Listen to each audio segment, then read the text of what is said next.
Please all rise for the arrival of the Senate President, the presiding officer, and the senator judges of the impeachment court.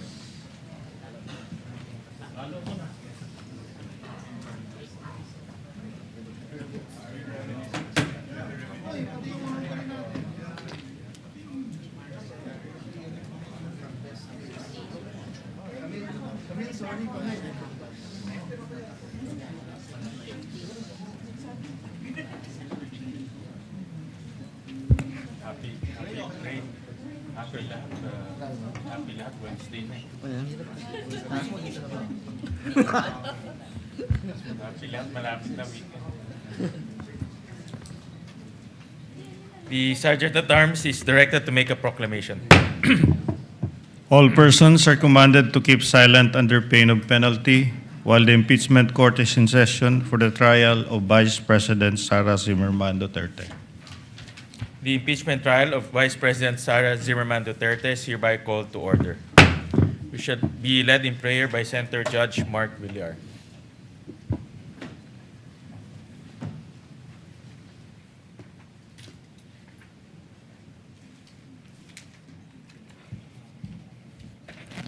Let us put ourselves in the presence of God.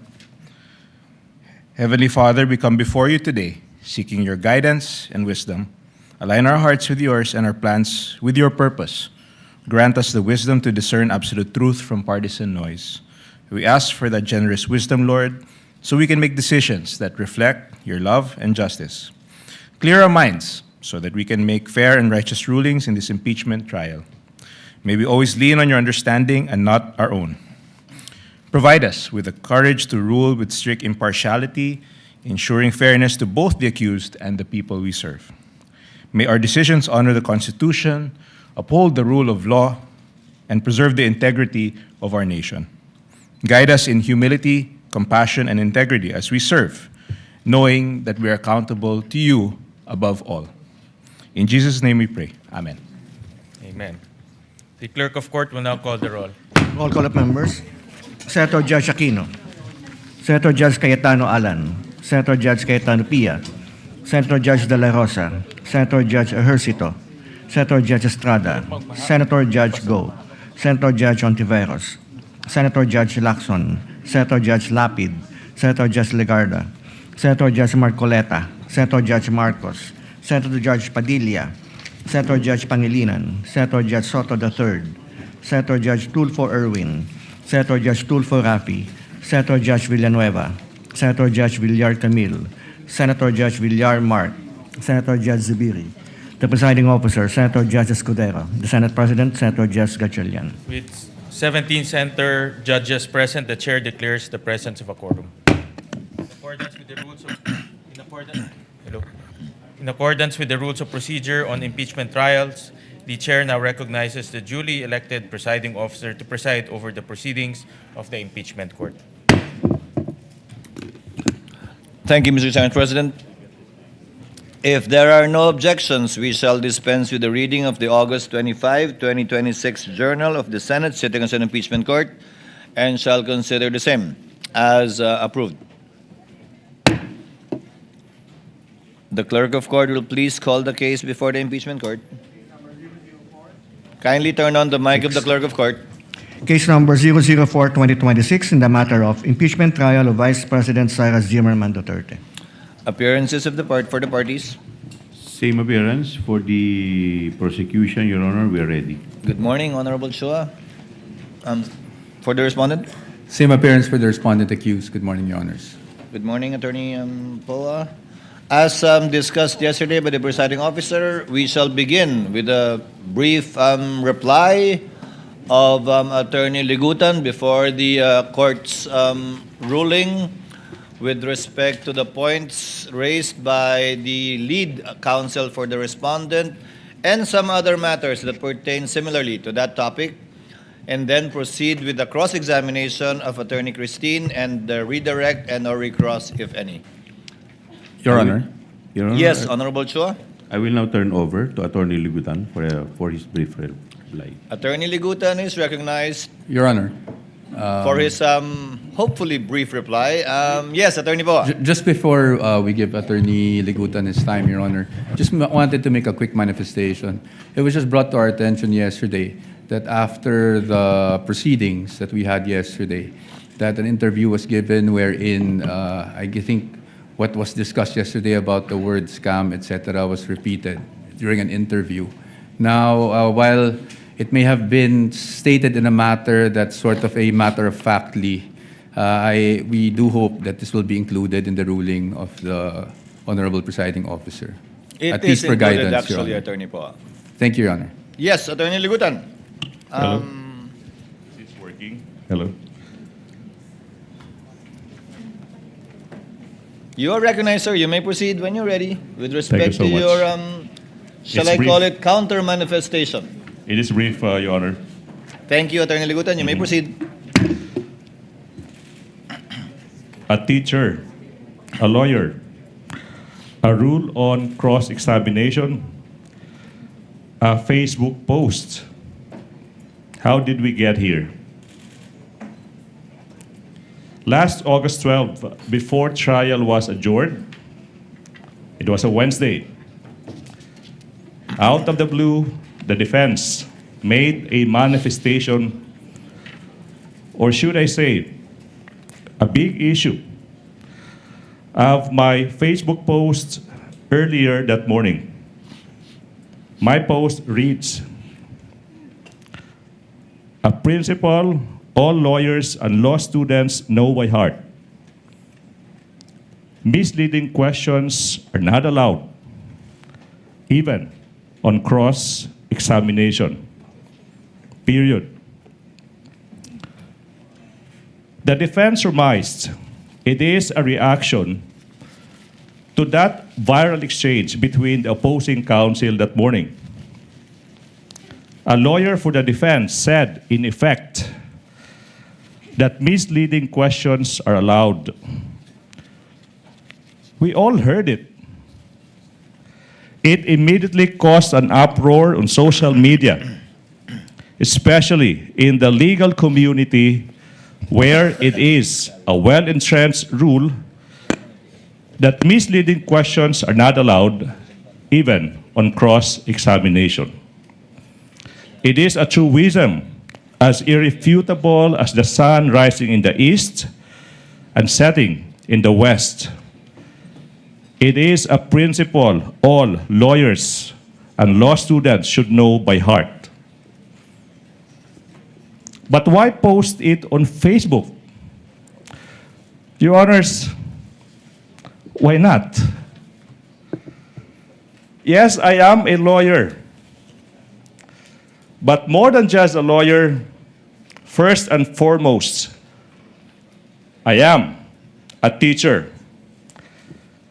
Isa po akong guro. Usa ko kang maestro. And I'm proud to be one. I have been a lawyer for almost 16 years, but I have been a teacher, an educator for almost 20. At alam ng ating mga magigiting na guro sa buong kapuluan na ang pagtuturo ay likas sa ating mga guro.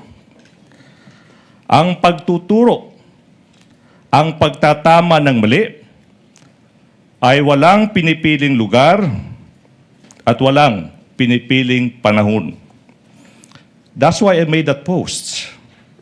I was concerned that the statement made in open court that misleading questions are allowed will go unchecked.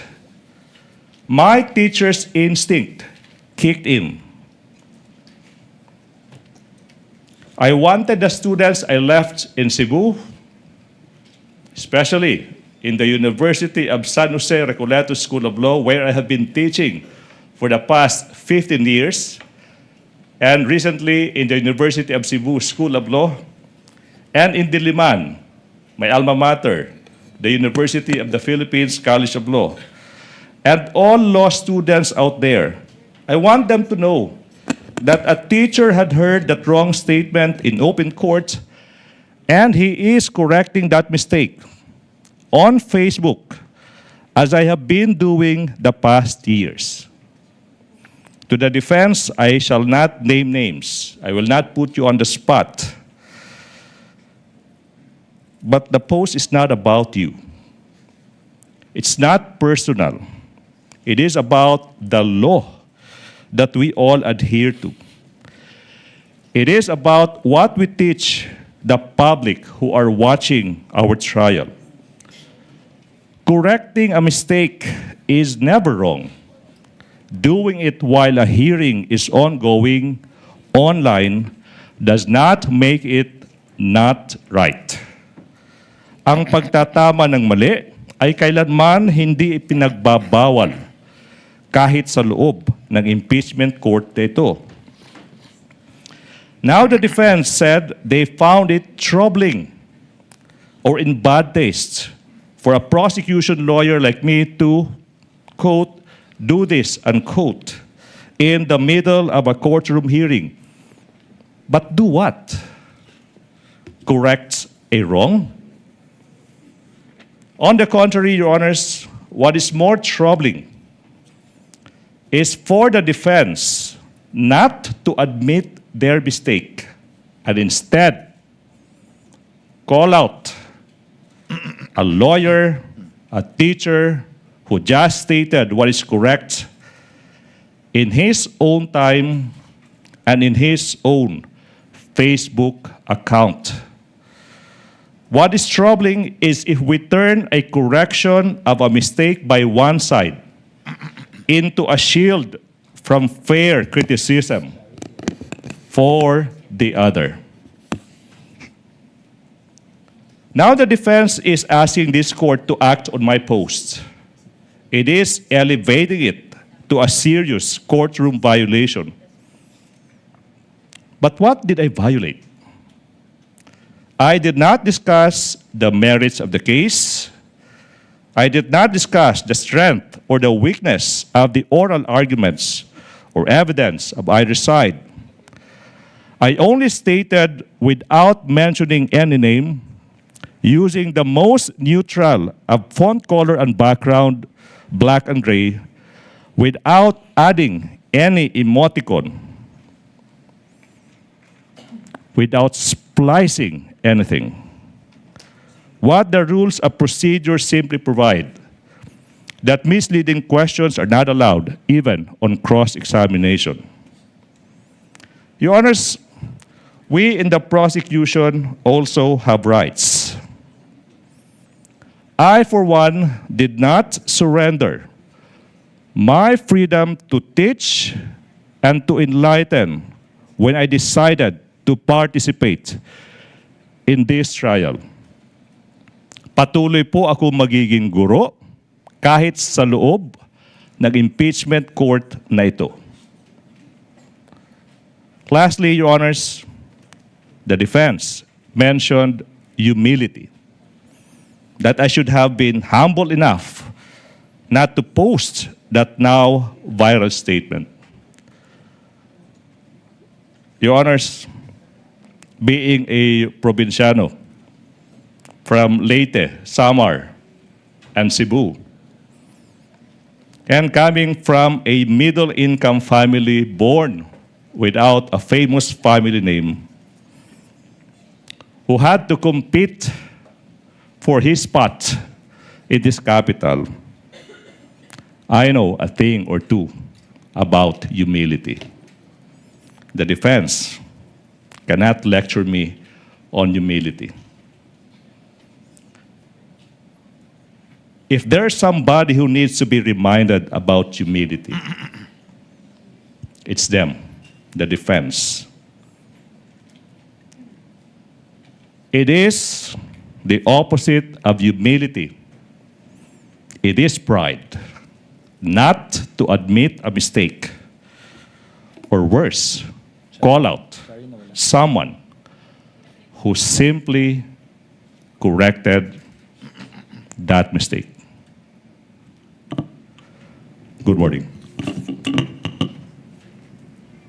That does not fall under my definition of brief, counsel, but we will take it nevertheless.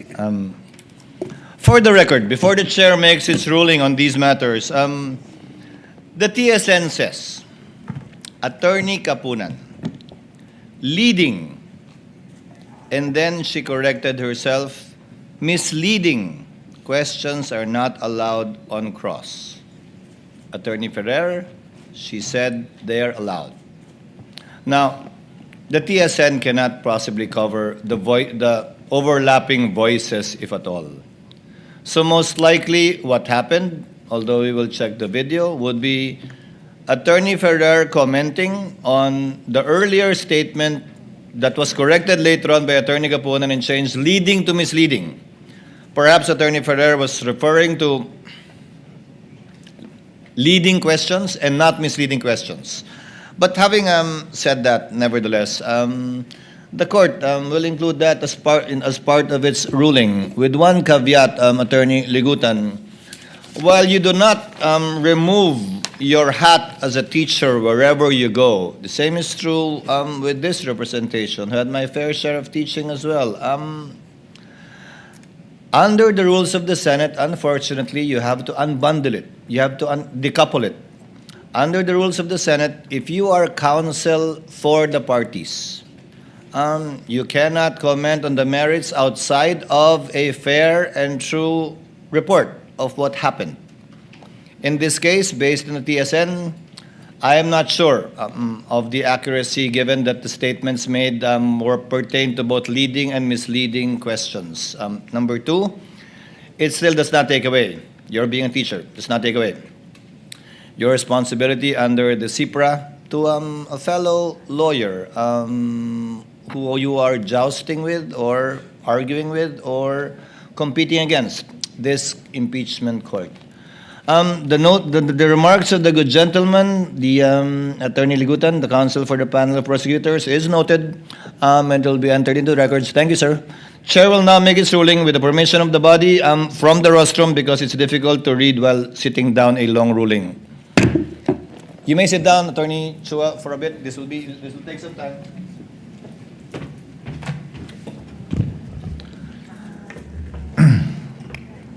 With the permission of the senator judges.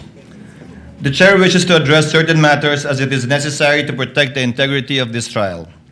It has come to the chair's attention over time that public statements attributed to persons covered by the rules on impeachment, whether made in interviews or in social media, appear to concern the evidence, the credibility of witnesses, and issues pending before this court, which may fall within the prohibition under Rule 18 of this court.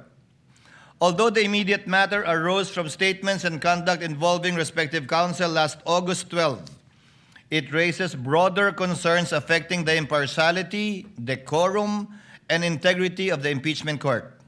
Before imposing or enforcing standards of restraint upon the parties and their own counsel, the court must first look inward and put its own house in order. The chair shall therefore resolve these matters in three parts. First, the duties of impartiality and decorum incumbent upon senator judges.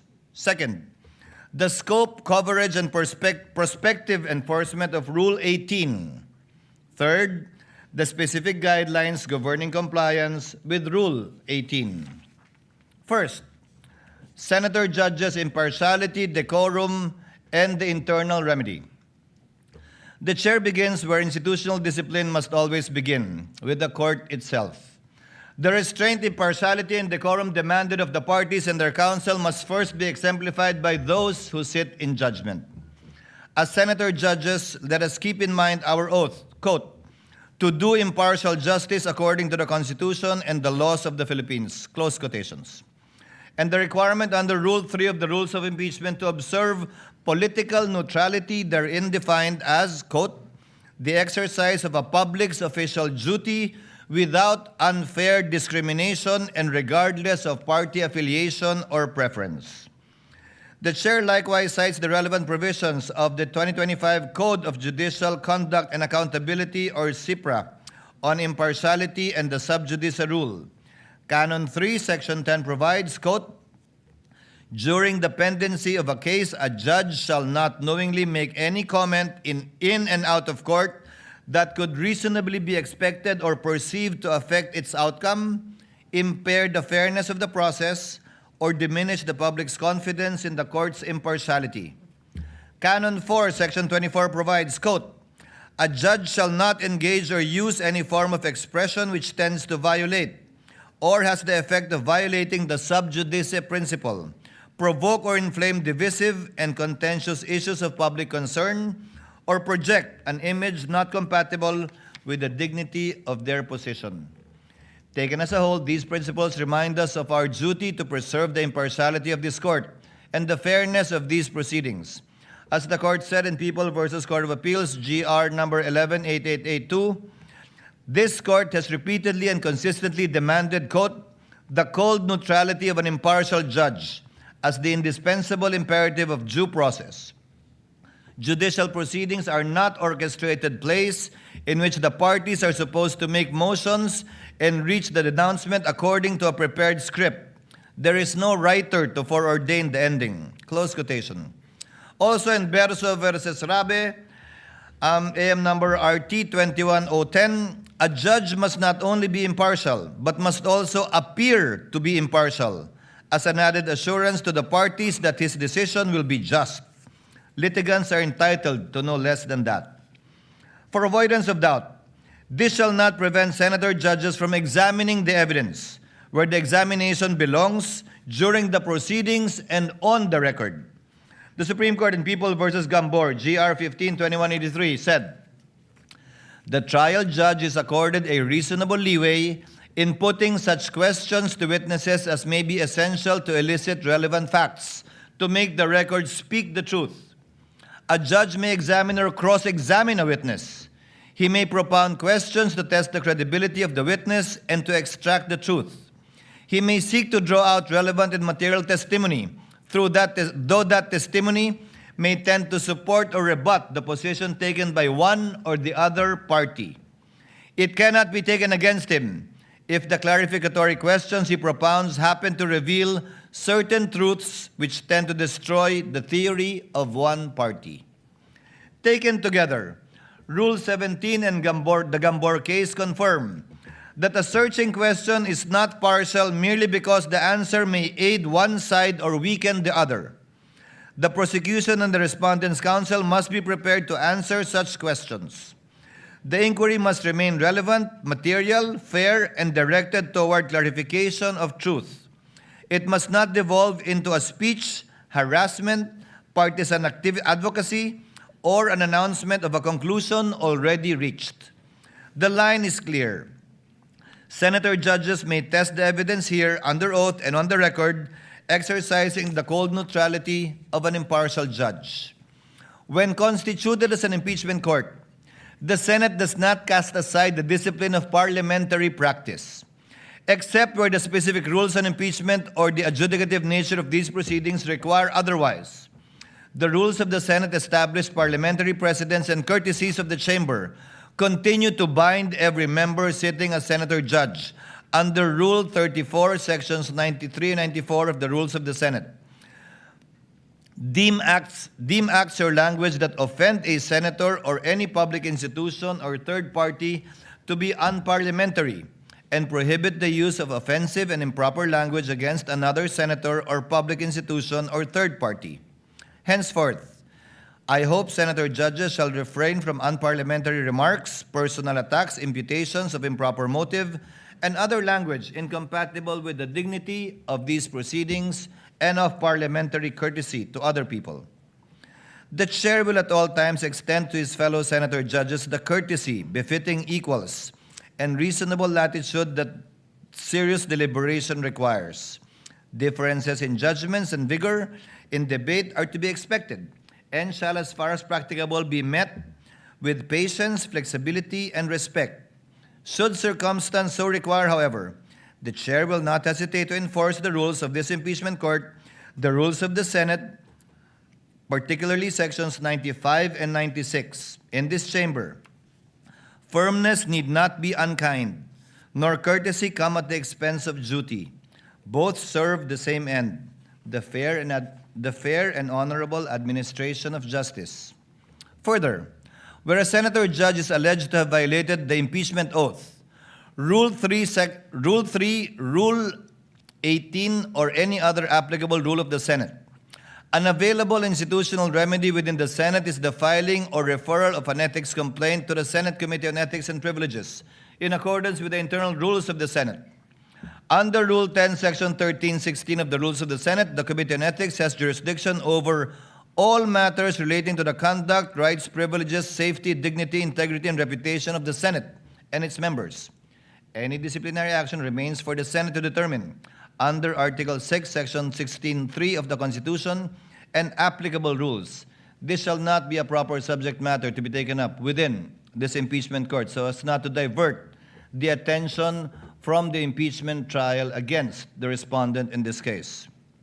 Accordingly, the chair reminds all senator judges, first, to observe the impartiality and political neutrality required by their oath and the rules. Second, to observe the parliamentary rules, precedents, and courtesies of the Senate and refrain from unparliamentary, offensive, or improper remarks. Third, to exercise their authority under Rule 17 to question witnesses, prosecutors, and counsels for the respondent and the prosecutor during the proceedings on the record instead of through commentaries in social media. Second ruling, Rule 18, scope, coverage, and prospective enforcement. Note on the statement, prospective enforcement. Having addressed the conduct expected of senator judges, the chair now turns to Rule 18 and the persons expressly covered by it. The chair makes this ruling not only in response to the manifestation and motion made by counsel for the respondent, Attorney Sheila Sison, on August 12, and after due consideration of Attorney Ligutan's explanation, but also on the basis of the chair's independent findings of seeming violations of Rule 18. These incidents come after the chair's earlier advice to both panels to designate the respective spokespersons so that the necessary and appropriate communications may be made within the limits prescribed by the rules. Since that advice has not been fully observed, the chair now finds it necessary to restate and strictly enforce those restrictions.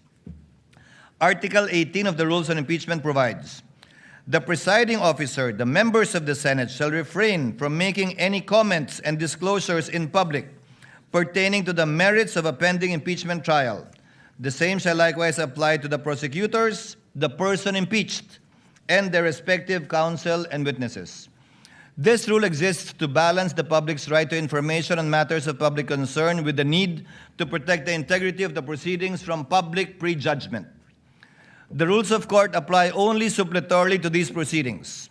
When the rules on impeachment expressly and specifically govern a matter, they control. Since Rule 18 directly governs public comments and disclosures pertaining to the merits of the pending impeachment trial, it is for this court, in the exercise of its authority and sound discretion, to determine whether a particular statement violates that rule. Henceforth, with respect to prior statements or conduct covered by Rule 18, the court shall extend grace, exercise liberality, and wipe the slate clean, tabula rasa, so to speak. From this point forward, however, Rule 18 shall be strictly enforced and be given full force and effect. Accordingly, the chair hereby strictly enjoins all persons covered by Rule 18. You know who you are, and based on the records, we know who you are. From making public statements or otherwise discussing, sharing, or endorsing comments pertaining to the merits of this pending impeachment trial, and from engaging in trial by publicity, as they directly threaten the independence of the court, degrade the dignity of the tribunal, and risk turning it into a circus, and weaponize the media to substitute public outrage for actual evidence. We are in receipt of the appearances of the parties. So, ang covered po ng Rule 18 would be all those who appeared, both from the panel of prosecutors and the counsel for the panel of prosecutors. Chair earlier reminded the parties, designate a specific spokesperson. Wala pong problema kung hindi naman siya kasama sa panel. Walang problema kung hindi siya kasama sa counsel for the panel of prosecutors. The spokespersons are free to say whatever they want to say, but not, and there are limitations insofar as the panel of prosecutors and the counsel for the panel of prosecutors is concerned. Clearly, up to today, the spokesperson of both parties are still part of the counsel for the parties, some with more violations than others. So without enumerating the councils where this rule applies, I think you know who you are, given the entries of appearance you've already made. These restrictions apply with particular force not only to counsel for the parties, but also to us, senator judges, and all other persons whose public statements are governed by Rule 18. Rule 18 makes specific mention of the respondent. It does not make mention of the complainants in this case, given the public nature of this case. So outside of the senator judges, outside of the counsels for the parties, particularly mentioned would be the respondent herself, as well as the witnesses called. Third ruling, guidelines for compliance with Rule 18. To ensure a common standard, the chair now states the guidelines governing compliance with Rule 18. That line is crossed when a public comment by any person covered by Rule 18 falls within the phrase, quote, pertaining to the merits. In this regard, jurisprudence has consistently distinguished matters going into the merits of a case from those which are merely procedural, incidental, or collateral. In De Leon versus Deliana, GR 212277, as a technical legal term, merits has been defined in law dictionaries as a matter of substance in law as distinguished from matter of form, and as the real or substantial grounds of action or defense, in contradistinction to some technical or collateral matter raised in the course of a suit. In Badoy versus Magdoza Malagar, AM number 220916 SC, comments on the merits of the case may refer to the credibility of witnesses, the character of the accused, the soundness of alibis offered, the relevance of the evidence presented, and generally any other comment bearing on the guilt or innocence of the accused. Pursuant to the en banc case of INRE published threats hurled by Attorney De Vera, AM number 011203 SC, number 1, no party shall make public comments, statements, insinuations, or rhetorical questions that, number 1, prejudge the issue to predict the outcome of the trial. Number 2, question pending rulings. Number 3, substitute media pressure for evidence. Number 4, promote distrust and undermine public confidence in the court by creating the impression that the court cannot be trusted to resolve the case impartially and violate the right of the parties to have their case tried fairly by an independent tribunal uninfluenced by public clamor and other extraneous influences. For purposes of this trial, a statement pertains to the merits when viewed in the full context. It evaluates in its full context. It evaluates a disputed fact, the credibility of a witness, the relevance or probative value, weight, or sufficiency of a particular evidence, assessment as to the legal viability of an article of impeachment, or a substantive defense advocates a particular disposition of the charges or announces or forecasts the ultimate vote. Conversely, this court recognizes the qualified privilege of a fair and true report regarding these proceedings as affirmed in the Supreme Court in ABS-CBN versus Ampatuan GR number 227004. Based on the jurisprudential standard derived from Article 35 of the Revised Penal Code, a fair and true report means a neutral, objective, and accurate recounting of the proceedings made in good faith without any comments or remarks. For the guidance of all the parties concerned, the Chair now issues the procedural guidelines for violations of Rule 18. The Impeachment Court will exercise its powers summarily under Rule 5, adhering strictly to the due process parameters set by the Supreme Court. First, a 24-hour show cause order. No oral accusation or press pronouncement shall precede the formal charge.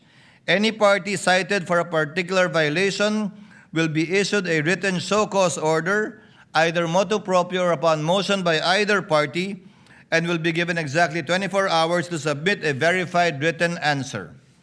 Pursuant to the Supreme Court's en banc doctrine in Zaldivar versus Sandigan Bayan, GR number 79690-707, due process in disciplinary proceedings against lawyers and parties does not require a trial-type formal hearing. The presiding officer will rule summarily based solely on the submitted pleadings upon the lapse of the 24-hour period, subject to appeal or reconsideration by any member of the court. Now, the burden of proof. Pursuant to Stratcom Corp. versus Etong, GR number 190980, and Webb versus Gatula, GR number 194469, any punitive sanction requires this court to find that, quote, a person's act must be done willfully or for an illegitimate or improper purpose. Thus, the good faith or lack thereof of the person being cited in contempt should be considered. Hence, the contemnor is presumed innocent, and the burden of proving that the contemnor is guilty of contempt lies with the movant. For violations of Rule 18, the court shall follow a two-strike rule. Violations will be met with a strict graduated penalty system. First offense, public reprimand and admonition. The penalty is a severe reprimand and stern admonition in open court, placed permanently on the record as a final warning. Second offense, a monetary fine. The penalty, pursuant to the prescribed ceiling under Rule 71, Section 7 of the court will impose a maximum statutory fine of 30,000 per violation, pesos that is.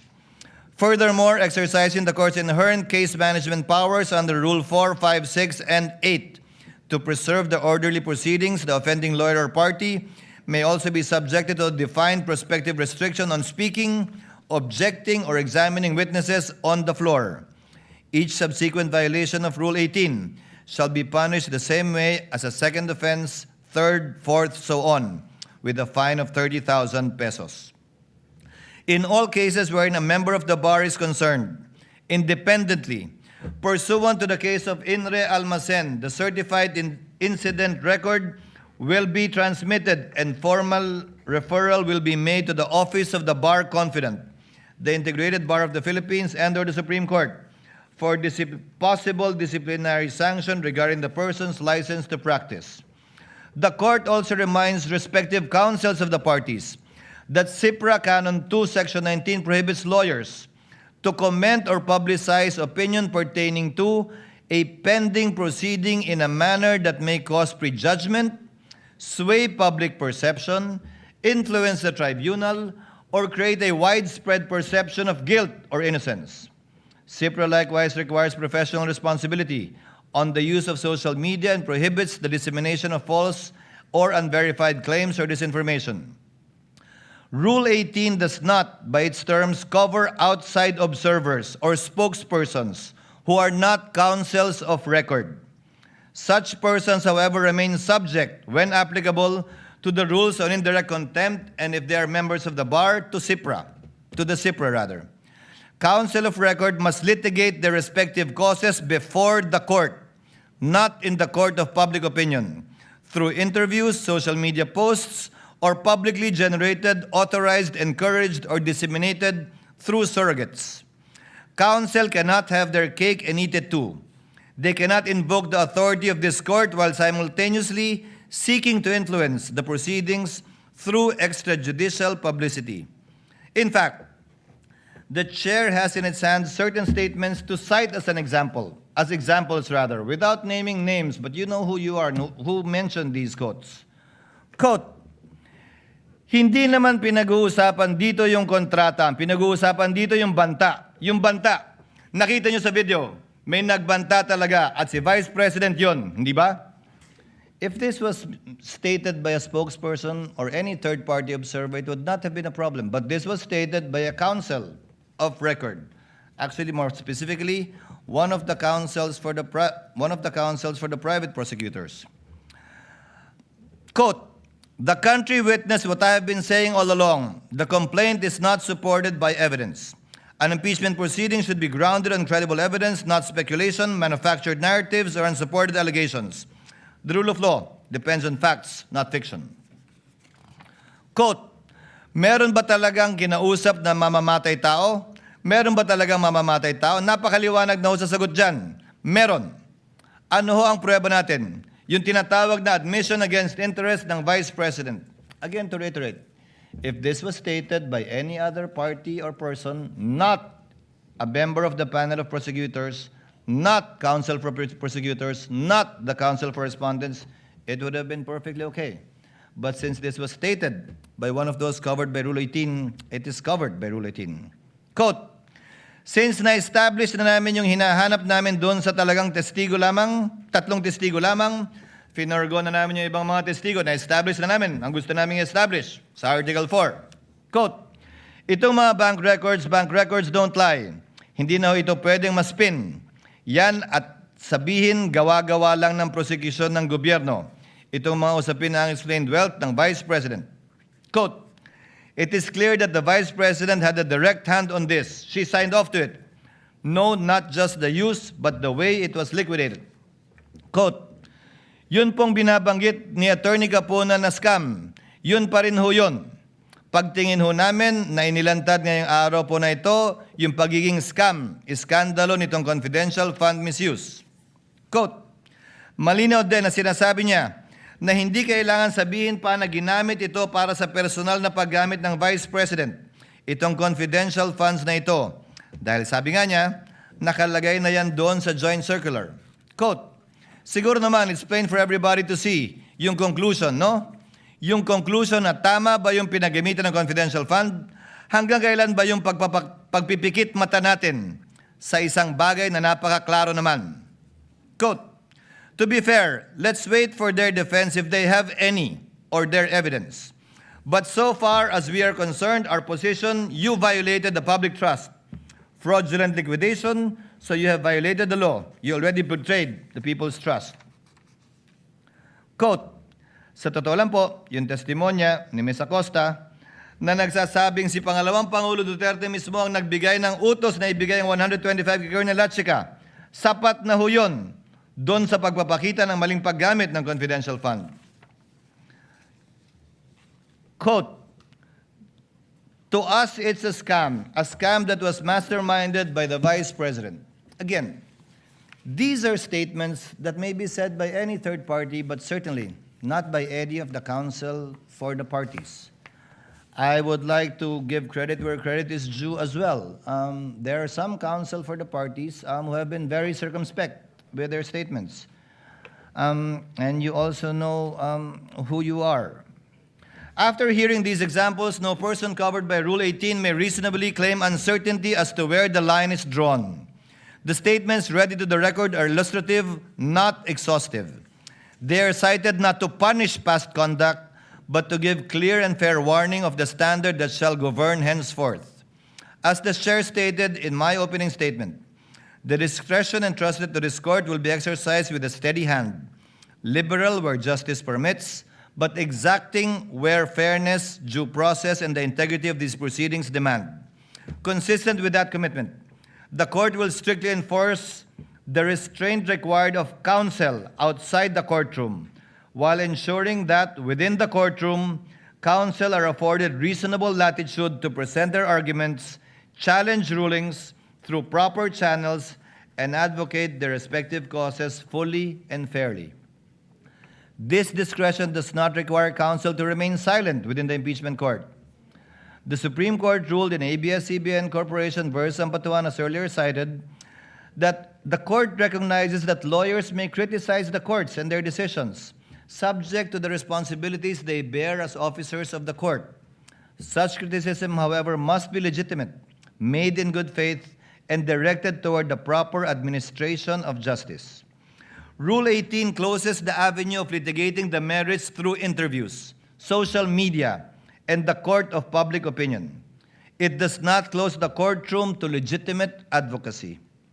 If counsel believes that the ruling is erroneous, that a proceeding has become unfair, or that conduct affecting the trial requires correction, the proper course is to bring the matter before the court where it may be heard, answered, and resolved on the record. Rule 18 demands restraint beyond these walls. It does not command silence within them. This court will not close the door to trial by publicity. Rather, this court will close the door to trial by publicity, but it will keep the courtroom open to the disciplined advocacy where evidence is tested, error is corrected, and justice is done. Within these chambers, counsel shall be afforded reasonable latitude to present their theory of the case and vigorously test the evidence. Emotions may run high and frustrations may arise in the course of adversarial proceedings, but neither excuses a departure from the restraint and decorum expected of officers of the court. The case of Navarrete versus Court of Appeals, GR number 124245, mirrors the exact situation that has transpired before the court.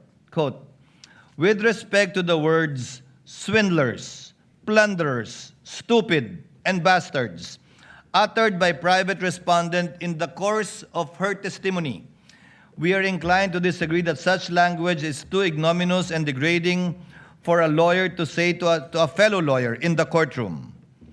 In Baltao versus Falsis III, AC number 14443, the court said, while a lawyer is entitled to present his case with vigor and courage, such enthusiasm does not justify the use of offensive, abusive language. Language abounds with countless possibilities for one to be emphatic but respectful, convincing but not derogatory, illuminating but not offensive. The latitude afforded to counsel is not a license to substitute inflammatory, intemperate, or undignified characterizations for proof. Consistent with the chair's earlier ruling, the term scam, mastermind, modus operandi, as used during the past proceedings, stands stricken from the record. Counsel remain free to advance the factual and legal theories underlying their positions, but they must do so through evidence, reasoned argument, and court-appropriate language, not through expressions that prejudge disputed facts, attribute wrongdoing not yet established, cast offensive personalities upon others, or needlessly inflame the proceedings. Language uttered in the presence of the court that amounts to disrespect, offensive personalities, or misbehavior that obstructs or interrupts the proceedings may, when the applicable threshold is met, be dealt with as direct contempt under the rules on impeachment, with Rule 71, Section 1 of the rules applying suppletorily. Whether or not such language rises to the level of direct contempt, counsel remain independently bound by the CIPRA to observe courtesy and civility and the use of dignified language in all their professional dealings, even as adversaries. This brings the chair to the relevant provisions of the CIPRA independently of Rule 18, Canon 2 of the CIPRA requires every lawyer at all times to observe respect and courtesy in personal and professional dealings. Canon 2, Section 2 further requires lawyers to act with courtesy, civility, fairness, and candor towards fellow members of the bar. These duties govern how counsel treat one another both in and outside the courtroom. Canon 2, Section 4 likewise requires dignified language in all personal and professional dealings and prohibits abusive, intemperate, offensive, or otherwise improper language, whether oral or written, and whether made through traditional, electronic, mass, or social media. For the avoidance of doubt, Rule 18 applies only to the persons expressly covered therein: the presiding officer, the senator judges, the prosecutors, the person impeached, and their respective counsel and witnesses. With respect to counsel, Rule 18 applies specifically to those who have formally entered their appearance before the impeachment court. Separately, when a spokesperson is a member of the bar but has not entered his or her appearance, the relevant provisions on indirect contempt under Rule 71, Revised Rules of Court, and when warranted, the CIPRA shall nonetheless apply to said person. In any case, this shall be without prejudice to any recourse to Rule 71, Revised Rules of Court, with respect to any person who may commit indirect contempt against the impeachment court not covered by Rule 18. Accordingly, the chair hereby declares, number 1, directing all persons covered by Rule 18 to refrain from making, sharing, endorsing, or otherwise amplifying any public statement concerning the merits of the pending trial. Counsel for both parties are further directed to observe the applicable provisions of CIPRA. Number 2, reiterates the chair's suggestion that each party consider appointing a spokesperson who is not a member of their legal team, or if they are, for it to be clear to them that these rules shall apply to them, given that they are counsel for the parties strictly. If the parties elect to retain their current spokespersons, the Rule 18 shall be strictly applied as to them. The court further advises respective counsel that the violation of this order may carry a separate form of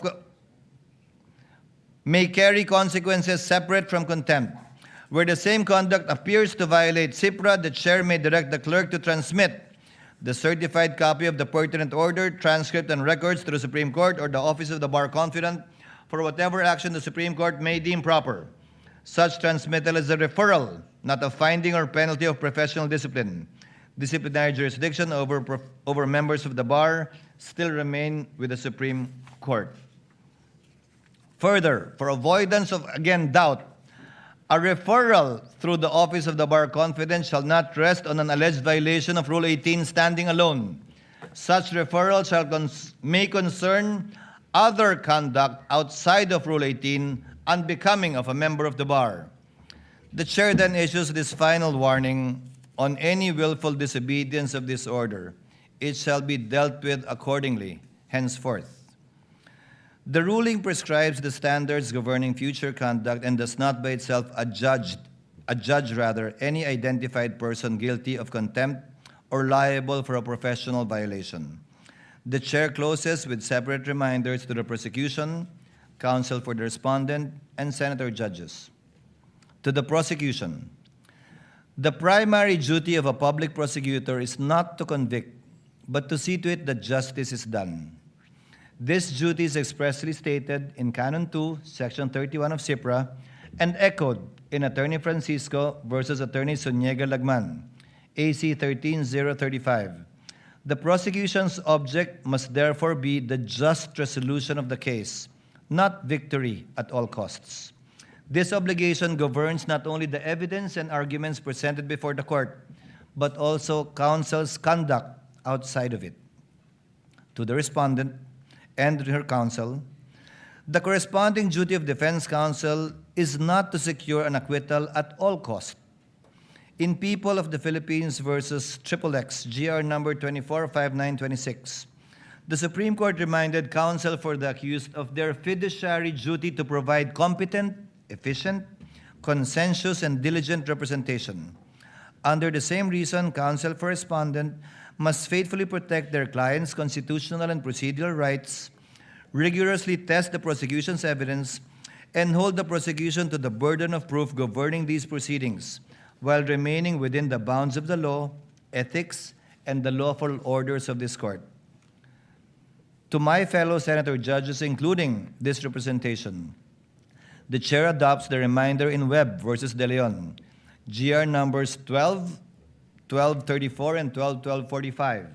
Quote, more than convicting the guilty and acquitting the innocent, the business of this court is to assure fulfillment of the promise that justice shall be done and is done, and that the only way for this court to obtain an acquittal, from the bar of public opinion. That obligation rests upon every senator judge to decide solely upon the record, under the Constitution and under our rules, and in a manner worthy of the confidence of the people to whom this court is ultimately accountable. Thank you, and we may proceed with the trial at hand. Sorry, ma'am. Your Honor. Before recognizing the Honorable Chua, Chair would like to instruct the Clerk of Court through the OSA to kindly situate Mr. Ortonio to the witness stand. Yes, Honorable Chua.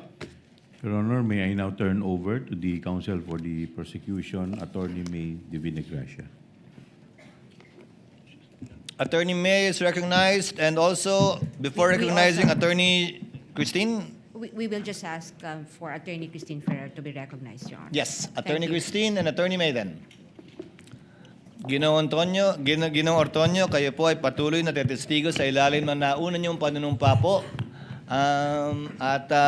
Kung saan nanumpa kayo magsasabi ng katotohanan at pawang katotohanan lamang. Naunawaan po niyan? Yes po, Your Honor. We may proceed now with cross. Attorney Christine, you ready? Your Honor, if I may be recognized. Yes, Attorney May. Your Honor, before the defense counsel proceeds with their cross-examination, the prosecution respectfully moves that the defense be directed to conduct its cross-examination in a non-leading question form, Your Honor. Yesterday, Your Honor, this Honorable Court declared Mr. Artonio a hostile witness pursuant to Rule 132, Section 13 of the Rules of Court. And in so ruling, effectively, this Honorable Court also declared that the interest of this witness is aligned with the respondent. Now, Your Honor, the permission to conduct the permission to propound leading questions on cross-examination under Rule 132, Section 10A of the Rules of Court rests solely on the presumption that the interest of the witness to be cross-examined is hostile or is adverse to the cross-examiner, making it difficult for the cross-examiner to put into the mouth of the witness words that he expects to be elicited. Now, that presumption, Your Honor, has already been overcome by the declaration of this Honorable Court. So what we expect, Your Honor, is merely cross-examination in form but not in substance. Because in substance, Your Honor, the cross-examination would effectively be like the respondent herself cross-examining, the respondent cross-examining or direct examining, conducting a direct examination of her very own Assistant Chief of Staff. Last Monday, Your Honor, we witnessed how the defense, under the guise of cross-examination, supplying testimonies to the witness, Ms. Gina Acosta, and merely expecting her to supply yes to each and every question, Your Honor. And that is the very evil sought to be prevented by the rule against leading questions on direct examination. Your Honor, I understand before I'm lectured on the contents of the rules of court, I'm very much aware of what the rules of court provide. But I'm also very much aware, Your Honor, that under the rules of this honorable court, the rules of court is merely suppletory in application. And in fact, the presiding officer is granted leeway to rule on every matter of evidence. Comment, Attorney Christine. Yes, Your Honor. Rule 132 of the Rules of Court does not convert a hostile witness into as our own witness, Your Honor. So, therefore, we are not obliged to ask direct examination questions, Your Honor. Thank you. If I may, Your Honor. Short reply, and in so replying, Attorney May, kindly cite a legal basis outside of the rules of court, since you said it's not in the rules of court.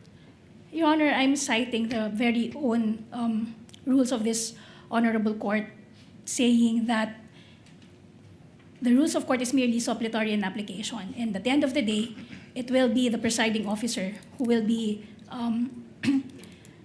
deciding on matters of evidence. And early in the proceedings, Your Honor, if I remember correctly, two senator judges encouraged this honorable court to look beyond the wordings of the law and consider the intent for its application.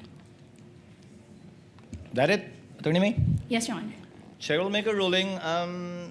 Rules of court, although it has merely supplementary application to these rules, nevertheless do apply, and the rules of court state specifically that leading questions may be asked on cross-examination without any exception nor any limitation. And as held in the Bolos case, there is no need to interpret the rules in case where there is no doubt, and the rule is quite specifically clear. Number two, we already have a precedent, at least with respect to the previous witness declared as a hostile witness in the person of Gina Acosta, where the court allowed counsel for the respondent to ask leading questions. You shall be accorded the same privilege, Attorney May, on the part of the prosecution, should the respondent rather present a hostile witness during the presentation of their evidence in chief. The court shall apply the rule equally. So ordered.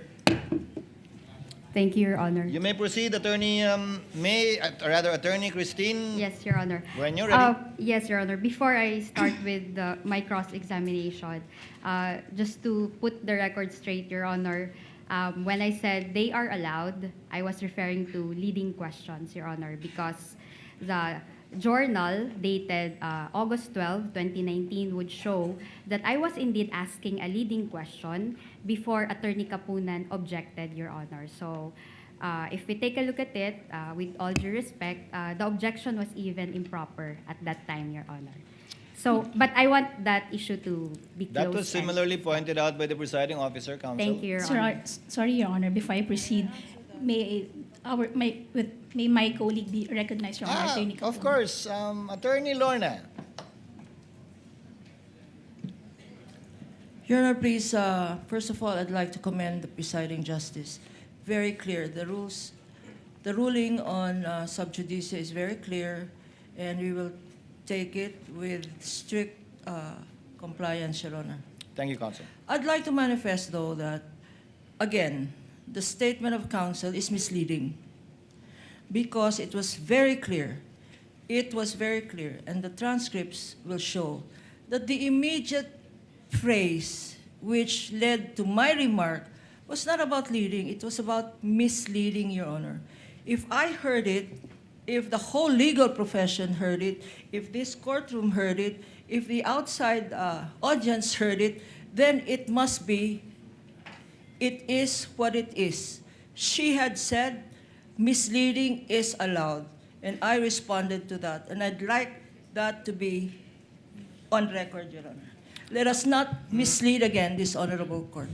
Thank you. Your Honor, The chair already made a ruling earlier regarding this matter brought about by the lead counsel.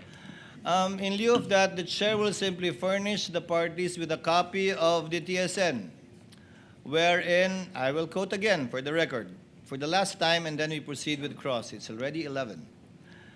Attorney Kapunan, leading, misleading questions are not allowed on cross. Attorney Ferrer, they are allowed. This is what the transcript says, and it has no reference to Attorney Ferrer stating specifically that misleading questions are allowed. And perhaps the confusion arose with respect to the TSN, again, not being able to capture the perhaps overlapping statements made by both counsels, and we should leave it at that already, counsels, and move on. thank you, Your Honor. So, when you're ready, no more manifestations, Attorney Christine? None, Your Honor. We will Proceed just, to cross. Yes, proceed to cross. Attorney May, you shall be the counsel for the prosecution. Yes, Your Honor. Okay, you may proceed, ma'am, when you're ready. Good morning, Mr. Ortonio. Good morning, Ma'am Buntag. Earlier, you said or you confirmed that no PFP or the no PFP was attached to the August 2022 letter request of the OVP to the DBM. Do you remember that? Yes, ma'am. That's correct, ma'am. Okay. And the reason for this was because at that time, it is not being required by the joint circular to attach the PFP to that letter. Based on my understanding, ma'am, attaching the PFP is not required to the letter request, ma'am. Thank you. Nonetheless, when the DBM asked for documents in response to that request, you complied and submitted documents, correct? Yes, that's correct, ma'am. And you submitted those documents through your letter dated September 9, 2022. Yes, through our transmittal letter to the DBM. Thank you. And the DBM, in fact, accepted your subsequent transmittal. Yes, that's correct, ma'am. And the DBM did not say that those documents which you transmitted on September 9, 2022 were not compliant with the joint circular or with the law. We did not receive any comment, ma'am, regarding the submitted PFP. And the DBM, in fact, did not reject your submission. No, ma'am, we did not receive any comment from the DBM. And you confirm also that, you will confirm also that the DBM even recommended the approval of your request to the Office of the President after your submission of those documents, correct? Yes, ma'am, that's correct, ma'am. And your request for additional budget was actually approved by the Office of the President. That's correct, ma'am. And in the process of approving your request for additional budget, no issue whatsoever was raised by either the DBM or the Office of the President regarding the documents that you submitted. We did not receive any comment regarding the submissions that we've made. Thank you.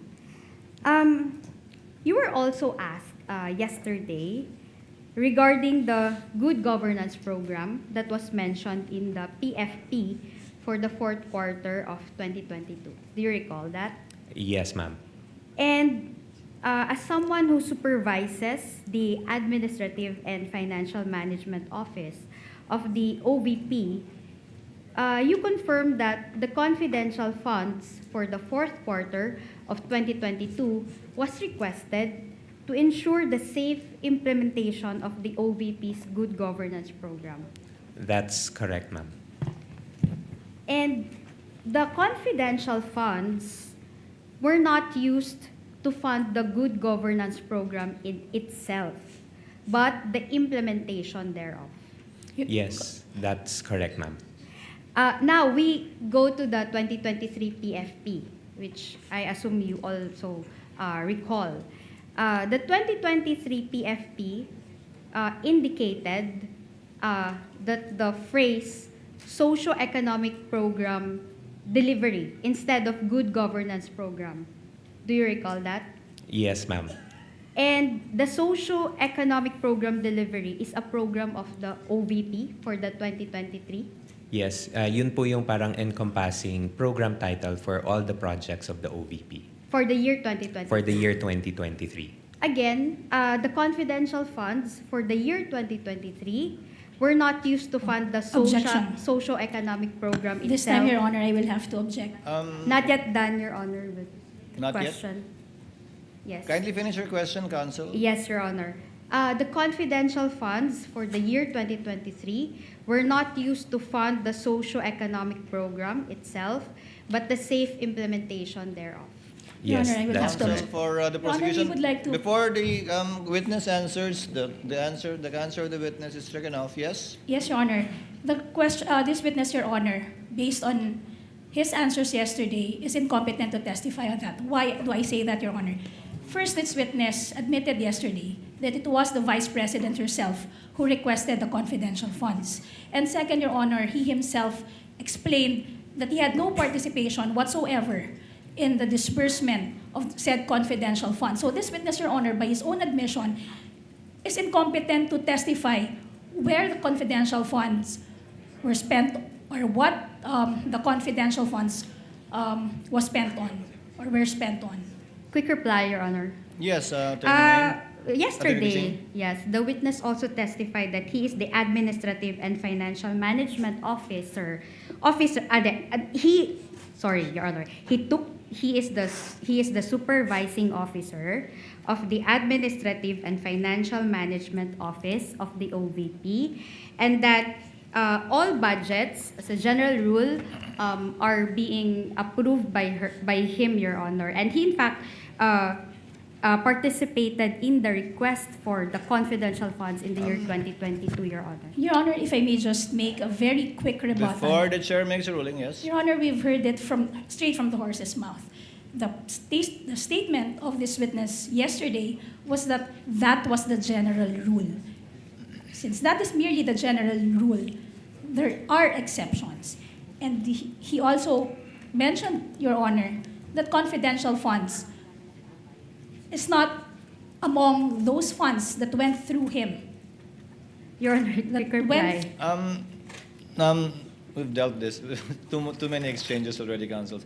If the witness knows, he may respond. And as you very well know, Attorney May, sometimes a hostile witness may give a different answer on cross, which is a proper subject matter for redirect, if ever, when your time comes. Witness may answer. Yes, Mr. Antonio, you may respond to the question. Thank you, Your Honor. The way I understand the question is that the confidential funds was not used for any of the regular programs of the OVP under the socio-economic delivery programs for the 2023. So with that, sir, I can say yes, the confidential funds were not used for the purpose of the implementation of the socio-economic programs of the OVP in itself. And you know that information by virtue of your position, not only as the Assistant Chief of Staff, but also as the administrative but also as the supervising officer of the Administrative and Financial Management Office of the OVP. Yes, ma'am, that's correct, ma'am. Thank you.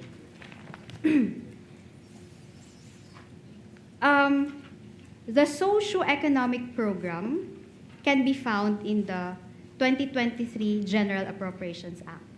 Yes, you ma'am. confirm that? Yes, ma'am, that's correct, ma'am. Okay. And it's a line item, in fact, under the 2023 GAA. Yes, correct, ma'am. As the Assistant Chief of Staff of the OVP, were you made aware of the reason why the Good Governance Program was changed to Socio-Economic Program Delivery in the 2023 PFP, if you know? Based on my recollection, ma'am, there was a change in the term, in the program title from Good Governance to Socio-Economic Program in 2023 so that it encompasses, parang mako-cover nung title ng program yung all of the projects of the OVP because because all the programs of the OVP addresses yung socio-economic concerns that the office would want to address. Thank you. Let's go to the AOMs and the notice of suspension. You testified that as the Assistant Chief of Staff, you drafted and signed the replies to the AOMs received by the Office of the Vice President for the fourth quarter of 2022, as well as the first to third quarters of 2023. Do you confirm that? Yes, that's correct, ma'am. And you also signed the OVP's response and supplemental response to the notice of suspension dated December 13, 2023, relative to the fourth quarter relative to the confidential funds for the fourth quarter of 2022. Do you confirm Yes, that? that's correct, ma'am. I'm one of the signatories. And because of that, you have studied all of the AOMs as well as the notice of suspension. Yes, that's correct, ma'am. The AOMs sought clarification on the liquidation documents of the OVP, correct? Yes. The AOMs and the notice of suspension did not contain the phrase, if you recall, did not contain the phrase misuse of funds, if you can recall. Based on my recollection, ma'am, I cannot recall. Your Honor, best evidence, original documents rule, Your Honor. Your Honor, and Well, I know the, Your Honor, I know the... Counsels, we can move on because before your objection, witness already said that he cannot recall. So move on, Attorney Christine. Thank you, Your Honor. Okay, and in that, in those AOMs, can you recall if there was any finding of misuse of funds? Already asked and answered, Your Honor. I'm asking about findings, Your Honor. Witness may answer. She's asking about findings, counsel. Based on my understanding, ma'am, no misuse, ma'am, although there were certain clarifications that were made. Thank you. And the notice of suspension also does not contain any finding or findings on the misuse of funds. None that I can recall, just some clarifications, ma'am. Thank you. And the AOMs and the notice of suspension were not final findings of the COA-ICFAO when it comes to the confidential funds of the OVP. Do you confirm that? Yes, ma'am. That's my understanding, ma'am, na once we receive the AOMs, we are given the opportunity to send our comments. Thank you. In fact, if you know, there is a pending motion for reconsideration before the Commission proper relative to the notice of disallowance covering the confidential funds for the fourth quarter of 2022, if you know. Objection, Your Honor. Before That you was- answer, Attorney May? Your Honor, that's no longer covered by the direct examination. The rule for the cross-examination of hostile witnesses under Rule 132, Section 13 is different, Your Honor. What can be covered on cross-examination of a hostile witness are only those matters that were covered on direct examination. At no point was a mention of petition for review ever made during direct examination. The court will give counsel sufficient leeway on cross. The court will also like to find out about this petition for review, which was discussed with the witness, Gina Acosta. Witness may answer. Sorry again, ma'am, the question, ma'am. Yes, I'll repeat my question. If you know, there is a pending AR on the note. There is a pending motion for reconsideration of the notice of disallowance covering the confidential funds for the fourth quarter of 2022. Yes, ma'am. Misleading, Your Honor. Your Honor, move to strike, Your Honor, because I wasn't given enough opportunity, Your Honor, Would enough the time. witness kindly wait just for a few seconds before answering? Yes, what is the ground of the objection, counsel? It's misleading, Your Honor, because a petition for review, it was not on, sorry, it was not, it was not. I'd rather repeat my question, Your Honor. Kindly repeat, If I Attorney can. Christine. Yes, thank you. In fact, okay, if you know, there is a pending motion for reconsideration of the notice of disallowance covering the confidential funds for the fourth quarter of 2022 before the commission proper of COA. Your Honor, again, Yes, this counsel? witness will be incompetent to testify on it, Your Honor. The participation of this witness in the filing of the petition for review has not yet been established. It wasn't even established yet, Your Honor, that this witness is even aware of the contents of the petition for review. Your Honor, the court already ruled. If he knows, Mr. Otoño, if you know.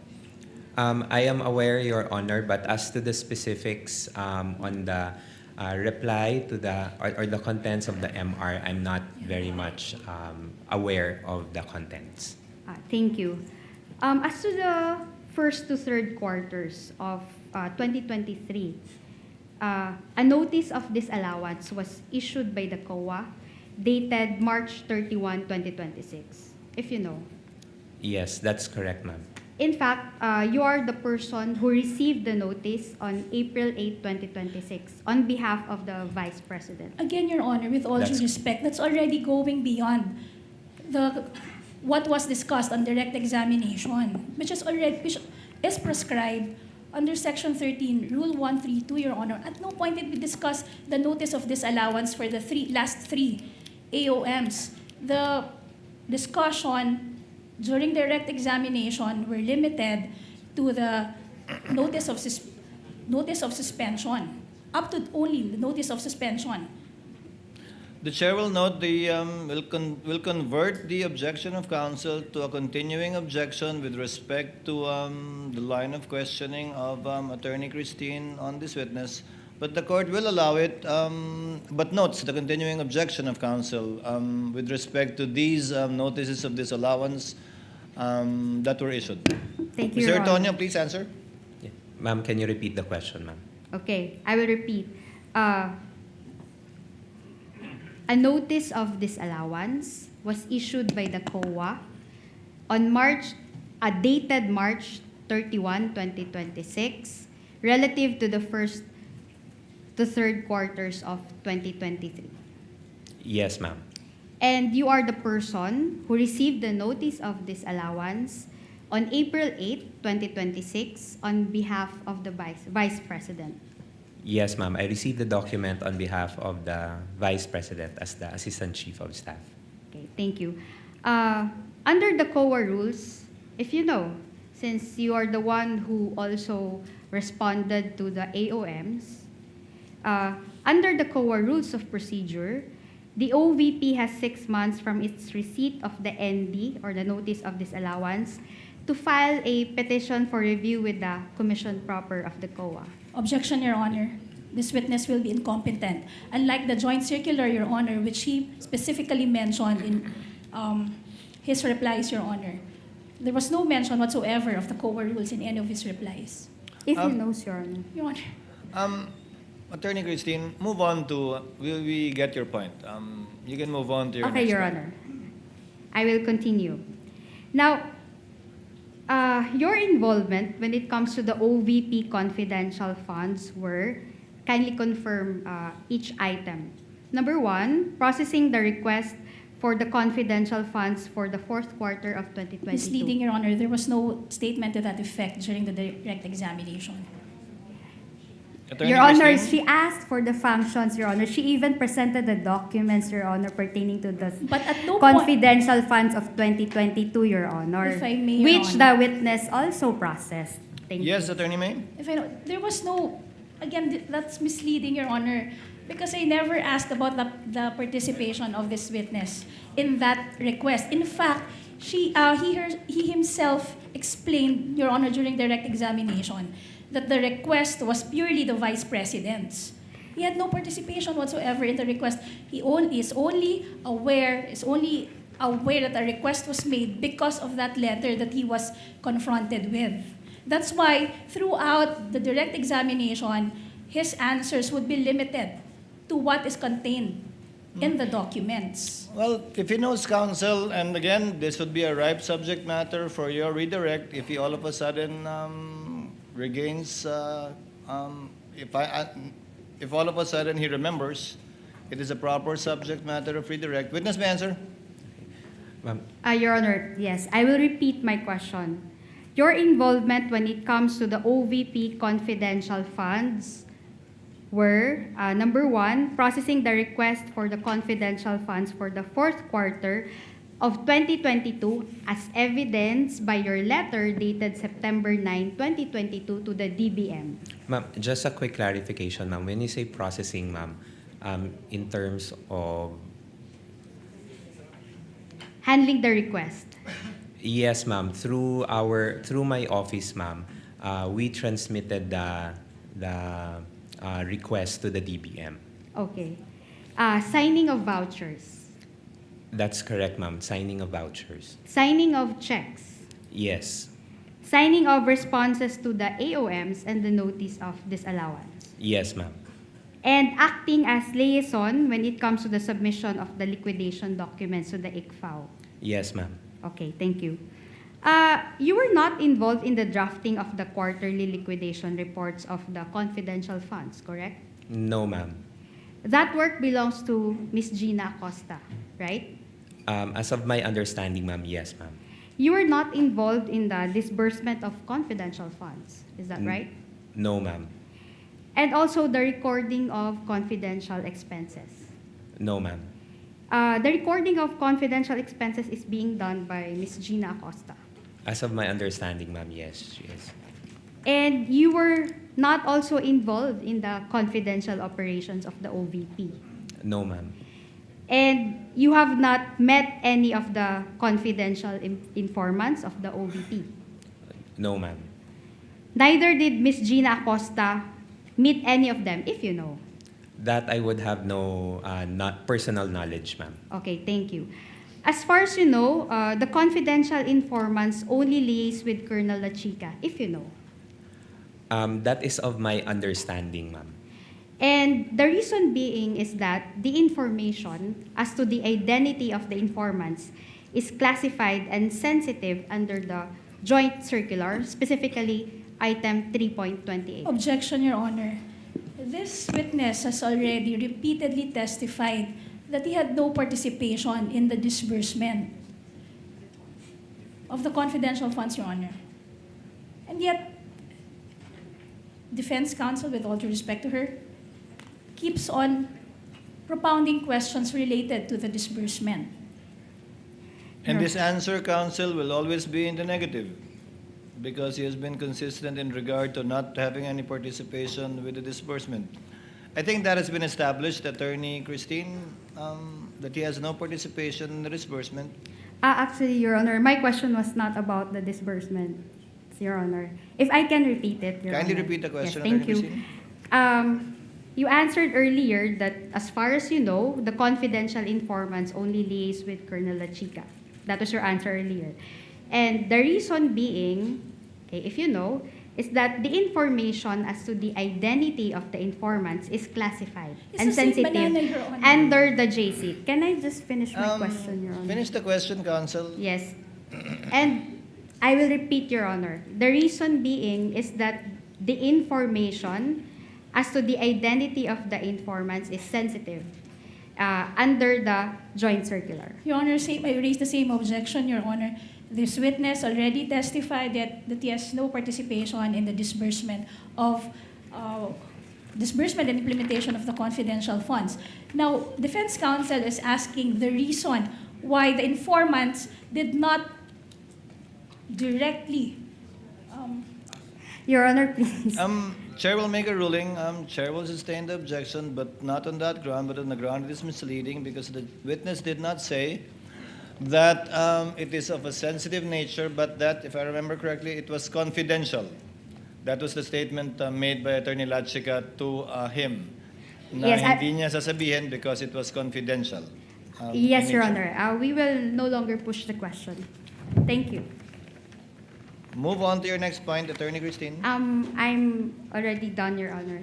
Thank you. Are you ready for your redirect, Counsel? Your Honor, may I just have 10 minutes, Your Honor, to organize my redirect, Your Honor, given the number of questions that were propounded on cross-examination. With the permission of the senator judges, so as to save on time, while we're giving Attorney May some time, you will have the similar amount of time, Attorney Christine, if you so desire for your recross. I will, in the meantime, allow senator judges to interject in the interregnum to save on the court's time. I can see the hand of Senator Soto. Anika, can you, after Senator Soto, can you list the rest? Chair recognizes Senator Judge Soto for his interjection. You may proceed, sir. You have 2 minutes. Thank you, Mr. Presiding Officer. It's actually just one question to Mr. Ortonio. And this is out of my curiosity. Earlier, you confirmed that all admin and finance matters dumadaan sa'yo. That's correct po, Your Correct. Honor. Also, you said that you were the head of HR in Davao, the LGU. That's correct po, Your Honor. Correct. In this regard, I'm sure you would know, what is the employment status of Colonel Lachica in the office of the Vice President? Colonel Lachica po is the group commander of the VP-SPG, and he is not an employee of the OVP, but he has an order coming from the AFP designating him as the group commander for the Vice Presidential Security and Protection Group. Therefore, designation. There You're is an saying he is not employed. He does not have any employment status in the office of the Vice President. Yes po, Your Honor. That's all I wanted to know, Mr. President. Thank you. Point well taken, Senator Judge Soto. Next to interject is Senator Erwin Tulfo. You may proceed, sir. You have 2 minutes. Thank you, Mr. Presiding Officer. Ginoong Testigo, nabasa niyo po ba na mabuti at naintindihan ang nilalaman ng Joint Memorandum Circular, sir? Good morning, sir. Yes, Your Honor, I was able to read it, and based on my understanding, I was able to understand the contents of the JMC. Nung kayo po ay pinadalahan na ng Notice of Disallowance ng COA, nabasa niyo rin po ba kung bakit kayo po pinadalahan ng Notice of Disallowance? Kailangan niyo pong sagutin yung kanilang AOM. Yes po, for the 2022 and 2023. 2022. So naintindihan po ninyo na sinasabi doon ng COA na while confidential funds allow for the payment of rewards to civilian information, yung COA po has ruled that this cannot be structured as broad distribution of medicines, food, grocery packs, or household goods. And that kung ito po ay reward, dapat po specific targeted financial payouts lamang po at hindi po pwedeng ibili ng mga gamot o ng mga upuan bilang reward. Naintindihan niyo po ba yun?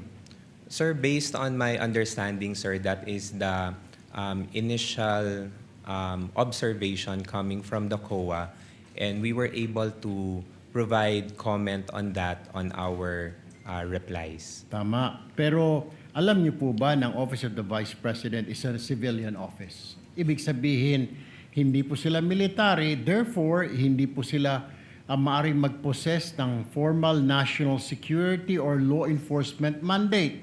Sabi po ng COA guidelines, sir, again, specifically, the operational intelligence gathering is the domain of military, police, and specialized enforcement bodies. Hindi po kasama ang VP, PSPG po roon. Did you know that?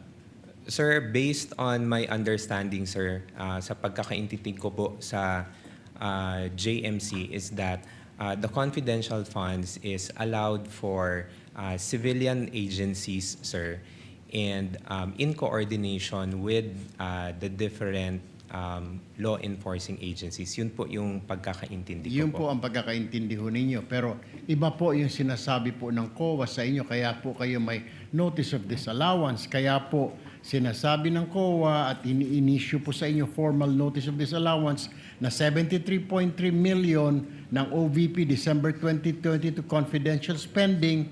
Yun po ang dahilan na major reason for disallowance was the 24.93 million pesos spent on medicines and 34.857 million spent on various goods were improperly categorized under the guise of intelligence rewards. Alam niyo po ba yun? Kaya pinadalhan po kayo ng COA, sir.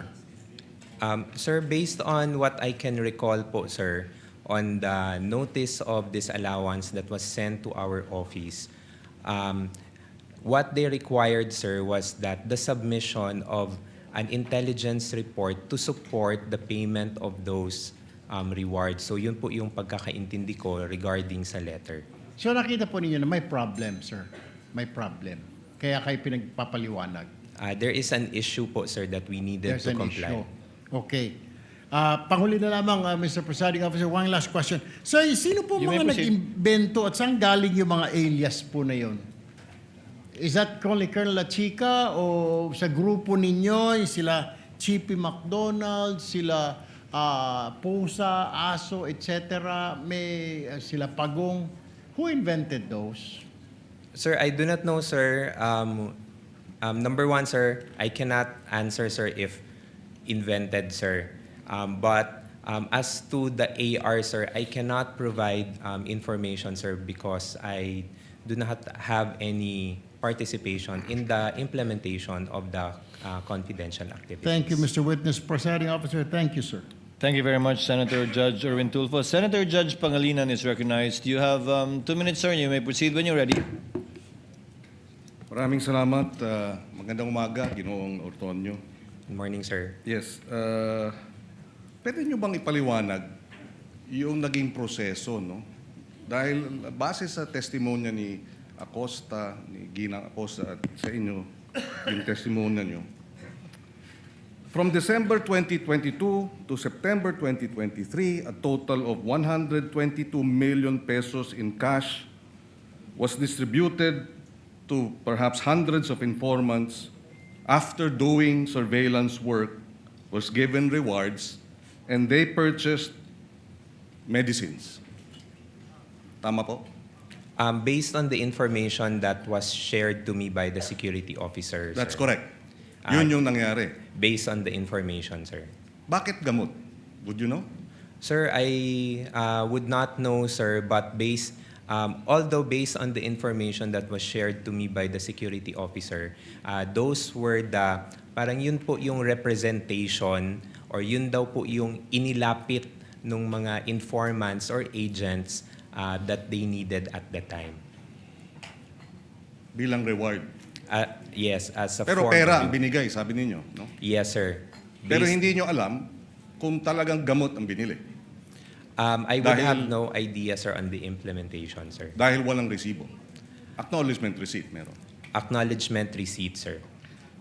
You were head of the BAC, no? Bids and Awards. Bids and awards. So committee, familiar sir. ka, pagka regular purchases, dapat may bidding ang medicines. Correct, sir. Di ba? Yes, sir. So, kung yun ang pinaliwanag sa'yo, sa loob ng 9 na buwan, hindi mo ba tinanong o hindi mo ba sinita na dapat pagka medicines, dapat bidding. Kasi ako ang head ng Bids and Awards. Alam ko yan eh. Sir, I was only made aware of the concern regarding the medicines and food supplies, sir, when the when we received the AOM, which was around October of 2023, sir. So that was parang almost 9 months after the 2022 na implementation for the confidential funds. Okay. So, hindi mo alam kung bakit gamot, no? Sinabi lang sa'yo, no? Pero bilang in charge ng financial services, yun na nga, hindi mo rin talaga alam kung yung 122 million ay gamot ang ay binili.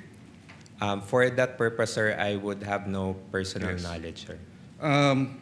At sa usapin naman nung supplies, sabi, purchase of supplies. Anong supplies yun? Would you know? I do not know of, I'm not familiar, sir, kung ano po yung mga supplies na ni-request. So hindi mo rin po, sir. alam na yung 112 million pesos worth of goods. Anong goods yun? Again, sir, I would have no personal knowledge, sir, on the specifics of the supplies, sir. You know, you have 2 master's degrees. You're a graduate of Ateneo. Would you consider this usual? As far as sa pagkaka... I mean, now that you know, di ba sabi nga nila, hindsight, 2020. Vision is always 2020 in hindsight. So ganitong para sa surveillance, binigyan ng gamot na 122 million, yung mga informant, sila na lang daw ang bibili ng gamot. Is this usual? In terms of using government funds? And you being a BAC head? Based on my understanding po, sir, at saka sa pagkakaintindi ko po, sir, it went through the process that is allowable by law. So it's usual for you? It's usual? That's just my question. Do you find this usual? And you say yes or no. So you find this process na medicines ang binibigay bilang reward sa mga informant, pero hindi medicines, pera, sila bibili ng medicines, 122 million in a period of 9 months, for you that's usual. Kung sa pagkakaintindi ko po, sir, and based po sa understanding ko po sa JMC, sir, I would say so, sir. Okay. No further questions at this time, Mr. President. Thank you. With the permission of the next in line is Senator Judge Tulfo, but with your permission, Honorable Tulfo, thereafter, Senator Villanueva, the Senate President, Senator Rivera, Senator Lacson. The 10 minutes of Attorney May is up. Attorney May, can you now proceed with your redirect? Again, without prejudice, to Attorney Christine asking for a similar time for her recross, should she require it? Good morning. Attorney May, you may proceed when you're ready. Good morning, Mr. Antonio. Good morning, ma'am. Okay. Kanina, on cross-examination, sinabi mo na sa pagkakaalam mo, hindi required na i-attach ang PFP sa request for confidential funds. Tama ba? Yes po. Okay. Now, may we confront you with Section 3.24 of the Joint Circular 2015-01. Can you kindly read it for may the approach record? and show the witness the JC 2015-01, the relevant provision thereof.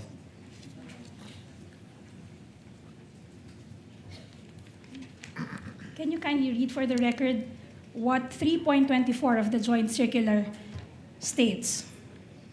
3.24 Physical and Financial Plan refers to the plan approved by the head of office in the case of NGAs and LGUs and by the Board of Directors in the case of GOCCs, supporting the request for funds for CE and IE containing the estimated amount per project, activity, and program.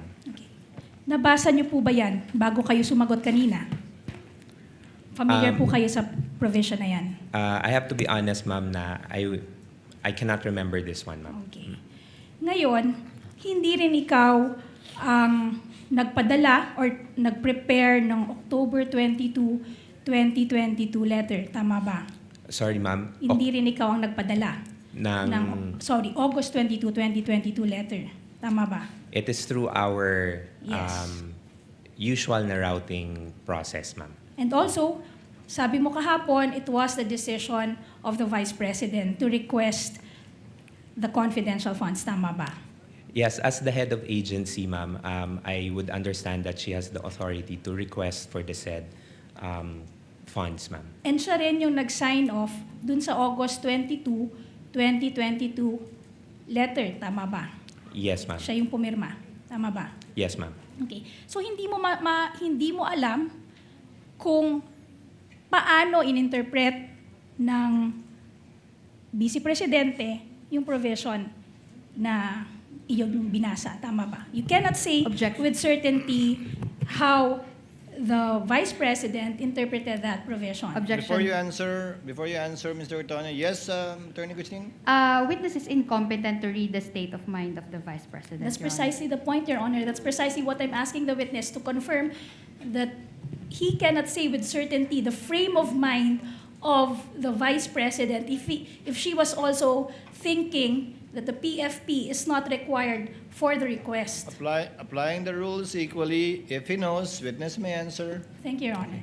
Again, ma'am, for the question ulit, ma'am. So hindi mo rin masasabi, you cannot say with certainty na ganyan din ang interpretasyon ng Vice Presidente dun sa provision na binasa mo nang ipinadala ang sulat to the DBM dated August 22, 2022. Tama ba? I cannot, ma'am. But you are sure, you can confirm that the Vice President is a lawyer. Tama ba? Yes, ma'am, she is a lawyer. Sinabi mo rin kanina na yung confidential funds, to your knowledge, hindi lang to ginastos sa regular programs ng good governance. Tama ba? Ma'am, what I meant, ma'am, is that...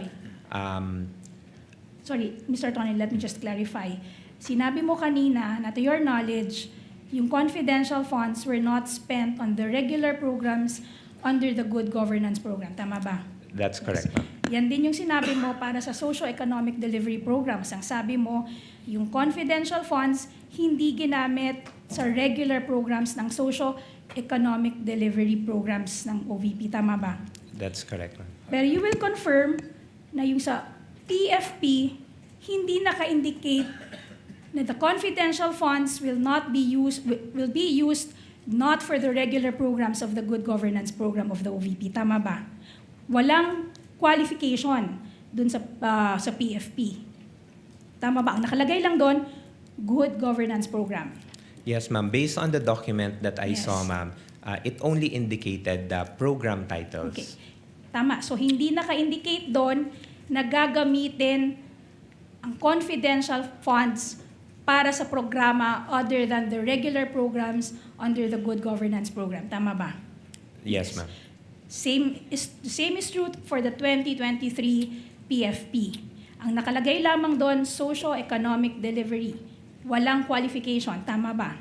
Based on the document that was Yes. presented, ma'am. Hindi rin sinabi na the confidential funds for 2023 ay gagamitin for programs other than the regular programs of the socio-economic delivery programs of the OVP. Tama ba? Sorry, ma'am. Can you repeat the question, ma'am? Hindi To be rin clear. sinabi sa PFP for 2023 the confidential funds of the OVP will be used for programs other than the regular programs under the socio-economic delivery program of the OVP. Based on the Yes. document, ma'am, it does not specifically indicate. Okay. And you would confirm that the seeming confusion would have been avoided had the Office of the Vice President only indicated the specific programs under both the good governance programs and the socio-economic delivery programs in the PFP. Tama ba? Objection. What is the ground? Attorney Speculative, Your Honor. Your Honor, again, a question does not make... The witness is smart enough. Mr. Ortonio, you may answer if you know. Can you repeat the question, ma'am? The confusion would have been avoided or would have been averted, maiiwasan sana ito kung yung OVP nilagay doon sa dalawang PFP for 2022 and 2023 yung specific each and every program that will be funded by the confidential funds for Objection. both years. Tama ba? Objection, Your Honor. So What's the already ruled objection, upon, Your Attorney Honor. Christine? The witness did not say there was a confusion, Your Honor. That was misleading. I didn't say, Your Honor, that this witness mentioned But her question says, so the confusion should have been avoided, Your Honor. The question is misleading. Because, Your Honor, there was an inconsistency, Your Honor. Earlier, She is interpreting and making conclusions out of the answer of the witness, Your Honor. Attorney May, kindly reform. Yes, the witness did not say that he was confused. Okay. Reform, you can get to the same point. Throw another way. Okay. So, Mr. Ortonio, kung nilagay yung each and every program that will be funded, stinate doon sa dalawang PFP, yung particular programs na paggagamitan ng confidential funds, wala sanang question kung saan ito ginamit. Tama ba? Objection, Your Honor. Same objection, Your Honor. Actually misleading kasi wala sanang questions. He did not say that there were questions on Then the I will confidential. drop the sana, Your Honor. Mr. Ortonio, if I may, counsels, Mr. Ortonio, bakit hindi nilagay doon sa PAP yung particular ng good governance at socio-economic program at hindi ito bahagi doon sa original o regular na budget ng OVP? Sa Sir, pagkakaalam mo. Thank you, Your Honor. On the question, sir, on kung bakit hindi nilagay, sir, I would have no personal knowledge, sir, on why, since the document was prepared by our Special Disbursing Officer. Sa paggawa ng sagot sa OEM, sa palagay mo ba kung nilagay niya yon, hindi na masasama sa OEM, sa AOM yon? Based on my understanding, sir, it could have helped, sir, to clarify. Okay. Your witness, counsel? Okay. Mr. Ortonio, yesterday and today, paulit-ulit mong sinasabi na wala kang participation sa disbursement and implementation of the confidential funds. Tama ba? Yes, ma'am. So hindi mo rin alam kung talagang saan ginamit yung confidential funds, kung anong programa dinisburse ito. Tama ba? Objection. Objection, Your Honor. What is the ground? Not Attorney covered by Christine? the cross. Let's give her sufficient leeway, counsel. This is one of the questions in the minds of the senator judges. Just to clarify, you may answer it, Mr. Ortonio. No, I would not have any personal knowledge. So hindi mo rin alam, based on your personal knowledge, na yung confidential funds ay hindi ginastos sa regular programs under the good governance program. Tama ba? Kasi wala kang sabi mo, wala kang participation, wala kang personal knowledge kung saan dinisburse yung confidential funds. Tama ba? Based on my understanding, ma'am. Wala ka ring personal knowledge kung paano in-implement ang confidential funds. Tama ba? Yes, ma'am. So hindi mo rin masasabi, based on your personal knowledge, na yung confidential funds ay ginastos sa mga programa other than the so-called regular programs of the good governance program. Objection, Your Honor. What is the ground, Christine? Misleading, Your Honor. The witness did not say that the confidential funds were spent on the good governance programs of the OVP. That was not the point, Attorney Christine. Witness may answer. If the presiding officer may, Mr. Ortonio, kung wala kang personal na kaalaman kung paano ginastos yung confidential fund, edi wala ka ring personal na kaalaman kung ginastos sa regular na programa ng OVP yung confidential fund. I do not have any personal knowledge, sir, on how the confidential funds was implemented, At all. sir. Kung saan napunta yon, wala kang alam. No, sir. Kung napunta man sa tama o mali, madumi o malinis, wala kang alam. I would have no personal knowledge, sir. Okay. Your Earlier, witness, counsel. tinanong ka din, bakit nag-change yung program, the PPAs, for the 2023 PFP? When I say PPAs, I'm referring to the projects, plans, and activities. Tinanong ka kanina kung bakit yung programs, plans, and activities under the 2023 PPA naging Socio-Economic Delivery Program na dati under the 2022 PFP, ito ay Good Governance Program. Tama ba? Yes, ma'am. Yes. The way I understand the Wait. question, ma'am. Wait lang. Ito yung tanong, Mr. Ortonio. Ang sabi mo kanina, nag-change ng PPA sa 2023 PFP para makover ang mas marami pang programa. Tama ba? Ma'am, I'll clarify, ma'am. Wait, I Mr. Ortonio, please just answer my question with a yes or no. answered, ma'am. Your Honor, Let the witness answer, Attorney May. thank you. I answered the question earlier, ma'am, in the context of why there was a change from good governance to socio-economic delivery in the context of what is reflected in the GAA. So that's how I answered it, ma'am. Okay.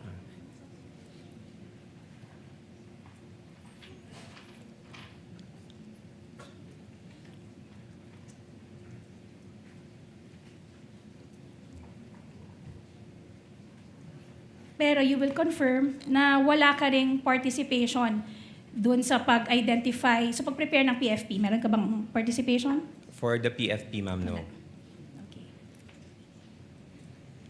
Kanina tinanong ka rin tungkol sa petition for review na final ng OVP sa COA. Tama ba? Yes, ma'am. And you will confirm that this petition for review was denied by the COA. Tama ba? And yes, ma'am, and Yes. subject for motion for reconsideration. Ibig sabihin, nang dininay ito ng COA, yung COA, it stood pat with its earlier decision, with its earlier findings. Tama ba? Your Honor, If he knows, counsel. Yes, ma'am, but then again, Yes. subject for the filing of motion for reconsideration. Yes. Sinabi mo din kanina na wala kang participation sa drafting ng liquidation. Wala kang participation sa drafting ng request. Wala kang participation sa drafting ng liquidation documents. Wala kang participation sa disbursement. Wala kang participation sa recording. Kasi ang may gawa nito ay si Ginang Acosta, di ba? Yes, ma'am, Naalala mo that's yun? correct. You will confirm na ikaw, ang Chief of Staff, at ang Vice President, ang 3 top officers ng OVP. Tama ba? As Assistant Chief of Staff, ma'am. Yes. So, kayong tatlo, kayo yung top 3 officers ng OVP. Assistant Chief of Staff, and the Vice President herself. Tama ba? Yes, ma'am. Okay. Sinabi mo na wala kang alam tungkol din sa mga bagay na yon. At sinasabi rin ng Chief of Staff na wala rin siyang alam tungkol sa mga bagay na ito. So tama bang sabihin na among Your the Honor, three of please. you, si Vice President lang ang nakakaalam? Let her finish the question. Witness will not answer the question until the objection is ruled upon by the chair. Finish your question, Attorney May. Done, Your Honor. Attorney Christine, what's your objection? misleading, Your Honor, and vague. First of all, the Chief of Staff has not yet testified with regard to the confidential funds. Well, Attorney Christine, the court took judicial notice of the proceedings in the House of Representatives where the Chief of Staff, Attorney Lopez, testified, and I went through the TSN, and such statements were made along those lines by the Chief of Staff of the Vice President. Witness may answer. Ma'am, can I be clarified with the question? Can you repeat the question, please? Okay.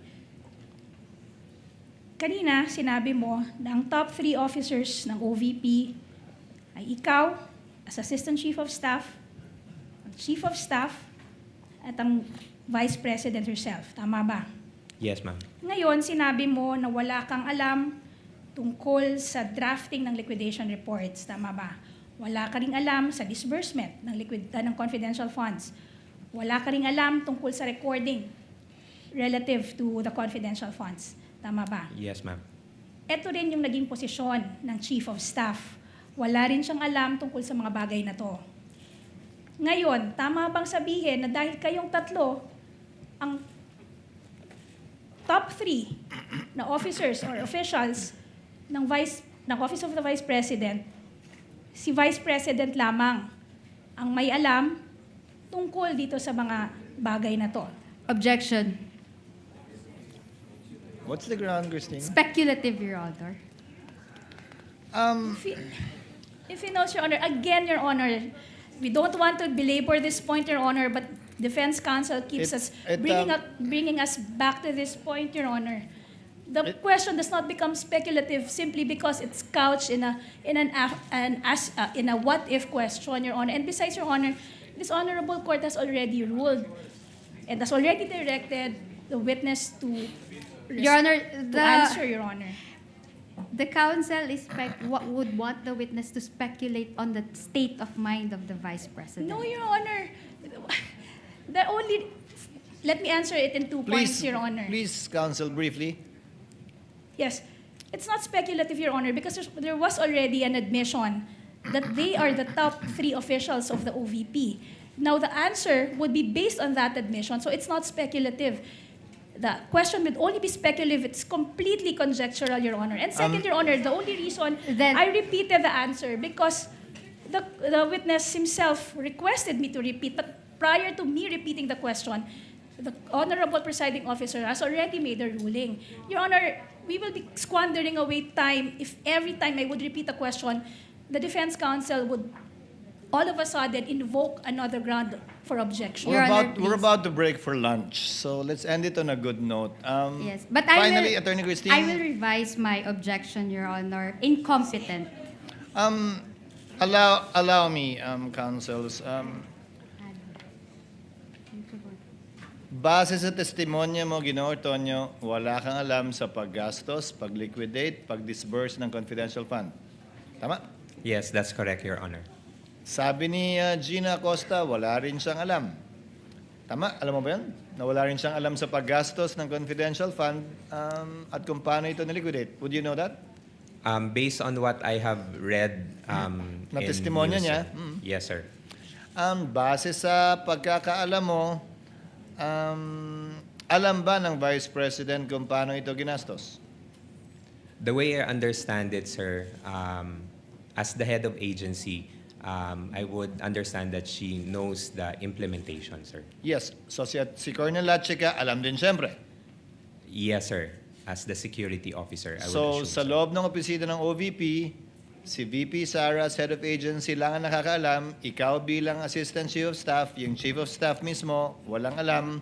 At si Colonel Lachica, na ayon sa katanungan ni Senator Judge Soto kanina lang, na hindi naman bahagi ng opisina ng OVP. Yes, Your Honor. Okay. That would be all for redirect, Your Honor.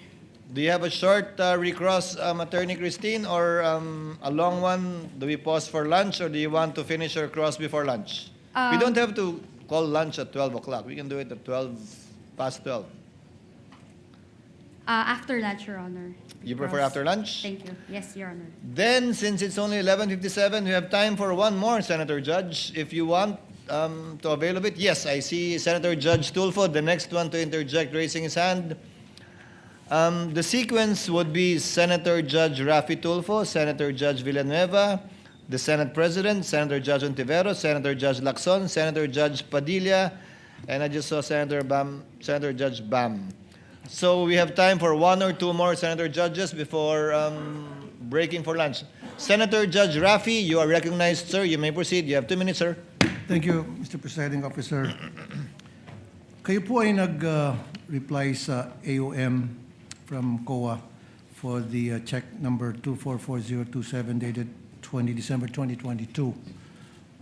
Ano po yung proseso na ginagawa nyo once kayo po ay nakatanggap ng AOM or disallowance? Good morning, Your Honor.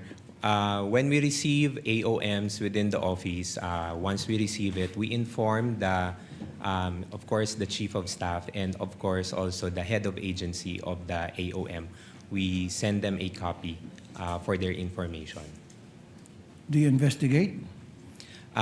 Once meron na pong instruction to kung sino po yung magko-conduct ng review, then that's the time po that we conduct a necessary review for Do you ask the reply. questions? Yes, sir, to the concerned na mga To the concerned. concerned na mga divisions. What questions do you ask, for example? Usually, sir, we ask point per point on what is Point per point, okay. point per point what is indicated in the AOM, so Yes. that we can also address the concerns point by point. Very good. Now, isa sa mga AOM ay observation ng COA, kulang sa mga dokumento, halimbawa, itong sinabi rito, 170,000, at marami to by the millions. 170,000 for the payment of reward, open and closed medicines. Did you not ask, ano ba talaga to? Anong klaseng medicine ang binili? Kasi ang pagkakalam ko, meron kayong pera from confidential funds, binigay nyo doon sa informant para siya nang bumili ng medisina. Yes, sir. Yun Did po you yung- ask kung anong medisina binili nung, para sa medisina bibili nung informant, yung pera? When the time na nag-consult po ako with the security officer, sir, I did not ask anymore on the specifics, but I asked on paano po yung naging process nila in terms of noong pag-release ng funds for the informants or for the agents. Sir, you are a very highly educated person from prestigious schools. Come on, it doesn't make sense. It defies logic. Tatanungin mo dapat, to protect Sara, kasi very close ka kay Sara, teka muna, anong klaseng mga medisina binili? Nasaan yung reseta? Kasi mali mo, baka namin hindi binili ng medisina, baka binili ng drugs, whatever, baka may nagbulsa ng pera. Dapat, yun kasi yung kailangan ng, COA, di ba? Resibo. At the time po, sir, when I consulted with the security officer, sir, I was not able to ask anymore on Why the not? details, sir. It's part of your job. In fact, pumirma ka doon sa pag-reply mo sa AOM. I asked, sir, So kung ano pumirma yung ka process. nakapikit. Yes, sir. No, sir, hindi naman po na nakapikit, sir, because nagtanong naman po ako sa security officer namin, sir, on how it was released or implemented on the ground.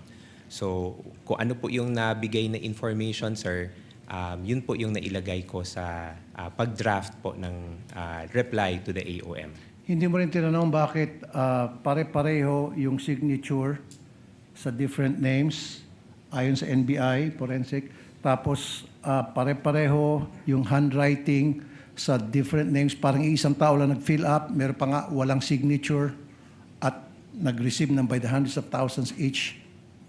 Sir, You didn't ask, bakit mo tinanong, hindi mo tinanong, bakit pusa, bakit ito si Pagong, pinagtatawanan tayo ng tao, etc. Why? Did you not ask? Sir, at the time, sir, hindi ko po nakita yung mga acknowledgement receipts, sir. I was only made aware of the acknowledgement receipts, sir, when it was already shown during the HOR na mga hearings, sir. Hindi kasi pag nagtanong ng attachment, then di ba sabi mo you ask questions point by point, you investigate, then kinuha mo sana yung mga dokumento and then pinakita sa iyo and then nagtanong ka point by point like you said. And then you are a very educated person, you should have asked a lot of questions to satisfy dun sa request ng COA. Sir, I Kasi did not- tulad yan, pusa, Pagong. Imposible hindi mo nakita yan. Tapos pare-pare yung pirma sa isang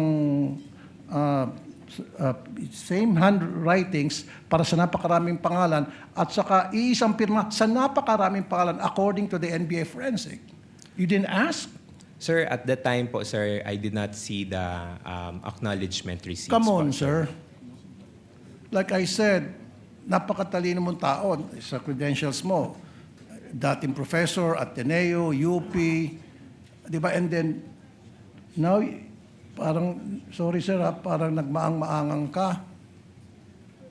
Again, is it blind loyalty? Thank you po. Thank you, Mr. Presiding Officer. Are you going for lunch or the rostrum, Attorney? Senator Judge Joel. Okay. I thought you were headed towards lunch already. Senator Judge Villanueva, as the last Senator Judge to interject before we break for lunch. You have 2 minutes, sir. You may proceed.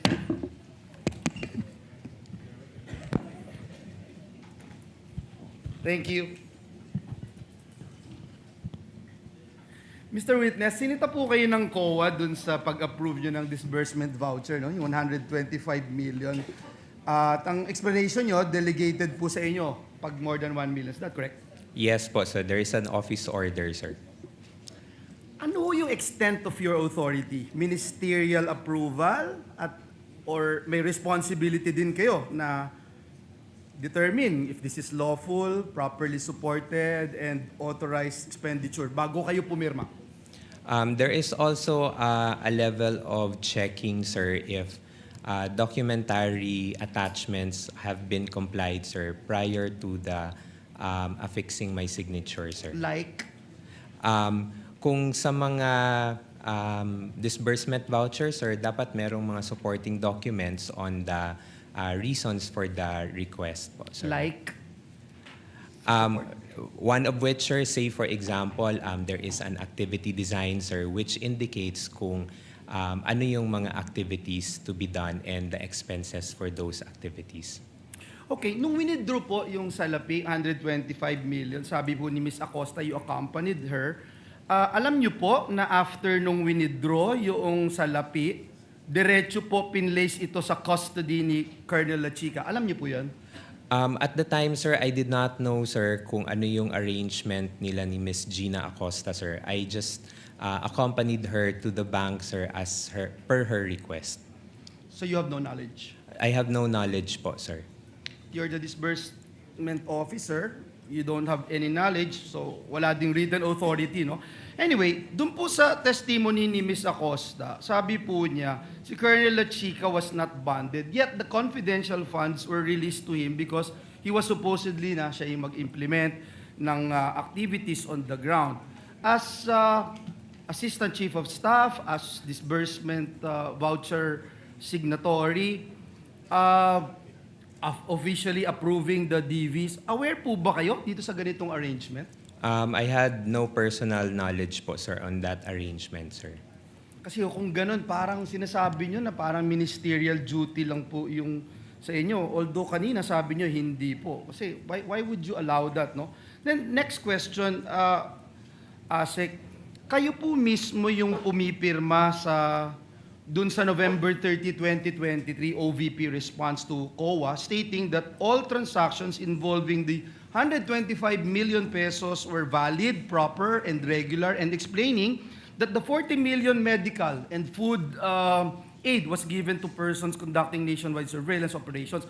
Bago po ninyo ginawa, may factual representation po ba kayo sa COA? Ano po yung inyong ginawa, yung personal po ninyo na verify bago niyo po ito ginawa? Sorry, sir. The question again, sir. Just to be clarified lang, sir. Ulitin ko po yung question. Nung nag-respond po kayo dun sa COA that all transactions involving the 125 million were valid, proper, and regular, in-explain nyo din po yung 40 million medical and food aid was given to persons conducting nationwide surveillance operations. Bago po ninyo ito ginawa, yung factual representation po na iyon sa Commission on Audit, ano po yung inyong personal na ginawa to verify all of this? I consulted po yung our security officer on how the implementation was done on the field, sir. And what was relayed to me, sir, yun po yung nilagay ko sa draft for the reply, Ano sir. po yung hiningi nyo? Information, sir, on how it was implemented, sir. So I asked if I can remember it right, sir, because it was quite a long time ago, sir. I asked kung paano yung manner of release of the funds on the ground, sir, and especially yung sa medical and food aid, sir. And what was relayed to me, sir, was that the funds were released to the informants or the agents through cash, and then based on their representation that they would need these funds for the purchase of medicines and supplies. Binanggit nyo po dun sa AOM na lumabas na notice of suspension, wala pong nakalagay na misuse of funds. Right? So, ano po yung ginawa po ninyo after po lumabas ito despite the fact na wala ho kasi yung nakalagay na misuse of funds, pero nakalagay po doon yung lacking of documentary records to support yung ginawa po ninyo. Ano po yung inyong ginawa para makorek? From example, from AOM to before ma-issue yung notice of suspension, before ma-issue yung notice of disallowance. Ano po yung inyong ginawa to suffice yung hinahanap po ng Commission on Audit? Based doon po sa mga points that were raised in the AOM, we provided answers for But you those. also, before you answer, presiding officer, you agree na yung binanggit niyo po, no, there's no such word misuse of funds doon sa mga AOM, NS, Yes, sir. ND. Yes, sir. Okay, sige po. So we provided the documents that were required of us, sir, in support on the issues or concerns raised by the Commission on Audit. And apparently, hindi po sila pumayag at hindi sila nag-agree because kulang pa rin po yung documents. Based po sa NS, sir, ND, sir, meron pa pong mga hinihingi ang COA, sir. And that's why, as a response to the ND, sir, we also supply those information. Salamat po, salamat po. Gusto ko lang hong sabihin that indeed yung confidentiality may limit what can be disclosed to the public, but it cannot erase yung accountability within the government. Salamat po, Mr. Witness. Thank you, Senator Judge Villanueva. We shall declare and call a recess so that everybody can have lunch. Mr. Ortonio, you are excused from the witness stand. Kindly have lunch, and we expect you back. We expect everyone back at 1 p.m. Your Honor, please. Yes, Senator, the Honorable Luistro. Your Honor, may we just know if Colonel Boransing is already in the premises, because we understand that the prosecution will be presenting him immediately after the recross of Mr. Ortonio. He is not yet in the building, and we will address that when we reconvene. There's nothing we can do about it anyway at this point in time. We will Thank you, inform Your you of the circumstances before we resume at 1 p.m. We are on recess until 1 p.m. Kindly have a hearty lunch.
Okay.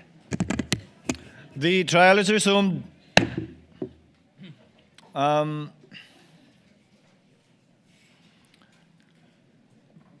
Kindly situate Mr. Ortonio to the witness stand. Clerk of Court, through us.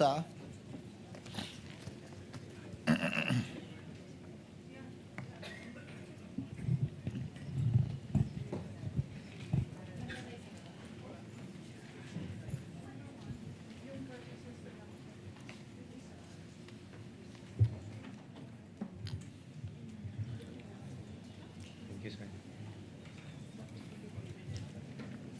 You are under the same oath, Mr. Ortonio.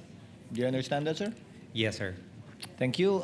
Attorney Christine, your witness for your recross. Yes, Your Honor. Good afternoon, Mr. Ortonio. Good afternoon, ma'am. Maayong hapon.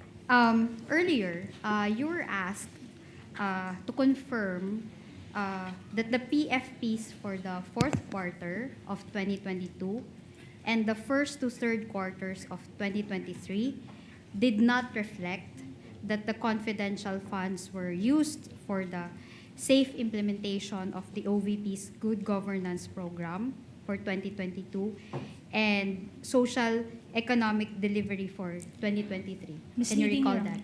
Yes, Misleading, Your Honor. Move to strike, Your Honor.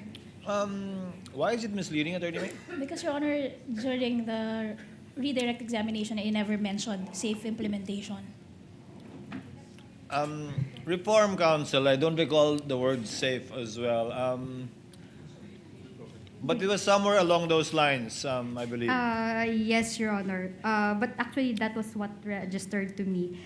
But can I continue, Your Honor? You may continue, Attorney Christine. But, Your Honor, Okay. we move to strike the answer of the witness. So stricken off, reform your question, Attorney Thank you, Your Christine.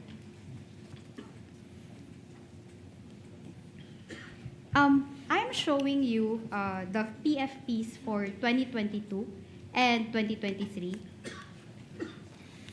Your Honor, they are exhibits Assisting counsels may approach. D-1-23 OVP for the PFP for the year 2022 and D-1-49 OVP for the year 2023. Okay, do you have copies of those PFPs? Okay, let's go to the 2022 PFP. Now, I'm directing you to the second column of the PFP. Okay. It says there, safe implementation. Let's go to the 2022 PFP. It says there, safe implementation of the OVP initiatives and confidence building. Do you see that? Yes, ma'am, based on the documents presented. And that is under the table, under the heading, expected outcome. Yes, ma'am. Okay. Now, let's go to the year 2023, CY 2023 PFP. Now, I'm directing you also to the second column. It says there's safe implementation of OVP initiatives and confidence building. Do you confirm that? Yes, ma'am. And that is under the heading expected outcome. Yes, ma'am. Okay. You were also asked about the supposed submission of the PFP together with your letter or the Vice President's letter to the DBM dated August 22, 2022. Earlier, you were asked. And in fact, you were asked also to refer to section or item 3.24 of the joint circular. Joint circular, Do you yes. recall that?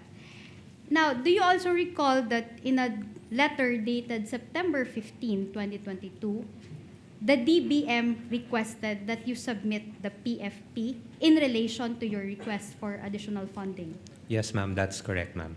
In fact, in compliance with such letter of the DBM, you submitted a copy of the PFP through your letter dated September 19, 2022. Yes, ma'am, we transmitted that report, ma'am. And as earlier mentioned, during your cross-examination, your submissions to the DBM, okay, I will rephrase, Your Honor.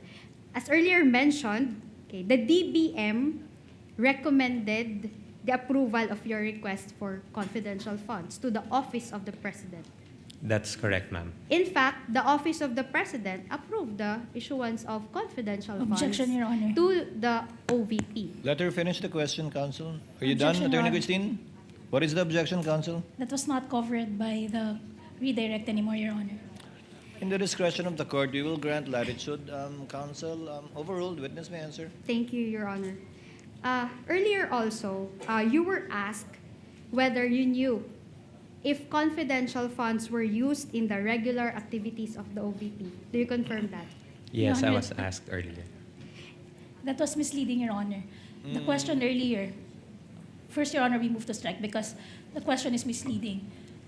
What I asked was whether or not this witness has personal knowledge, not just any kind of knowledge, Your Honor, personal knowledge. Okay, I will rephrase my question. Kindly using- rephrase to yes, include Your Honor, personal using knowledge. the wordings of the counsel. You confirmed earlier that you were asked whether or not you have personal knowledge as to whether the confidential funds were used in the regular activities of the OVP. Yes, ma'am. As the one who drafted the AOMs and the response to the AOMs and the response to the notice of suspension, was there any findings in the AOMs? Was there any findings in the AOMs which relative to the supposed use of the confidential funds in the regular activities of the OVP? Misleading, Your Honor. If you can recall.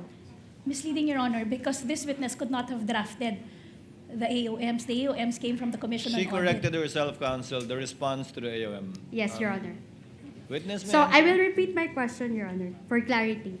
Now, as the Proceed, one who Attorney drafted, Christine. as the one who drafted the responses to the AOMs, as well as the notice of suspension, if you can recall, was there any findings of the COA relative to the supposed use of the confidential funds in the regular activities of the OVP? Not covered by the redirect, Your Honor. I never touched upon the AOMs during the redirect examination. Same ruling, counsel.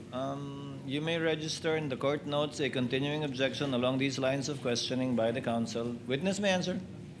Based on the documents that we have received from COA, there was no any indication or any comment that the confidential funds were used for regular programs. Nothing further, Your Honor. Thank you. Thank you, counsel. We now proceed to the interjections of senator judges. Before we proceed to administrative matters facing the court today, we recognize our distinguished Senate President. Next in line, Senate President Owen Gatchalian. You may proceed, sir. You have 2 minutes. Thank you, Mr. Presiding Officer. Mr. Ortonio, nakita ko sa mga records na 6 na beses ko yung pumirma ng reply to COA.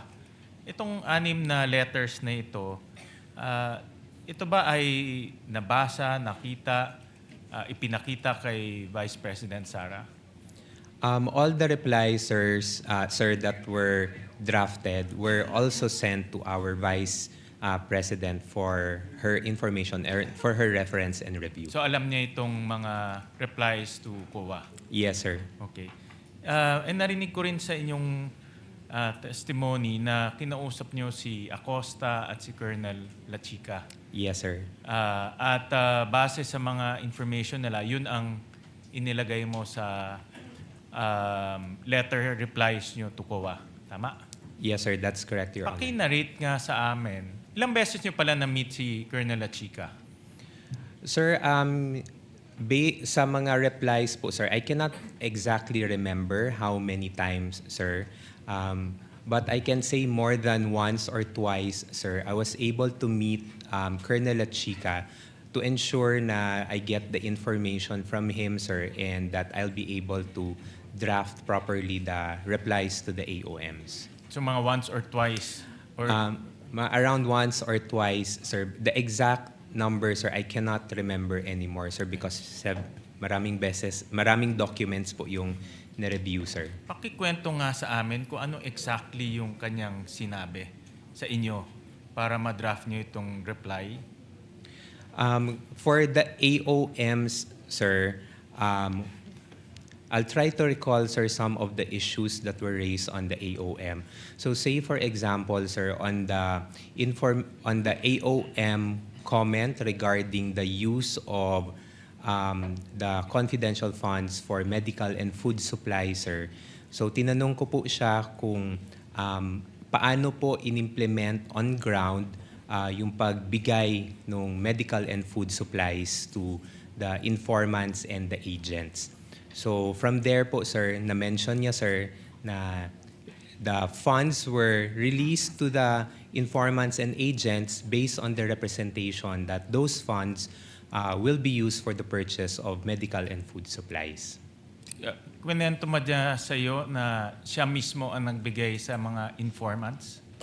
Sir, hindi ko na po ma-recall, sir, if he mentioned specifically if siya po yung ang nag-distribute personally, sir, doon sa on the ground, sir, or implemented the release on ground. Pero ang kwento niya sa iyo, cash ang ibinigay sa informants, hindi medical supplies or other supplies. That's correct po, Your Honor. Kwento niya ba sa iyo na mayroon ba siyang kasamang iba sa pagbibigay nitong cash? Kasi libo-libo yung acknowledgement receipts. Hindi niya po nakwento specifically, sir. Although if I can recall, sir, based on my recollection, meron po siyang na-mention na meron po siyang mga, hindi ko alam kung ano yung term niya, sir, but meron siyang mga people who go directly on the ground, sir. Pero kinonfirm niya sa iyo na kinuha niya yung 500 million pesos. 500 million, sir? Yes, in four different tranches. For the different funds, sir. It is of my assumption, sir, na siya po yung napagbigyan ng funds, sir. In 4 different tranches? 4 different tranches, Okay. sir. Nasabi niyo ba sa kanya na, tinanong niyo ba sa kanya na yung mga ibang acknowledgement receipts ay questionable yung mga apelido?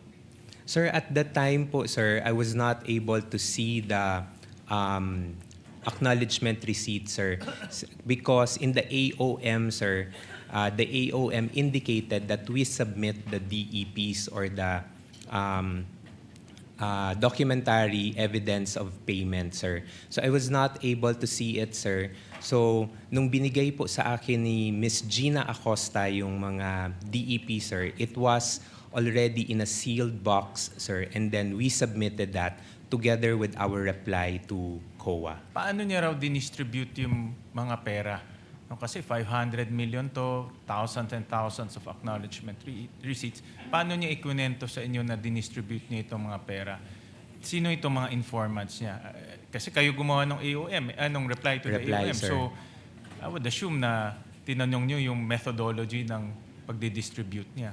Sir, based on my recollection lang, sir, he mentioned na, yun nga, sir, meron siyang mga people, sir, who worked on the ground. That is only the extent of the information I can recall, sir, when I had a consultation with Colonel Achica. Yung pagpili ng informants, natanong niyo ba kung paano? At Sir, yung relevance ng informants dito sa inyong confidential operation? Sir, I did not ask anymore, sir, because it was not the subject of the AOM, sir. So I was not able to check on him on that matter, sir. Pero yung DEP, yung documentary evidence of payment, subject yan ng AOM, tama? For submission, sir, we were required to submit the documentary evidence of But payment, sir. did you, tinanong niyo ba sa kanya kung paano niya nakukuha itong DEPs? Sir, I did not ask anymore, sir. I just requested for the copies for the DEPs, sir, so that I can already submit it, sir, doon sa COA as an attachment to the AOM reply. Paano kung yung DEPs peke? Paano kung yung kanyang narration sa iyo ay hindi totoo?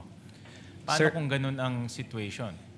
Sir, at the time, sir, because he was designated as our security officer, sir, I Designated by the head of office, sir, Which is the Vice Sara President. Duterte, sir.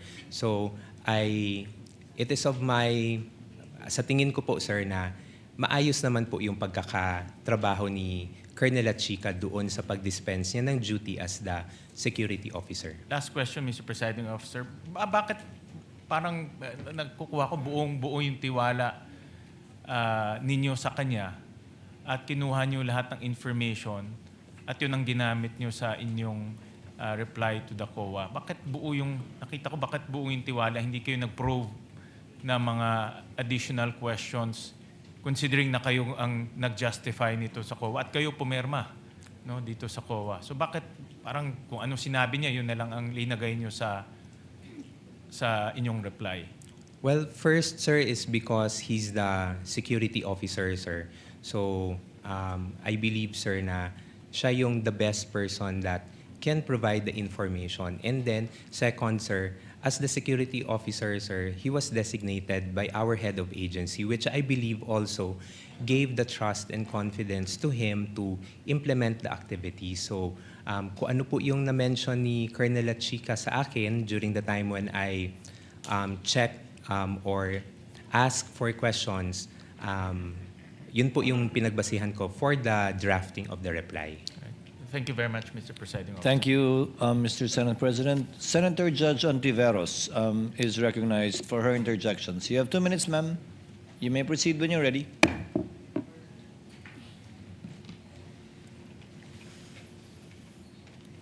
Salamat po, Mr. Presiding Officer.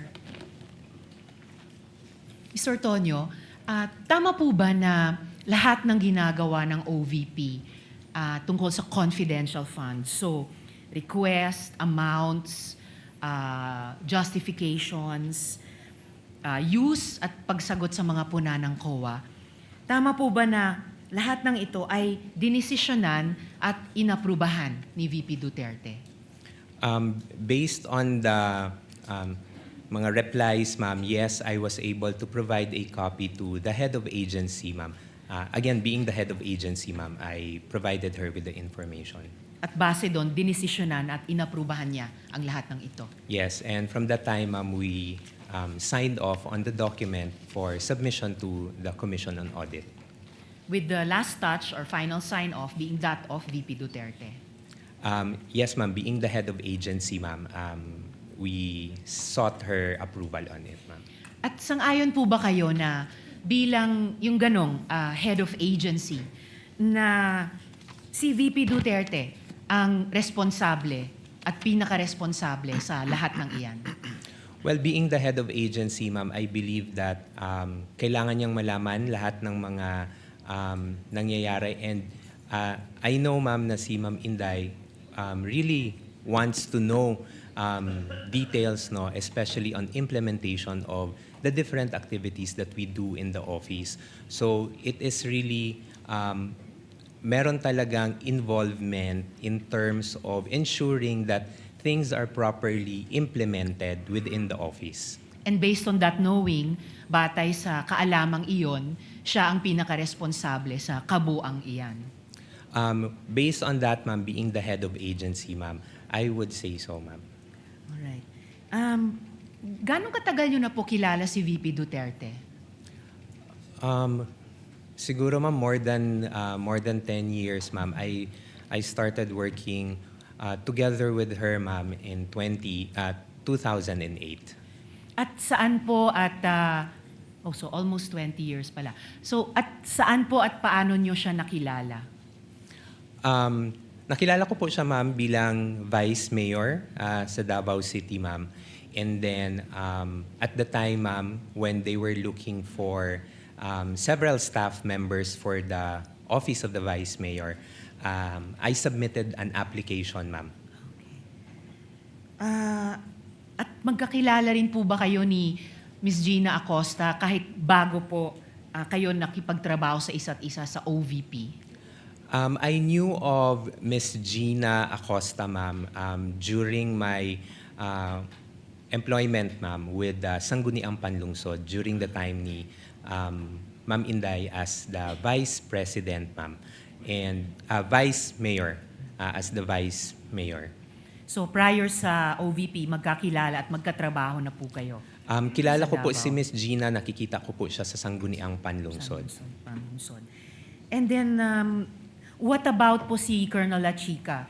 Magkakilala na rin po ba kayo at magkatrabaho bago kayo magkatrabaho sa OVP? I first knew of Colonel Chica, ma'am, when I was already with the Office of the Vice President, ma'am. So, would you say po na kayo ni VP Duterte, kayo ni na Miss Gina Acosta, Colonel La Chica at kayo nga po? Well, ma'am, I can only answer for myself, ma'am. In terms, I would say that I have the trust and confidence of the VP in terms of doing duties that are assigned to me. Pero sasabihin nyo ba na walang trust at confidence si VP Duterte kay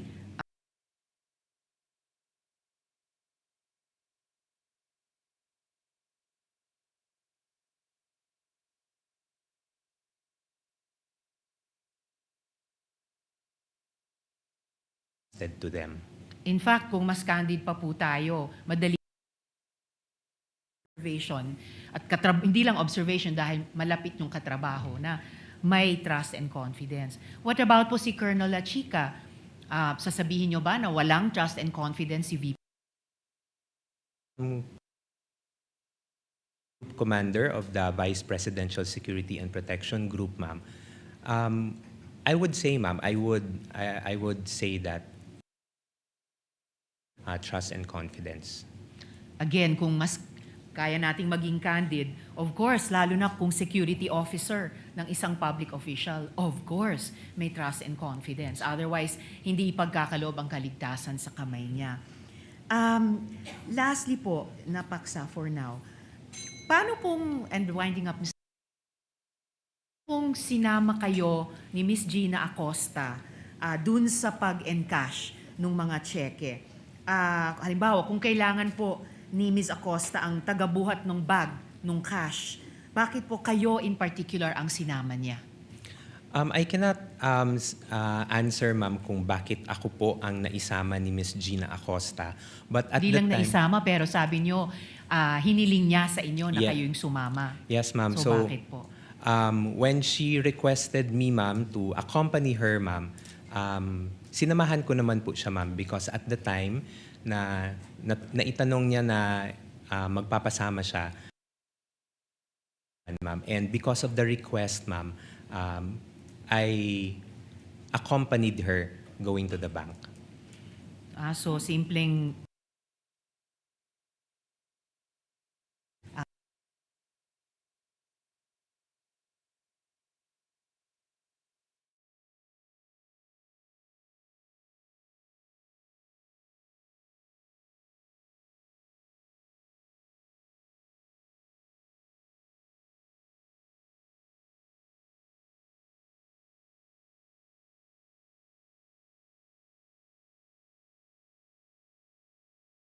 iabot kay Colonel La Chica yung pera. No, ma'am. I actually did not. I was not aware, ma'am, of the arrangement, ma'am, with Colonel Chica, ma'am. At huli po on this topic, Mr. Presiding Kindly Officer. wind up. Winding up, Mr. Presiding Officer. Nabanggit niyo po na alam ninyo yung joint circular on confidential and intelligence funds. Hindi niyo po ba naisip na violation ang pagbibigay ni Ms. Acosta kay Colonel La Chica ng bulto-bultong cold cash? Ma'am, because again, ma'am, I was not aware of the arrangement, ma'am. But when I was doing the replies, ma'am, to the AOM, and of course, I also checked on the JC, ma'am. The pagpili po ng mga ng person to implement the different activities of the confidential activities and to designate a security officer is indicated also in the JMC and is within the authority of the head of agency. So yun po yung pagkakaintindi ko at the time. So with that, ma'am, I saw it that it was the manner of how the funds were handled, ma'am, was following a regular process, ma'am, based on the JMC, based on my understanding. But then again, Mr. Ortonio, in closing, yung close reading ng JMC, nasabi nyo nga familiar kayo, would show na hiwalay pa sa usapin ng implementation, yung paghawak ng pondo ay dun lamang sa isang katulad ni Miss Gina Acosta at hindi pwedeng ipagkatiwala bilang accountable officer siya. Hindi pwedeng ipasakamay sa iba. Ang understanding ko po, ma'am, yes, the disbursement is with the special disbursing officer, but the implementation, ma'am, was done through the security officer. Of course, hindi ko po tinatanong yung implementation. Tinatanong ko po yung violation ng JMC na alam ninyo nung tinurn over ni Miss Gina Acosta ang bulta-bultong cash kay Colonel La Chica. Something that I simply think should not and could not have escaped your eyes, Mr. Ortonio. Yes, ma'am. Again, ma'am, based on for the 2022, ma'am, I could not recall that that was a concern, ma'am, in the AOMs, ma'am. Although for the 2023, ma'am, na notice for disallowance, ma'am, it is subject for reply also on our end, ma'am, and we are currently drafting also a reply for that one. And of course, given the strict internal controls na siguro kayo yung pinaka may oversight sa opisina, even prior further communications from COA, after yung unang pagpansin nila sa last quarter 2022, edi dapat nag-exert kayo ng higit na pagbantay the next 3 quarters of 2023. Ma'am, Kindly wind up, Senator Judge Riza. Yes, winding up now, Mr. President. Your Honor, we were able to receive the audit observation memo for 2022 in October 4 of 2023. So we got the observations po, ma'am. And we already got the AOM, ma'am, and yung 3 quarters for 2023 was already implemented. Again po, Mr. Ortonio, even prior any further communications from COA, dahil familiar kayo sa JMC, sabi nyo nga, dapat alam nyo na po yun. Dagang salamat, Mr. Ortonio. Thank you, Senator Maraming Judge salamat po, Risa. Mr. Presiding Officer. Senator Judge Lacson, you may proceed with the interjections when you're ready, sir. You have 2 minutes. Thank you, Mr. Presiding Officer. Good afternoon, Mr. Ortonio. Good afternoon, Your Honor. You know, even setting aside your educational background and your work experience, it is not difficult to conclude na matalino kayong tao, you're an intelligent person, and an intelligent witness as well. So, kayo po yung Assistant Chief of Staff ng OBP. Yes, Your Honor. Kayo rin yung concurrently Administrative and Financial Officer. As the Assistant Chief of Staff, sir, I oversee the Administrative and Financial Officer. Yeah. Yes, sir. So effectively, kayo yung Admin and Financial Officer. Yes, sir. I oversee the Admin and Finance, sir. You know, kanina kasi, upon questioning ni Attorney Christine, she kept referring to the regular programs under the Office of the Vice President. No? Natatandaan niyo yun? So it aroused my curiosity. No? Pina-pull out ko sa staff yung General Appropriations Act ng 2022 as well as 2023. So we found out, papabasa ko sa inyo para hindi ma-charge sa oras ko. No? For 2022, under the Good Governance Program, merong 621.6 million pesos. Pakibasa nyo na lang, kayo na lang. Sorry, sir. Hindi ko makita, sir. Okay. For fiscal year 2022, sir, under Good Governance Program, General Appropriations Act, 621.6 million, sir. Please continue. And then Physical and Financial Plan for the Confidential and Intelligence Funds, 125 million for the 4th quarter. And then for fiscal year 2020... No, under the same program, Good Governance Program. Good Governance Under Program. the PFP. Under the PFP, Okay, please sir. continue. And then for fiscal year 2023, Socio-Economic Program Delivery, 2.21 billion Billion, yeah. billion under General Appropriations Act, and then 500 million for 125 million first quarter, 125 million second quarter, 125 million third quarter, and 125 million fourth quarter. Okay. For a total of 500 million more. 500 million. Okay. Next slide. I-juxtapose ko naman yung next slide, wag na yan. I-juxtapose ko yung 2022 at saka 2023 OBP physical and financial plans, confidential intelligence, dalawang budget years. Pakibasa yung last quarter physical target.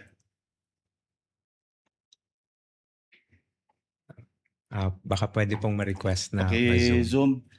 Pwede bang hindi charge sa time ko? Ako magbabasa. Okay. Letter A, number of identified areas with surveillance conducted and monitored.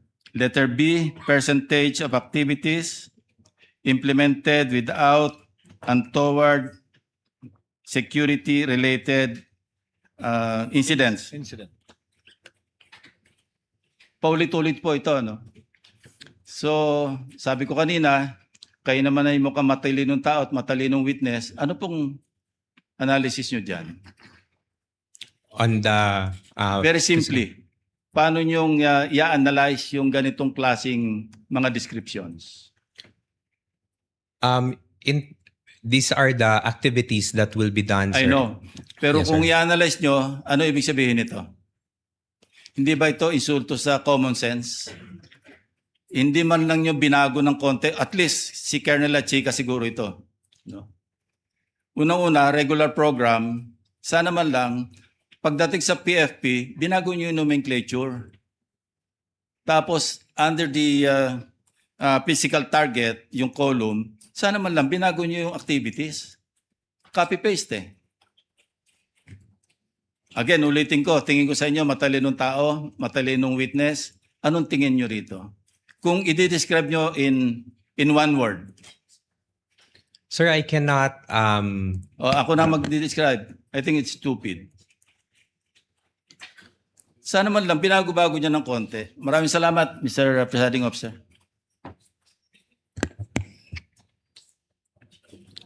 Next would be Senator Judge Padilla.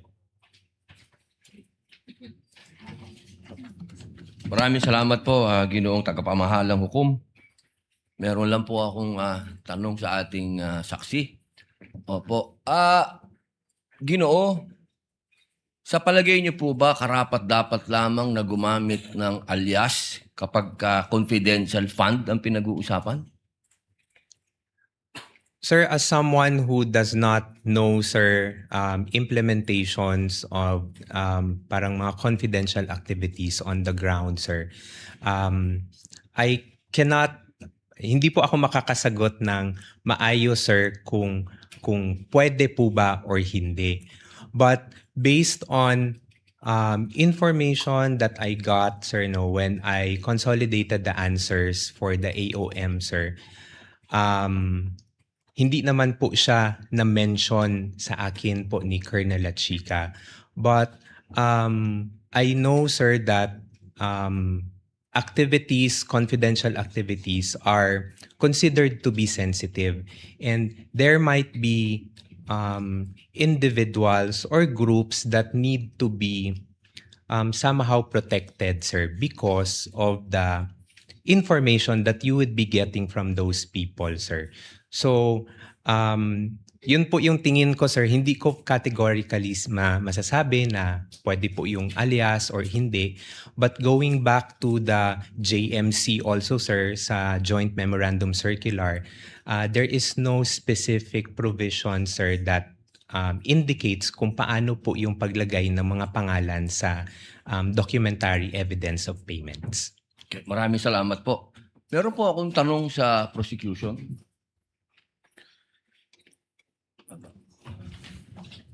Magandang hapon po. Napakaganda po ng inyong ngiti. Good Opo. afternoon din po, sir. Opo. Batid po ba ninyo ngayon, mga petsa na to, kung ano ang pinagdiriwang natin sa Pilipinas? Magmula po 19 hanggang 30. Buwan ng wika daw po, sir.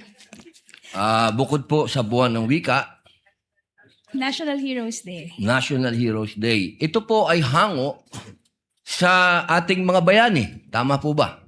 Opo. Opo. Naniniwala po ba kayo na ang ating mga bayani ay may mga alias? Kilala niyo po ba sila Di Masalang? I'm sorry po sa aking history teacher. Ayan, opo. Hindi ko na po maalala. Ito po ang masyado. pinakamagandang panahon para maipaalala po sa inyo na ang ating mga bayani ay gumamit ng mga alias. Di Masalang, Siling Labuyo, Tikbalang, Tagailog, May Pag-asa, Buwan, Magdalo, Leon Kilat, Vibora, Lakambini, Paralitiko, Dimas, Alipato, Liwanag, Balite, at marami pa pong iba. Ano po ang kahalagahan dito, palagay po ninyo? Ang alias po, anong kahalagahan? Well, first, sir, first, Your Honor, I cannot comment because I'm not sure of the circumstances surrounding their use of alias. Under the anti-alias law, sir, inaalaw naman po yung paggamit ng alias provided kailangan po nakabanggit din, nakadisclose kung ano yung real name. So it's not completely prohibited provided they also provide the real Opo. the real name. So, Pakisagot lang muna po yung tanong ko bago po yung explanation po ninyo. Pakisagot lang po kung narinig nyo na po yung mga alias na yan. Ngayon lang po nyo narinig. some of it po, Your Ayun. Honor, to be candid, some of it I've already heard. Magmula po 1892 hanggang 1896, ginagamit po nila ang mga alias na yan. Nagkaroon lang po ng isang traidor, ang pangalan ay Teodoro Patiño, na nagbulgar sa Katipunan. Alam po ba niyo yun? Yes, Your Honor. But the circumstances then were different because we were Bakit po iba? under... Bakit po iba? Bakit po na iba? May gera po nun, sir, and we were under Wala po ba tayong occupation. gera sa NPA? Ang NPA po, merong mga alias. Meron pong ka-Cobra, ka-Agila, ka-Lawin, ka-Tigre, ka-Kapre, ka-Sirena, ka-Adobo, ka-Sinigang, ka-Pansit, ka-Tinola, ka-Sile, ka-Kamote, ka-Bawang, ka-Maxi, ka-Labuyo. Strictly speaking, Lahat po yan, sir, ginagamit iba po na yung alias. internal armed conflict, iba naman din po yung war. Bakit po na iba? Pareho po itong clear and present danger sa atin. So ang gusto ko lamang pong ipaalam sa ating prosecution na napakahalaga po ng alias sa panahon ng... Kayo po, sagutin po nyo, sa panahon ng... Gera, sir, Your Honor. Ang confidential po. Ang pagkilos confidential ay napakahalaga at hindi po ginagamit ang pangalan at hindi po pumipirma. At alam niyo po ba, noong September 12, 1896, anong nangyari? Nagkaroon tayo ng 13 martires. Yung mga nagtraidor ay itinuro ang mga totoong pangalan, totoong lugar, kung nasaan yung mga sumusuporta sa Katipunan. If I may, Your One Honor. last na lang po. Kindly wind One up, last, Senator one Judge last na lang Padilla. po. If I may, Your Honor, just address your question earlier. With all due respect, Your Honor, the prosecution respectfully submits that whether the use of alias is allowed or not and whether it's necessary or not, to us, that is a non-issue because that was never raised Hindi po by pwedeng the... maging non-issue sapagkat ito po ang ipinalalabas ng prosecution. If I may, Your Na Honor, may mga pangalan, na mga katawa-tawang pangalan. Mas nakakatawa po itong mga pangalan nung mga nangyari nung araw. with all due At isa respect, pa Your po, Honor, isa na lang if po. Kasi isa na lang po. Kindly wind up, Ito Senator na lang Judge po. Padilla. Kilala niyo po ba kung sino si Marcial Bonifacio? to be candid, Your Honor, I'm not Sino po? familiar. Si Benigno I'm sorry, Aquino Your Honor. Jr. Si Ninoy. Siya mismo may alias. Maraming salamat po. Your Honor, if I just may, Your Honor, just to set the record straight, because it was made to with all due respect to the Senator Judge, it was Presiding Judge, allowed ba yun? I was about to make a ruling. Maraming Senator salamat Judge. po. There was no question posed or poised. Attorney May. Let's proceed to the next Senator Judge who will interject. By the way, did you intentionally get rid of the platform? yes, Your Honor, because we were not expecting that I'd be called again, Your Honor, to make way for the Honorable Chair of the Okay. Panel of Understood. Prosecutors, Your Honor. Understood. Senator Judge Aquino, Thank you're you. recognized for interjection. You may proceed, sir, when you're ready. You have 2 minutes. So bago po yung 2 minutes, Mr. Presiding Officer, tama po, si Ninoy Aquino po ang kanyang alias ay Marshal Bonifacio para makauwi po siya sa Pilipinas nung nasa Boston siya. Oho. Pero wala naman ho siyang confidential funds na, wala ho siya sa mga AR na confidential funds. Lilinawin ko lang ho. Okay. Pagdating ho sa prosecution, ang posisyon ng prosecution, yung mga pangalan ay totoong tao, di ba? Correct, no? You have not really mentioned aliases in any of your... Wala. Could you respond quickly? We have talked about aliases. Is the prosecution talking about aliases? That was never our point, Your Honor. In fact, the point of the prosecution is that that was never raised by the defense, either in their answer or in their pretrial brief, Your Honor. So to us, that should be a non-issue because even them, they never claimed that in any of their pleadings before Okay, this thank you. honorable court.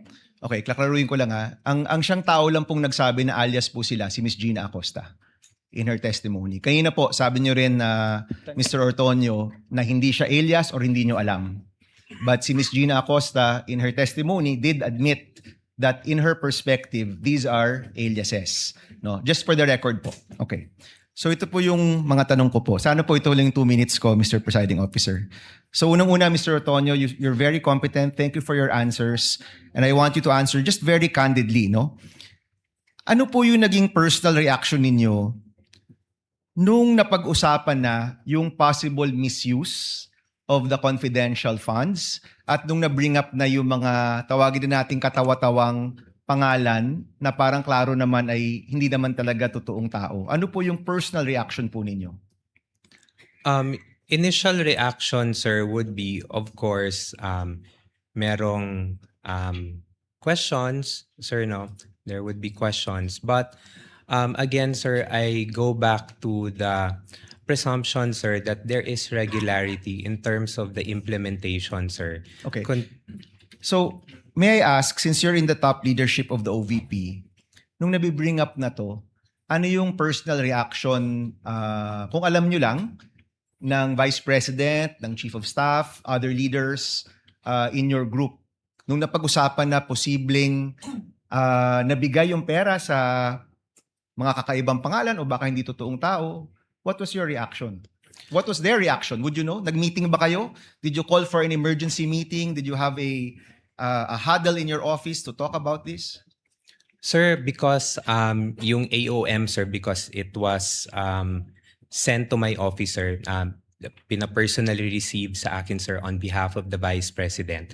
Of course, I provided a copy to the Chief of Staff, sir, and the Vice President. Ang naging instruction lang naman po sa akin, sir, was to respond to the AOMs and make consultations with the Special Disbursing Officer and Security Officer para masagot yung mga concerns or issues raised by COA. Okay. Yan yung mga actions nyo, Mr. Ortonio. I'm asking about your reaction. Kinabahan ba kayo? Were you worried? Were you concerned? Was there any concern shown by the Vice President, by the Chief of Staff, by people in your office na posible itong perang ito ay hindi nagamit sa tama?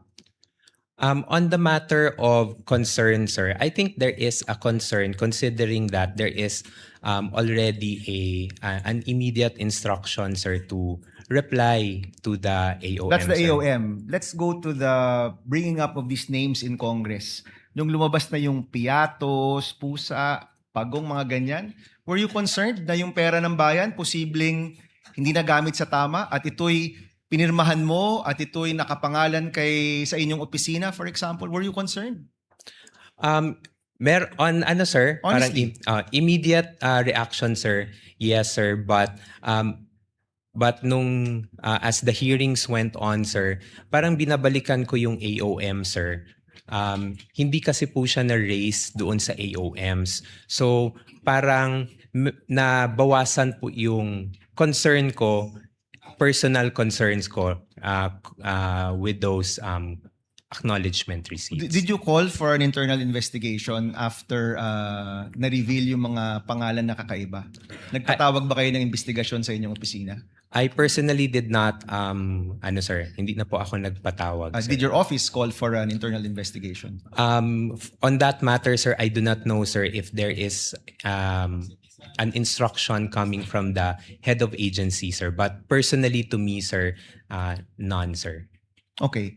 So, ito kasi, Mr. Ortonio, no, sa aking opisina, more than 10 years ago, meron kaming nahanap na isang staff na ibang resibo yung ginamit sa liquidation.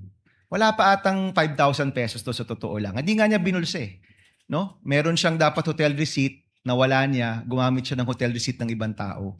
That already elicited an internal investigation on our part. In the end, pinaalis namin yung staff na yon na kilala namin, kaibigan namin. 5,000 lang yun. So the common response we are looking for is that kapag pera to ng bayan, action ka agad at hanapin nyo talaga kung saan nagamit tong pera to. Kaya I'm really wondering what were the actions and reactions of people. So ito yung tanong ko rin, no? Mahalaga ba sa inyo, mahalaga ba sa iyo, sir, na yung perang ito ay nagamit sa tama? Na hindi ito nagamit sa mali o nabulsa lang? Yes, sir. It is important to me, sir, because in the years na nakasama ko rin po si Vice President Sara Duterte, sir, she also would want na money is spent properly for what it is intended to be used for. Okay, last question, Mr. Presiding Officer. During all of this time, pinatawag mo ba si Colonel La Chica o pinatawag ba siya ni Chief of Staff Lopez or ni Vice President? Would you know? Kinausap mo ba? Tinanong mo ba? Colonel, itong mga pangalang ito, sino ba talaga to? Totoo ba to? Bakit nakalagay medicine pero cash talaga yung binigay? Kasi sa totoo lang sir, yung nakalagay doon gamot pero cash ang binigay na pambili ng gamot, cash pa rin yun. 'Di ba? So in short, yung 500 million parang puro cash yun. Wala man talagang supplies or tables and chairs because that presupposes na ang binili nyo yung tables and chairs or supplies. You actually gave cash na 500 million. Pinatawag nyo po ba si Colonel La Chica at tinanong, as public officers, we have to exercise the diligence of a good father of a family. No? That's in our oath. So pinatawag nyo po ba ng inyong opisina at pina-explain kung nasaan ba itong peran to? Sir, I was only able to request na makausap si Colonel La Chica in relation only to the response to the AOM, sir. So hindi nyo po natanong itong mga specific questions na ito dun sa mga specificong mga pangalan, mga AR, mga ganyan? At that time, sir, when I was drafting the AOM, sir, no, sir, because I had no knowledge, sir, of the AR, sir. Salamat, Mr. Presiding Officer. Thank you, Senator Judge Aquino. Senator Judge Erwin Tulfo is recognized.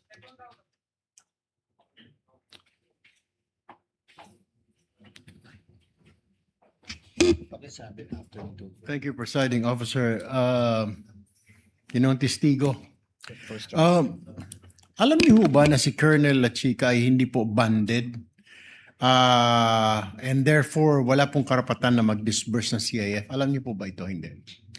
I know that si Colonel La Chica po is not bonded, and as far as I know po, ang special disbursing officer po is si Ms. Gina Acosta. Pero sa pagkaalam po ninyo, pwede po siyang humawak ng ganyang kalaking pera at ayaw mo ninyong sabihin na disburse, kundi implementation na may kahit na hindi po siya banded, pwede siya mag-disburse or mag-implement ng ganong kalaking pera. Sir, I believe, sir, with his designation as the security officer, sir, he was tasked to implement the different activities on ground. So, hindi nyo na po question si Ginang Acosta or si Colonel La Chica dahil may instruction po sa task. Tama po ba yun? Is that to my understanding, sir. Hindi ko na po natanong, sir, because there is already a delegation or designation for the both of them for the the different tasks that they Saan will po be galing doing. yung designation, sir? The Can you recall my memory? The designation po, sir, came from the head of agency, sir, the Vice President. All right. Sir, sabi mo kanina, I don't know kung kalimutan ko, nasa break room po ako kanina. Sabi mo, wala kang alam paano ginastos ang confidential fund when nag-usap po tayo. Tama po ba yun? Yes, sir. You have no idea. Pero I just was wondering, bakit kayo po ang sumasagot ng Audit Observation Memorandum o AOM ng COA kung wala kayong alam sa paggasta ng confidential fund? Gayon, ang AOM po, tama po ba, correct me if I'm wrong, ay ito po ay kumikwestiyon sa mga errors, exception, or deficiencies sa audit po ng COA? For my office po, sir, whenever we receive AOMs, for our officers sa OVP, when we receive AOM, sir, it's the chief of staff or the chief of staff or the chief of staff and the assistant chief of staff, sir, who responds to AOMs on behalf of the institution. Pero sabi niyo po, kayo po sumasagot ng AOM. Yes, sir. That's part of the tasks that are given to us, sir, together with the chief of How staff. can you, I was just wondering kanina po, sir, how can you answer questions, queries, kung wala na pa po kayong alam? Paano niyo po masasagot ng tama? The only way to do that is you will lie. That's why po, sir, meron pong instruction that was given to me, sir, by the head of agency, sir, Na? to talk with the special disbursing officer and the security officer para makuha po yung mga information from them and malatag po doon sa reply to the AOMs. So your reply was only based on what they said, what they told you. That's correct, sir. Ayon. Without documents, resibo, etc. None of that. Just plainly na. Ginoong Antonio, dito po namin ginastos yung pera. Blah, blah, blah. Yes, sir. I Alright. consulted with them, sir, for the Okay. reply, sir. Hindi ka ba, kahit na katiting man lang na duda, sir, na medyo mali yata ang paggasta ng confidential fund ng OVP ni Colonel Chica. Wala, hindi man lang sumagi sa'yo na medyo may duda ka na. Something is wrong here. Wala man lang. None at all. At that time, sir, may yung mga issues naman, sir, and when I consulted with the security officer, he was able to provide a reply naman, sir. So, although yes, initially, parang you would question, sir, no? But with the replies that I got from the security officer, sir, we were able to respond to them already to COA. The reason why I asked you that, Ginoong Witness, was that nandiyan po kayo, syempre po yung tiwala ng VP po sa inyo. Di mo lang hindi nyo naisip na, teka mali ito, baka sumabit si VP Sara, sumabit ang OVP. Baka hindi naman talaga nagastos ni Colonel Chica, baka ay hindi talaga napupunta sa kungkan. Hindi ho lang ninyo naisip. Or didn't you tell the Vice President, ma'am, ano ho kaya? Pwede bang tanungin ninyo ito or pwede ba silipin? None at all. Hindi mo lang nakausap si VP. Hinayaan nyo lang hinayaan na tumuloy-tuloy for several months, several quarters yung ganitong klaseng expenditure. Nobody informed the Vice President. Sir, hindi naman po na hinayaan, sir, because all the replies naman po, sir, are also given to the Vice President for her review and final approval before it is being signed and to be sent to the Commission and when you Audit, sir. sign the report, sir, alam na po ni VP. Is that what you're saying? Nakita niya na po na pinambili ng ganito, ng information, ng gamot, ng mga lamesa, na alam na ng VP before you signed it. Before I signed it, sir. So dumaan na sa table ni VP. Yes, sir. Kindly wind up, Thank Senator you Judge po, Erwin. Ginoong Testigo. Mr. Presiding Officer, thank you. Thank you, Senator Judge Erwin. To avail of the first round, Senator Judge... Salamat, Mr. Ortonio. Medyo nalilito lang po kami dahil paiba-iba yung explanation. Nag-umpisa sa PFP. Bakit iba yung 2022 PFP kung saan maliwanag na nakasaad good government lamang. Pero nung nagsulat kayo, yung request ninyo sa DBM, noong 22 August ng 2022, ang sinabi na, dalawang bagay. Good governance plus conduct of official engagements and functional representation in international and domestic events.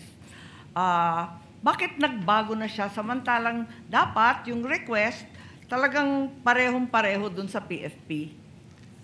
Ma'am, I cannot specifically answer, ma'am, on kung bakit po good governance lang po yung nailagay doon because, again, ma'am, I was not hindi po ako part ng pag-craft nung physical nung PFP po, Hindi ka pa ma'am. kasali noon sa PFP, ganun ba yon?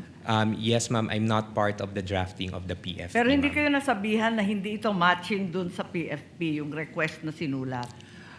There was no comment, ma'am, when we submitted it to the DBM, ma'am. Tapos, nung certification na, liquidation na to, nung 17 October 2023, nagbago na naman. Ang sinabi na naman, hindi good governance, hindi na conduct of official engagement, ang sabi na no untoward incident in the implementation of OVP programs. Bakit pa iba-iba yung wording maski sa certification? Again, ma'am, for the certification, ma'am, I cannot provide information, ma'am, because it was the security officer who handled it, Your Honor. Akala ko may supervisory and administrative power ka kasi nga assistant kayo ng Vice Presidente. Hindi ba nagre-report sa inyo yung mga security officer kahit papano? Kasi madadamay ka rin yan sa COA. Bakit pa iba-iba? From PFP to budget request to certification, hindi nagtutugma. First, ma'am, on the matter of the different wordings, ma'am, if I can recall, Your Honor, it was never raised also in the audit observation memo, ma'am. So it is something na we did not anymore look into when we were preparing the replies. And then for the second concern, ma'am, if the security officer is reporting to me, ma'am, unfortunately, ma'am, the security officer does not report to me. I only handle overall supervision for the Administrative and Financial Services and Strategy Management Office in relation to regular funding po, ma'am. I see. So yung security officer, kanino nagre-report? The security officer, ma'am, directly reports to the head of agency, Vice President. Kaya sa iyo, Mr. Ortonio, at saka kay Attorney Lopez, hindi na nagre-report yun? In the performance po ni Colonel Chica as security officer, no longer, ma'am. So masasabi mo ba na wala kang personal knowledge kung saan ginastos ni Colonel Chica dun sa confidential funds? No, ma'am. I would have no personal knowledge, ma'am. Okay, that will be all. Maraming salamat po. Thank you, Your Honor. Thank you, Senator Judge Marcos. Senator Judge Rafi Tulfo, you are recognized, sir. You may proceed when you're ready, and you have 2 minutes.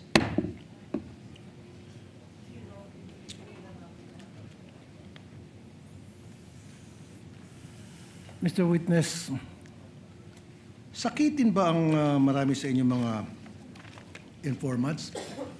May mga malalang sakit ba sila? Sir, that I would have no personal knowledge po, sir. You should. Kasi ito, ang dami. 170,000, 50,000, 200,000 each informant. So para mabigyan nyo ng napakalaking halaga bawat isang informant pambili ng gamot, dapat magtataka ka. Anong gamot kayang bibili nito? Bilang isang intelihenteng tao, I know you're very intelligent, you're very smart. Did you not try to ask? O at least nagtaka? Baka may rheuma, arthritis, nagpapakimo. You should have asked. At kung mga bata nga, inquisitive yung mga bata, anong gamot ang bibilin mo? Paghingan mo pera ng bata, kunyari, Toy, pahingin pera, bili akong gamot. Anong gamot bibilin mo, kuya? Bata yun na, grade 1. Ikaw pa kaya? Why? At the time po, sir, I did not ask anymore kay Colonel Chica, sir. Why not?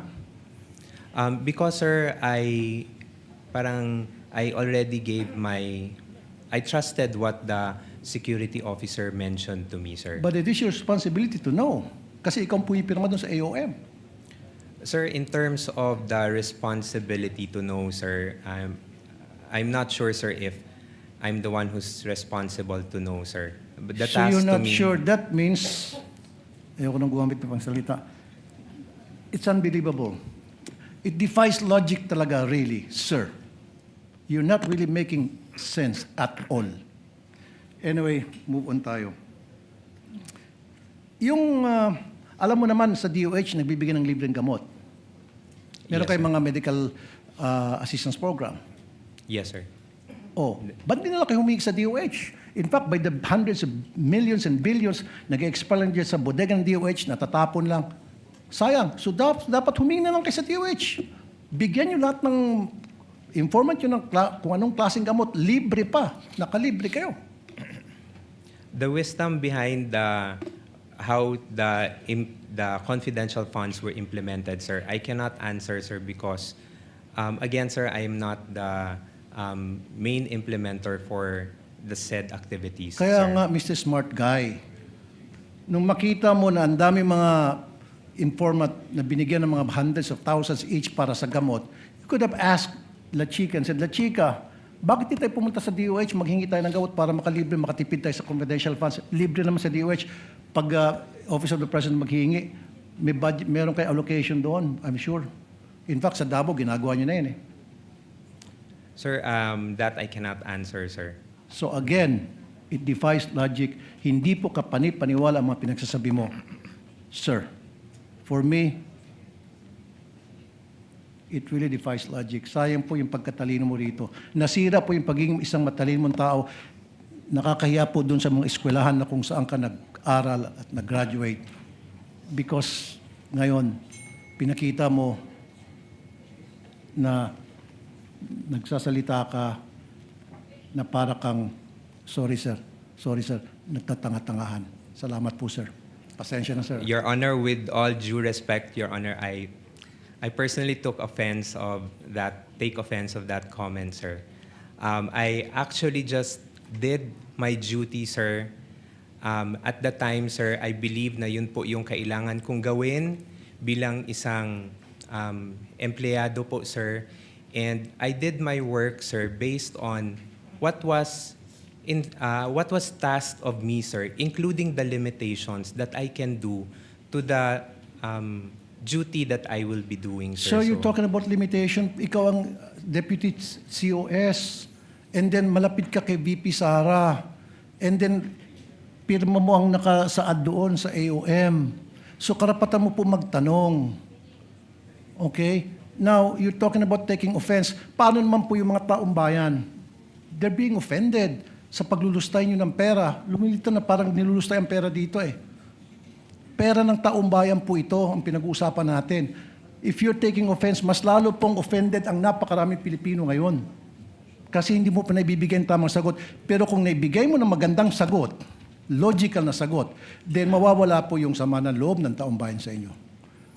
Sir, with all due respect, sir, I believe, sir, this matter of the confidential fund, sir, is still pending the final decision, sir. We are currently still submitting our motion for reconsideration on this one, sir, and we still have not received any final reply on this one. What So, I'm talking about, sir, is yung mga sagot niyo po, it defies logic para sa isang matalinong tao. Kasi kung ako, sir, pinesenta sa akin yung mga ganong klaseng dokumento at nagtanong ako at hindi nasagot ng maayos, I will resign. Kaysa naman makulong ako.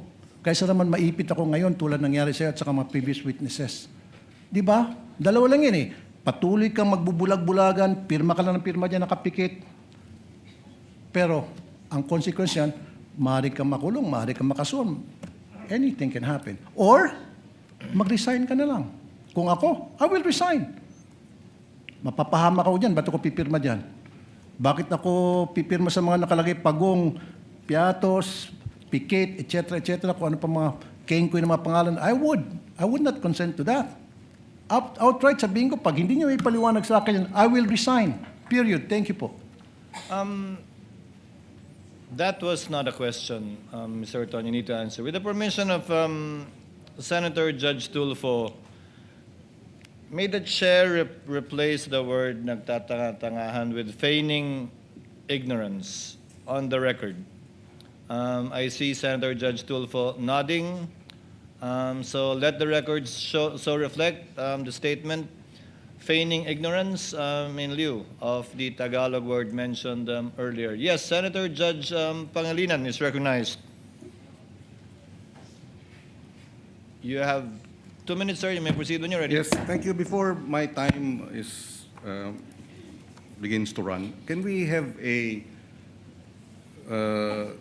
request for the uploading of third quarter to, no? Yeah, okay. Again, good afternoon, Mr. Ortonio. This is the accomplishment report for the third quarter of 2023, July 14 to September 30. Now, it appears here wala na yung 40 million pesos worth of medicines. Correct? That's correct, sir. Okay. Meron siya nung last quarter, meron siya nung first quarter, meron siya nung second quarter. Pero nung third quarter, wala na. Sabi mo kanina dahil yun ang hinihingi nung mga informant. So, nung third quarter, wala nang hiningi. Ano yun? Gumaling na silang lahat? That I cannot, again, sir, I cannot answer, sir. Yes. At hindi ba you received the AOM on October? Sometime in October? October 4, 2023, sir. Ito, October 9.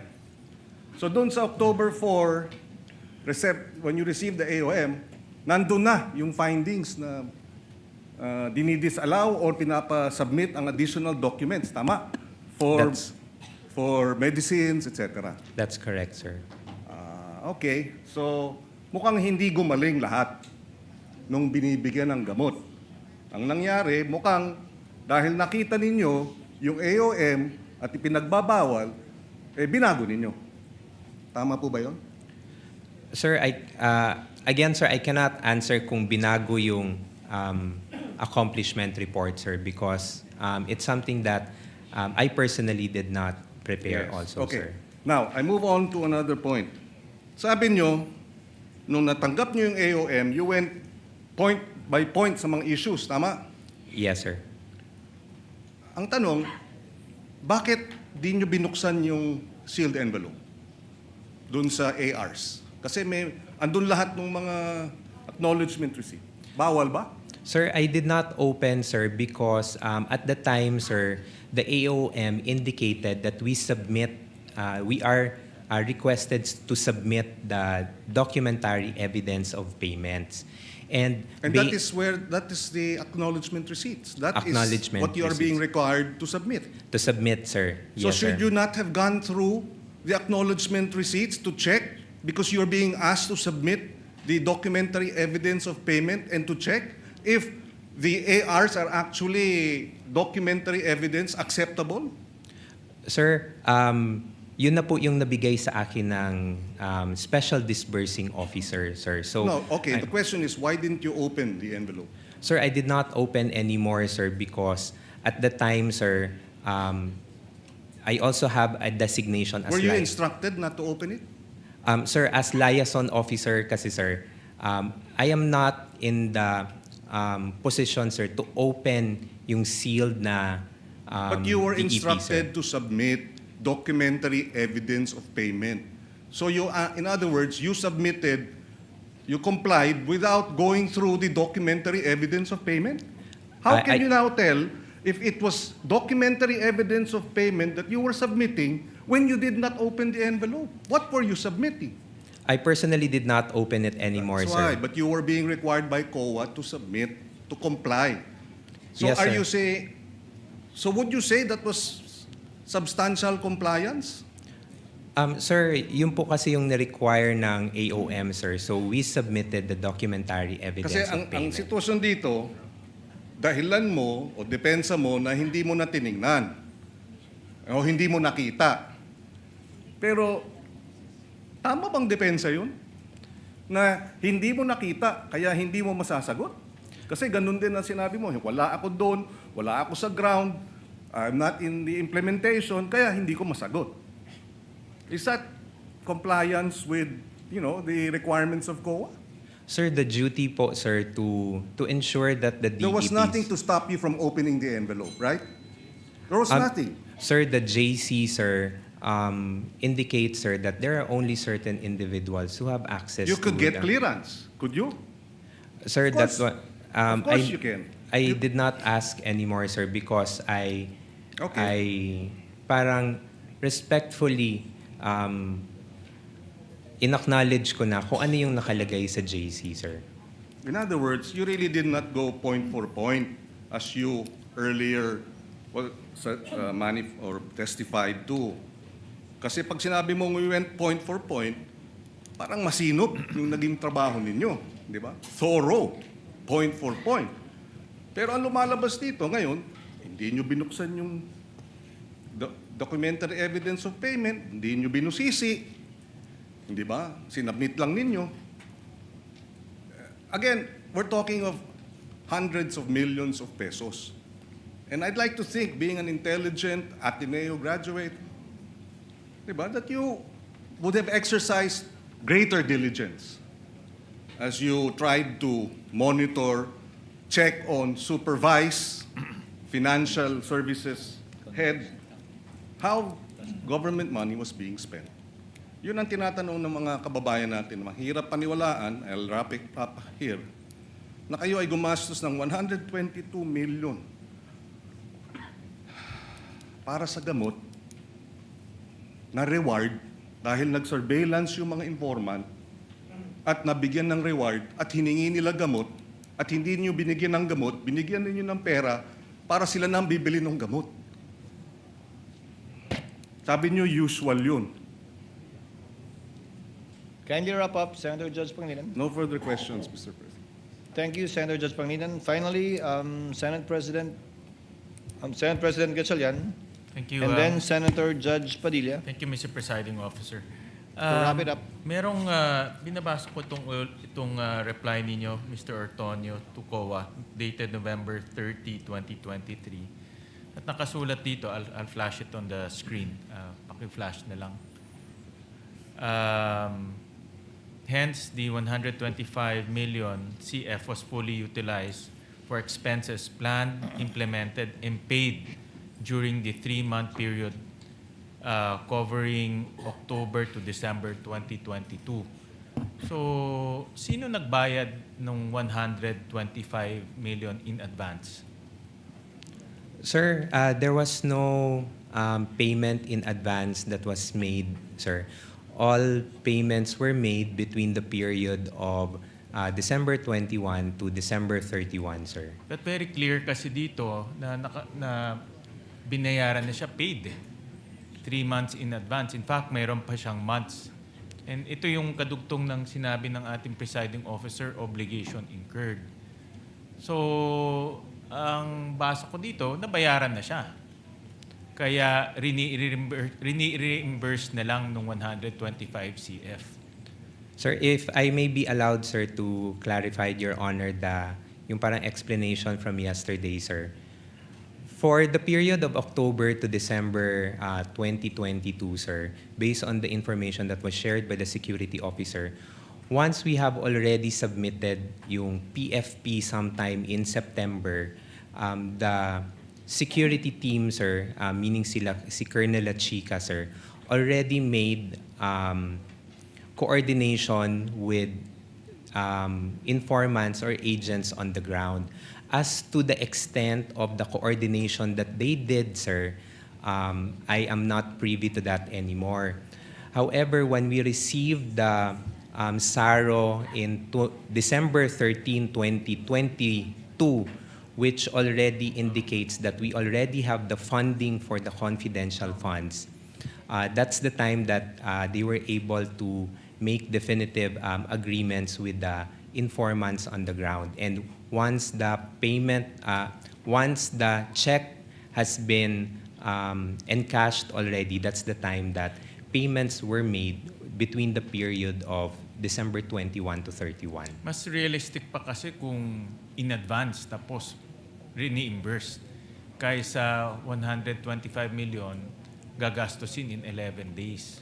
So mas realistic pa nga itong explanation ninyo kaysa doon sa 11 days na gagastusin. And we're talking about 840 45 acknowledgement receipts scattered all over the country. Kaya itong explanation ninyo mas realistic pa, albeit although violation ng joint circular. So I'd like to point out lang, Your Honor, that there were no reimbursements made, sir, based on what was relayed to me, sir. There was no reimbursements But made. this was sir. information relayed to you by La Chica. Colonel La Chica, sir. And itong si Colonel La Chica, kanina naririnig ko, hindi nyo alam yung direct na ginagawa niya, hindi rin alam ni Acosta.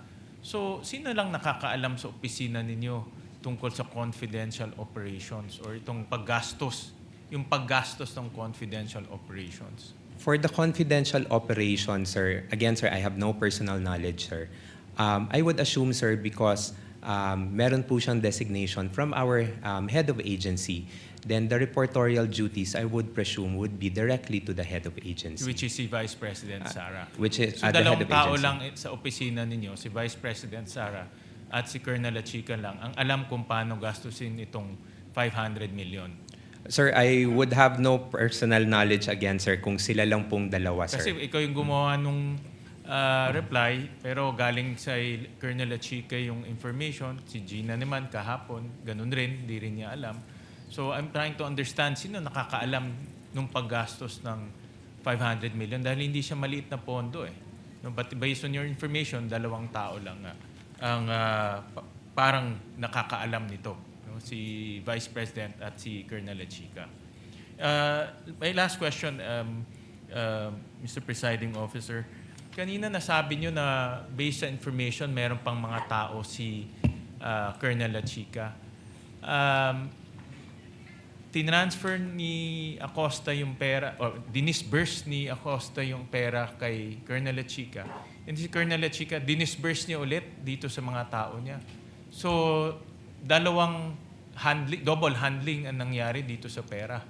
So, paano natin malalaman kung talagang yung pera ay pumunta sa mga activities o tao na kailangan puntahan dahil ni yung accountable officer hindi niya na alam kung paano na-disperse yung pera doon sa mga informants.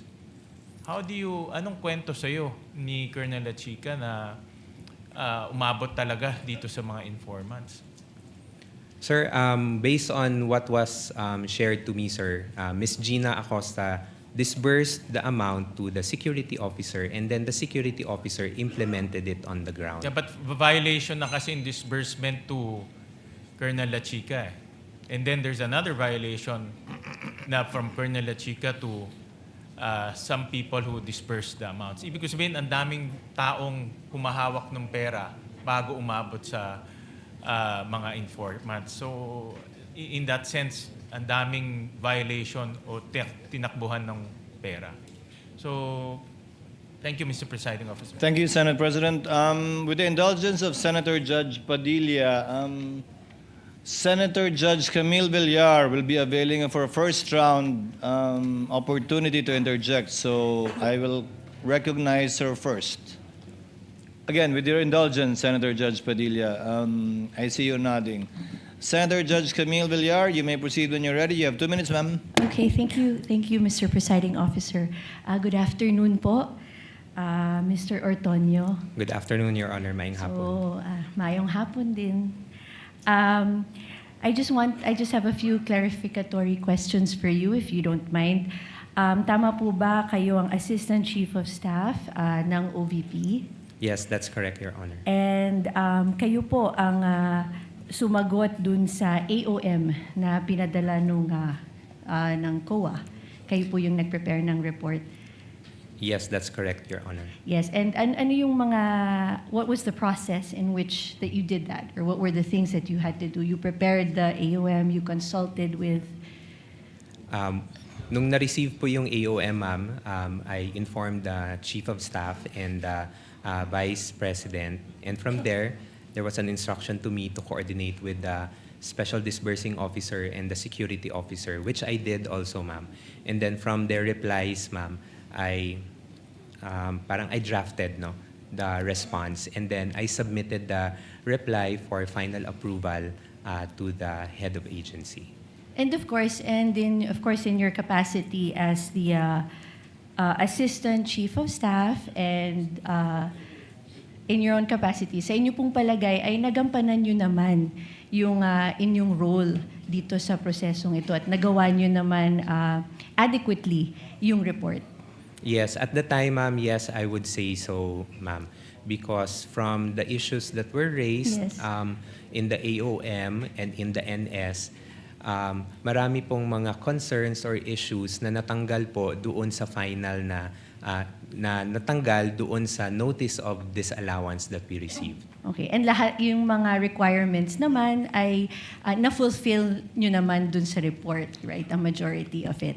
Yes, lahat po ng mga concerns that were raised, we were able to provide answers and supporting documents. And doon naman doon po sa AOM, anywhere in the AOM did it say that there was a misuse or misappropriation of the funds? No, there was no mention po, ma'am. Okay, and are the findings of the AOM final? No, ma'am, it is subject for comments, ma'am, and right now for po siya, ma'am, motion for reconsideration. Okay, yun lamang po. Maraming salamat. Daghang salamat po. Thank you. Thank you, Your Senator Honor. Thank Judge you, Mr. Camilo Ortonio. Villar. Thank you, Mr. Presiding Officer. Senator Judge Padilla, you Maraming may salamat proceed po. with your interjection, sir. You have 2 minutes. Maraming salamat po, Ginoong tagapamahalang hukom. Tuloy ko lang po yung ating tanungan. Opo. Pagkatapos po niyong sumagot, pwede pong pati na rin sa depensa. Meron din po akong tanong. Kanina po, nahinto tayo kay Before Marshal you continue, Bonifacio. Senator Judge Padilla, next time, Attorney Christine, do you need a platform similar to it was Senator it was Attorney Lorna first asked for it, but I noticed the prosecution has one. Would you wish one to be provided for you at a future time, Attorney Christine, or the Yes, Your Honor. side of the respondents? Yes, Your Honor, I would appreciate having that platform too. Okay. Thank you. In the next hearing, Attorney Christine. Yes, Senator Judge Padilla, you may Opo. proceed. Balikan ko po, naputol po tayo kanina. Opo. Naniniwala po ba kayo na ang confidential fund para yaan po ay makakuha tayo ng impormasyon para makasave ng buhay, para makakaroon tayo ng law and order? If used properly, yes, Your Honor. Okay. Opo. Kayo po, sa defense, naniniwala po ba kayo? Yes, Your Honor. Opo. Kung sa palagay niyo po, nung panahon na si Marshal Bonifacio ay may confidential fund at nalaman niya na merong magtatangka sa kanyang buhay, sa palagay niyo po ba buhay pa si Senator Benigno Aquino ngayon? Well, assuming, Your Honor, that the foreign occupants were those lone threats to his life, then probably yes, Your Honor. Salamat po. Kayo po? Actually, Your Honor, I'm not aware really of the circumstances during that time, Your Honor. So Okay. I cannot really comment intelligently on that. Yes, opo. Yes, Your Opo. Honor. Sige. Si Marshal Bonifacio po ang may tuturing natin na nagbigay ng daan para sa people power. Yung kanya pong pagkamatay. Opo. Siya po ay na-assassinate. Opo. Sa palagay niyo po ba, kung meron siyang confidential fund nung panahon na yun, ay nagkaroon siya ng information na merong assassination na magagawa sa kanya? Likely, Your Honor. Salamat po. Pangalawang tanong po. Palagay niyo po ba kung meron confidential fund si former Senator Angara, na sa ngayon ay Secretary ng DepEd, maaari po bang napigil niya ang mga shooting incident sa mga paaralan? I cannot speculate. Wala pong speculation. Sa tingin lang po niyo, kung meron siya... Speculate. Sabi niyo po kasi kanina, sumang-ayon po kayo, kung may confidential fund, maaring makapigil, makapagbigay ng kapayapaan, law and order. Sa palagay niyo po ba, kung meron siyang confidential... Ano lang naman po yun? Yes or no? Kung hindi po kayo naniniwala, ay hindi, no? No, Your Honor. Okay, salamat po. Kayo po? It can, Your Honor, if the purpose of the confidential fund is to conduct surveillance, Your Honor, on the threats. So, kinda. Yes. Tama ba yung aking diction? Kinda. Salamat po. Salamat po sa inyong dalawa. Isang tanong na lang po sa ating saksi. Naniniwala po ba kayo na hindi pa naman talaga natapos ang investigasyon ng COA dito patungkol sa sinasabing akusasyon sa ating Vice President? Yes, sir. Nasa stage pa po, sir, ng submission of yung decision for the motion for reconsideration. So, I would say that it's not yet final, Hindi sir. po siya final. Yun lang po. Maraming salamat po sa inyo. Thank you, Maraming Senator salamat. Judge Padilla. Senator Judge Lacson, you have 2 minutes, sir. You may proceed when you're ready. Very Thereafter, Senator Marcos, and then we're through. Very quickly lang, Mr. Presiding Officer. Ano na po yung status ng security classification noong inyong PFP covering the PAPs, programs, activities, projects na socio-economic at saka good governance? Sorry, including, ano yung present security classification? Has it been declassified or is it still classified information? Sir, I would have no idea po, sir. Teka muna, terminated na po ba yung PFP? Terminated na? Tapos na? If in terms of the activities, sir, I would assume, sir, na tapos na po siya, Therefore, sir. kung tapos na, declassified na. As to the terminology, sir, unfortunately, Declassified meaning hindi na ito classified information. You know, I'm trying to drive at this scenario, no? Kasi ang dami sa amin nagtataka talaga. Totoo ba talaga yung mga aliases? Totoo ba nakatanggap sila ng reward, ng informants money, para lang matapos na yung aming panghuhula? Baka pwedeng maipresenta all the documents relative to the PAPs, relative to the PFP, relative to the expected outcome, para lang makapag-decision kami. Kasi sa ngayon, nanguhula kami, saan ba napunta yung pera? Possible po ba yun? I'm also addressing that to the presiding officer. Is it possible for the court to issue subpoena ducis tecum just to settle this issue once and for all, para makita natin saan ba talaga napunta yung pera, so we can have informed decision at the proper time. Ngayon, hula kami ng hula eh. Alam niyo, Mr. Ortonio, no? Misuse sa akin, yung misuse, maski masama yung connotation legally, na misuse mo pero hindi mo binulsa, probably pwedeng patawarin siguro ng mga kababayan natin, di ba? Naawa ka doon sa mga pulis, sa mga sundalo, na misuse mo kasi hindi intended doon sa item sa GAA, pero tinulungan mo kasi marami nagkakasakit, naulanan, naarawan. Sa akin, medyo maunawaan pa ng publiko. Although, I'm not saying na hindi violation ng law kasi may technical malversation. But in the eyes of the public, pagka na-misuse pero hindi naman ibinulsa, medyo subdued ng konti yung galit. Thank you, Mr. Presiding Officer. To respond, as a general rule, the court should sit as a passive body, Senator Judge Lacson, and leave it up to the prosecution to subpoena documents they deem necessary to prove their case. However, the court is not without any power after both counsels have presented their respective evidences in chief to call a witness, recall a witness, call a witness that was not called by either or named by either party, and subpoena documents in connection with the subpoena ad testificandum ducis tecum may also be issued, citing as basis City of Cebu versus GACO, AMRTJ 82111, and People versus Valera, GR number 20-28-6. So at the appropriate time, Senator Lacson, the court can avail of that power.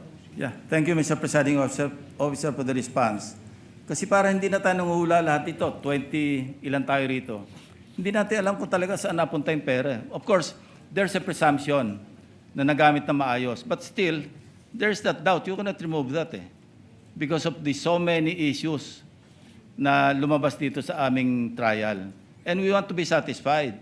After all, we'll be deciding on the basis of evidence and kung anong tingin namin, kung ano yung tama o ano yung mali.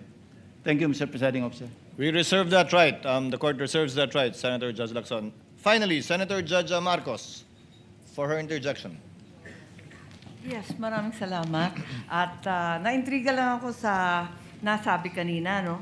What's the documentary evidence of payment? Sa palagay ninyo, ano yung katibayan na nabayaran at hindi? For the documentary evidence of payment po, we submitted the acknowledgement receipts. Yung AR pa rin. In the context of rewards and incentives, what's the documentary evidence of payment?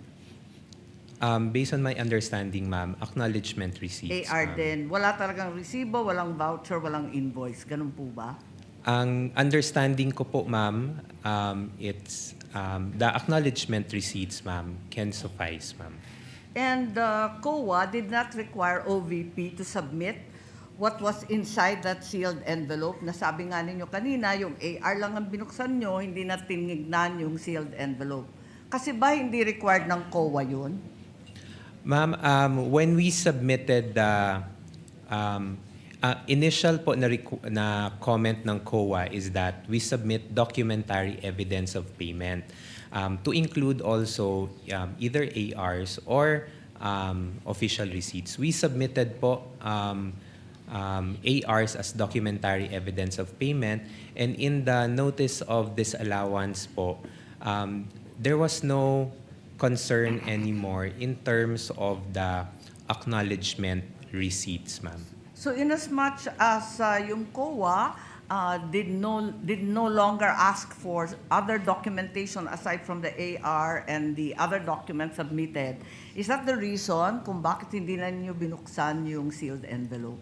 Ma'am, at the time, ma'am, when I submitted the documents, ma'am, and it was sealed, ma'am, as the role of the liaison officer, ma'am, who will transmit documents to the Commission on Audit, there is no specific na provision, ma'am, that the liaison officer needs to open it. I just need to transmit the documents to the Commission on Audit. Thank you very much. At yun nga ang gusto ko i-clarify, hindi na kinailangan buksan yung sealed envelope dahil yun nga yung AR at yung mga dokumentong nabigay, yun na yung katibayan na nabayaran. Thank you. Thank you, Your Thank you, Honor. Senator Judge Marcos. Senator Judge Erwin Tulfo. I know, Mr. Presiding Officer, we're in a hurry now, pero just a quick manifestation, Mr. Presiding Yes, Officer. you may proceed, Sir, Senator Judge may Tulfo. I once again encourage both counsels, the prosecution and the defense, to consider presenting the individual who appears to be the missing link in the testimonies we have heard so far. Ilang araw na po ito, Colonel La Chica, Colonel La Chica, La Chica, La Chica. Even Colonel La Chica, sa mga TV po kanina, kagabi, willing po siya mag-testify dito. Maging si Defense Secretary, sabi niya gano'n, pinaubayan na namin sa Senate, si Colonel La Chica. I understand, Mr. Presiding Officer, we cannot compel him to appear, but he has been repeatedly named by several witnesses, and it may be helpful to this court to hear directly from that individual so that gaping holes in the testimony may be clarified and the facts may be properly connected. I'm sure lahat po ng Senator judges would like to ask him, ano ba, saan mo ba dinala? Totoo bang inutusan ka ni BP? O sarili mo lang yan, binulsa mo? I have a lot of questions, Mr. Presiding Officer. That's why I am praying that one day we will be able to talk to Colonel La Chica para matapos na ho ito. Iniiwan ho natin parang hanging po yung question. Patatapos na po tayo dito sa hostile witness, babalik na tayo sa witnesses ng prosecutors. Hindi pa natin narinig si Colonel La Chica. Mr. Presiding Officer, yun lang po. The manifestation is noted, but as earlier ruled by the presiding officer, we cannot compel either party to call a witness. However, after the presentation of the party's evidence in chief, The court may exercise its discretion to call a witness based on the Supreme Court ruling cited by the chair earlier. That time will come should Colonel Lachica not be called by either party. So ordered. Just a few questions, Mr. Antonio. To wind up, kayo po ang nagsagot o sumagot sa lahat ng AOM, notice of suspension at notice of disallowance. Tama po? Yes, I'm one of the signatories po. Wala po doon sa AOM o kahit anong notice of suspension at disallowance yung issue tungkol sa mga alias sa acknowledgement receipt. Na-raise po ba yun doon? It was not raised in any of the observations from COA, sir. So hindi nyo kinailangan sagutin yon? We did not answer, sir. Did not need to answer because there was no question posed. Yes, Your Honor. There was no issue also raised by COA with respect to spending it for 11 days. Correct? That's correct, Your Honor. Wala rin kayong kailangan sagutin kaugnay nun. Yes, Your Honor. Now, the notice of disallowance, for the 3 quarters of 2023, it was disallowed dahil base sa testimonya ni Gina Acosta, binigay niya yung pera kay Colonel Lachica. Tama po ba? That's one of the observations po, Your Honor. It's not an observation anymore, Mr. Antonio. It's a notice of disallowance. Disallowance. Yes, that's correct, Your Honor. So, sa tingin ng COA, bawal, illegal, hindi sang-ayon sa JC 2015-1 yung pagbigay ni Gina Acosta kay Lachica. Based on the notice of disallowance, Your Honor, it indicates na the transfer from one agency to another, sir. Kayo po, alam niyo po ba yun na binigay ni Gina Acosta yung huling quarter ng 2022 at 3 quarter ng 2023 kay Colonel Lachica lahat? At the time, sir, no, I did not, sir. At the time na binigay niya o at the time na nangyari na? At the time na nangyari lahat, sir. I would have no personal knowledge, sir. Hindi, pero nung ginawa mo yung AOM, unang sagot sa AOM, alam mo na binigay ni Gina kay Lachica? Yes, sir, because they were introduced as the special So October mo nang nalaman na binigay lahat ni Gina Lachica, October 2023, nung sinagot mo yung unang AOM para sa huling quarter ng 2022, doon mo palang nalaman na binigay lahat ni Gina kay Lachica yung pera? That's correct, Your Honor. Now, is Lachica an accountable officer based on the definition of the JC? Based on the JC, sir, he is not an accountable officer, sir. It's the SDO. And that is the reason why his signature does not appear in any of the documents submitted by the Vice President in relation to the AOM, NS, and Notice of Disallowance. Dahil hindi naman siya empleyado ng OVP, di ba? Yes, sir. He's not an employee, sir, although he's designated as the security officer. Is that allowed, designating someone as a security officer who's not an employee of the office and being given that much money to disburse? Sir, based on my understanding, sir, on the JC, when I read it, sir, there's no specific guideline, sir, on who to designate as security officer. But there is a provision po, sir, that the head of agency may designate a security officer to implement different programs and activities. Now, you keep on mentioning that Lachica implemented and that Acosta disbursed. Ano pong definition nyo ng implement? Implement, sir, would be to perform the different activities on the ground, sir. Which entails what? How will he perform the different activities on the ground in relation to confidential funds? Possible, sir, to coordinate with the different informants or agents, sir. Yun po yung pwede kong mabigay na information, sir. Mr. Antonio, sa mga salitang perform at coordinate, saan po doon yung paggastos ng confidential fund? Perform, coordinate. Yun ang definition mo na implement. Yes, sir. Asan doon? Ba't binigay kay Colonel Lachica yung pera at ba't siya gumastos kung perform at coordinate lang pala? Did Colonel Lachica spend the money? I would say so, sir, that being the implementer of the different activities, sir, he spent the money for the different confidential activities. So Colonel Lachica disbursed the money for various confidential activities? I would say, sir, na he implemented the different activities, sir. Mr. Antonio, nasa spent na tayo.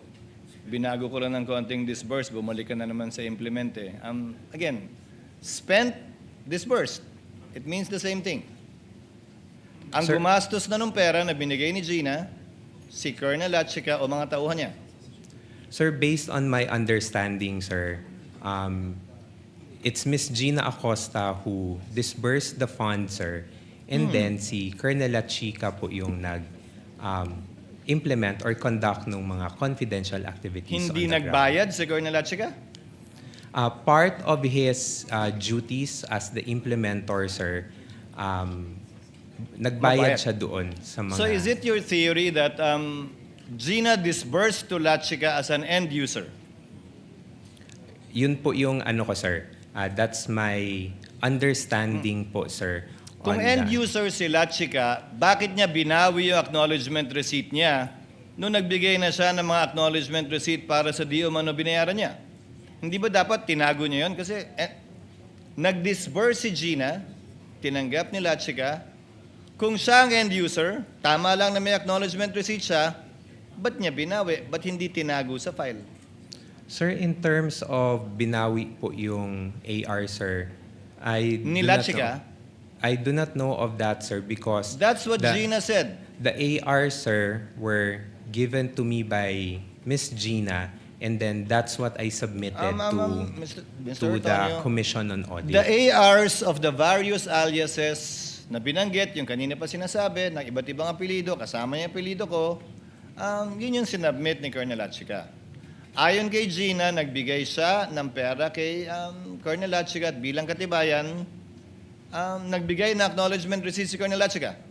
Pero nung nagbigay siya ng mga acknowledgement receipt at liquidation, binawi daw ni Colonel Lachica yung acknowledgement receipt. So wala kang kopya ng acknowledgement receipt ni Lachica? Sir, I'm sorry, sir. Ang pagkakaalam ko, sir, is that I got the box with acknowledgement receipt, sir, from the Special Disbursing Officer. And So that's you're what not aware of any acknowledgement receipt signed by Lachica?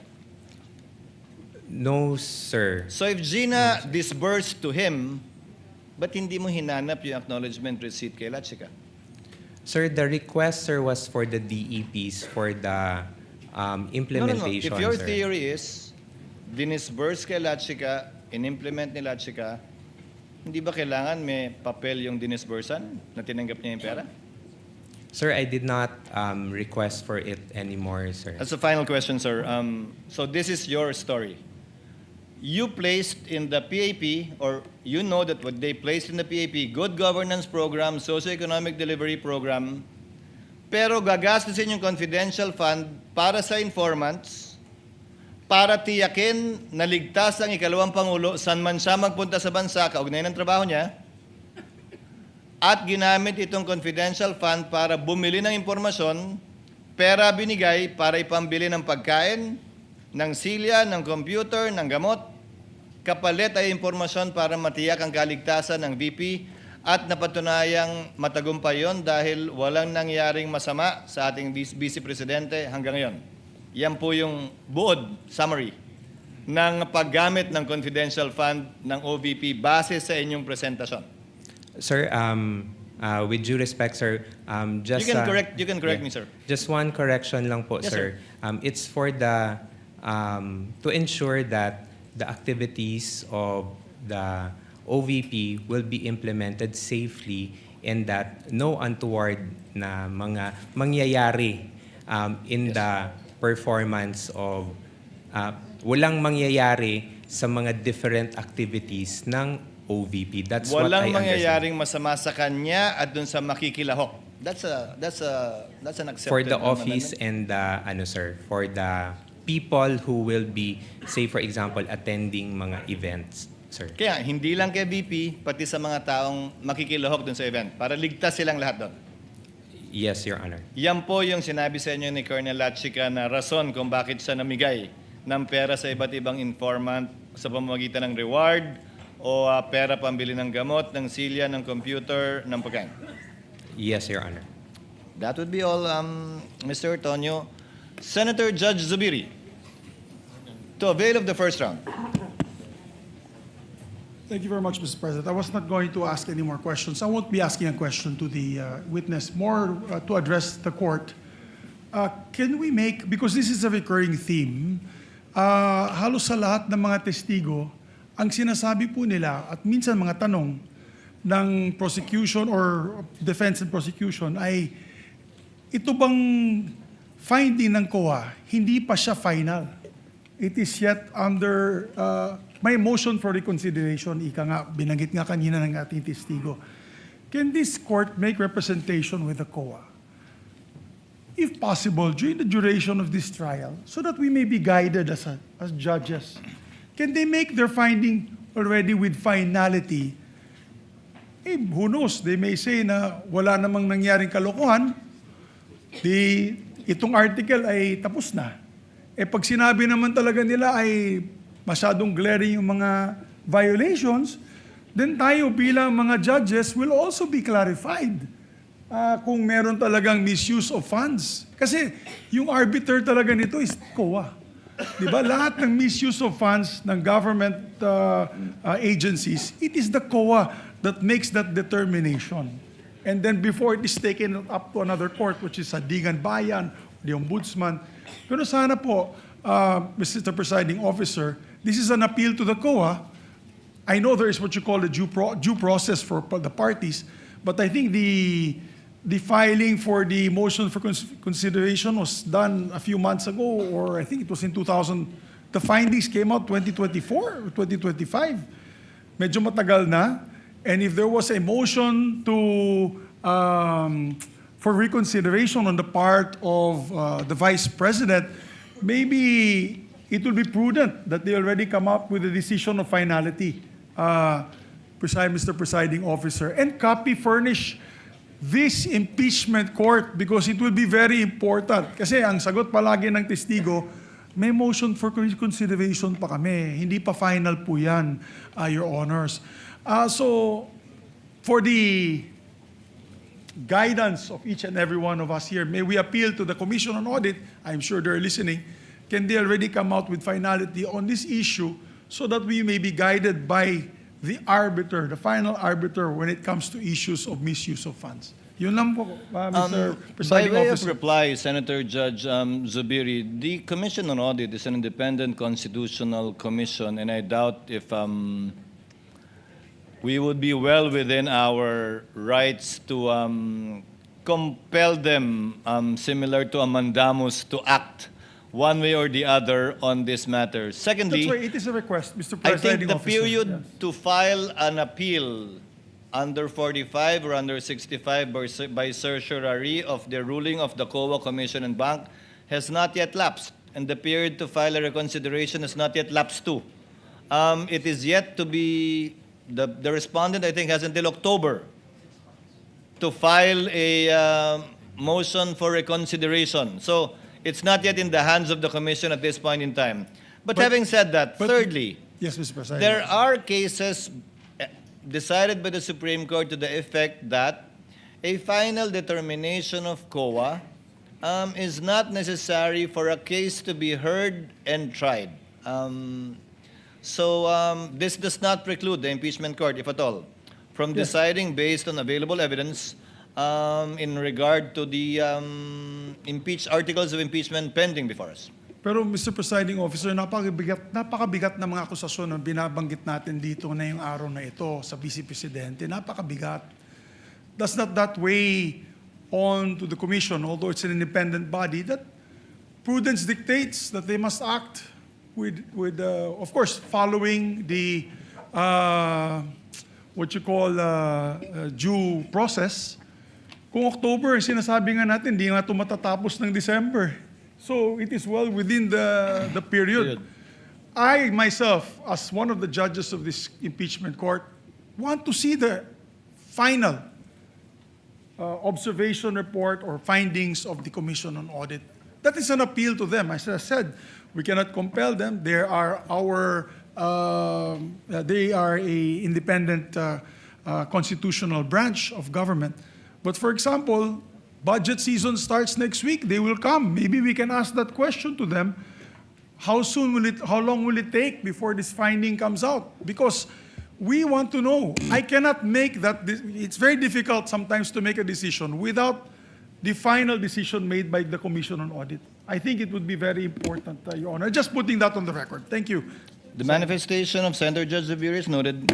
Proceeding now to some administrative matters. The Honorable Luistro earlier asked about the presence of Colonel Boransing. We furnished parties with a copy of his letter dated August 25, stating that he cannot make it given that he needed to coordinate with his superiors before being able to leave his post as prescribed by the standard operating procedures in the Armed Forces of the Philippines, and requests that he instead be called on September 1.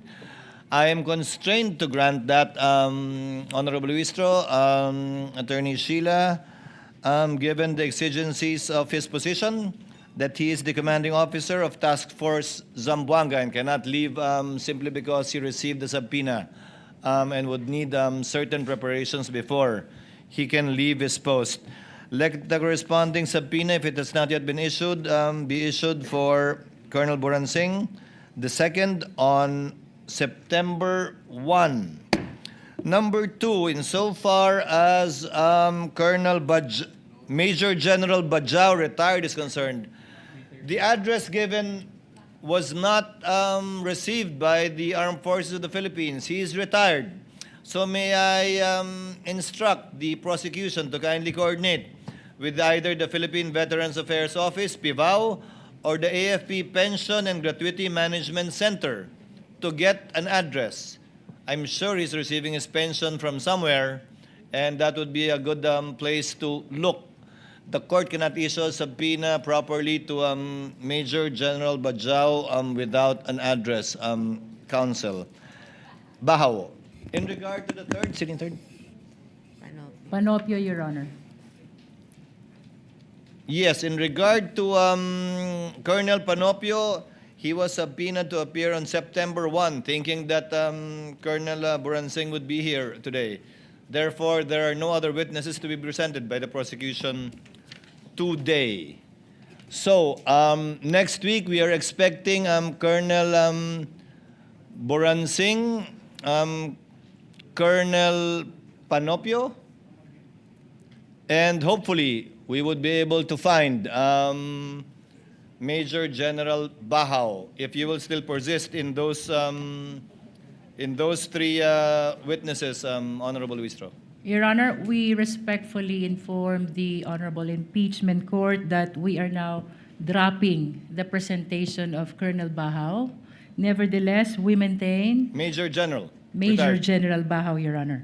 We maintain the position to present both Colonel Boransing and Colonel Panopio, to whom the subpoenas have been ordered to be issued for September 1, 2026, Your Honor.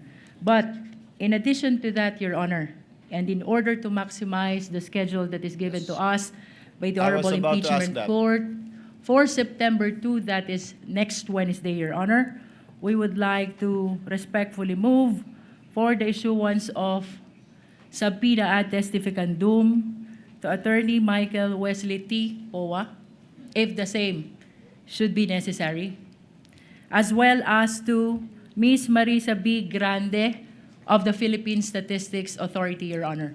If given opportunity next week, these two shall likewise be presented on September 2, Wednesday, Your Honor. Subject to the colatilia that should the other witness not appear, given that Attorney Powa is here and more than willing to testify as intimated earlier, then we jump to Attorney Powa. Should the other earlier two witnesses fail to appear on September 1, without need of issuing a subpoena to Attorney Powa. He is so informed in open court. We submit to that, Your Honor. So ordered. Other matters, yesterday afternoon, the prosecution filed a motion to set a conference for the marking of additional exhibits, particularly documents received from the Philippine Statistics Authority. The prosecution seeks to set the conference at 4 p.m. today. This is quite a simple motion, Attorney Sheila. The motion is granted.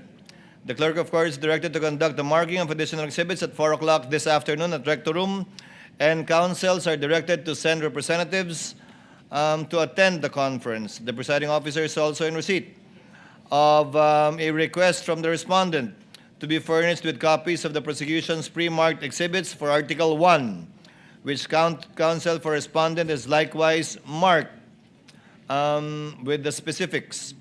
These being common exhibits, the request is hereby granted. The clerk of court is directed to furnish counsel for the respondent with copies of the requested pre-marked exhibits, with the understanding that the panel of prosecutors will be accorded the same courtesy should a similar request on the respondent's marked documents be made in the future.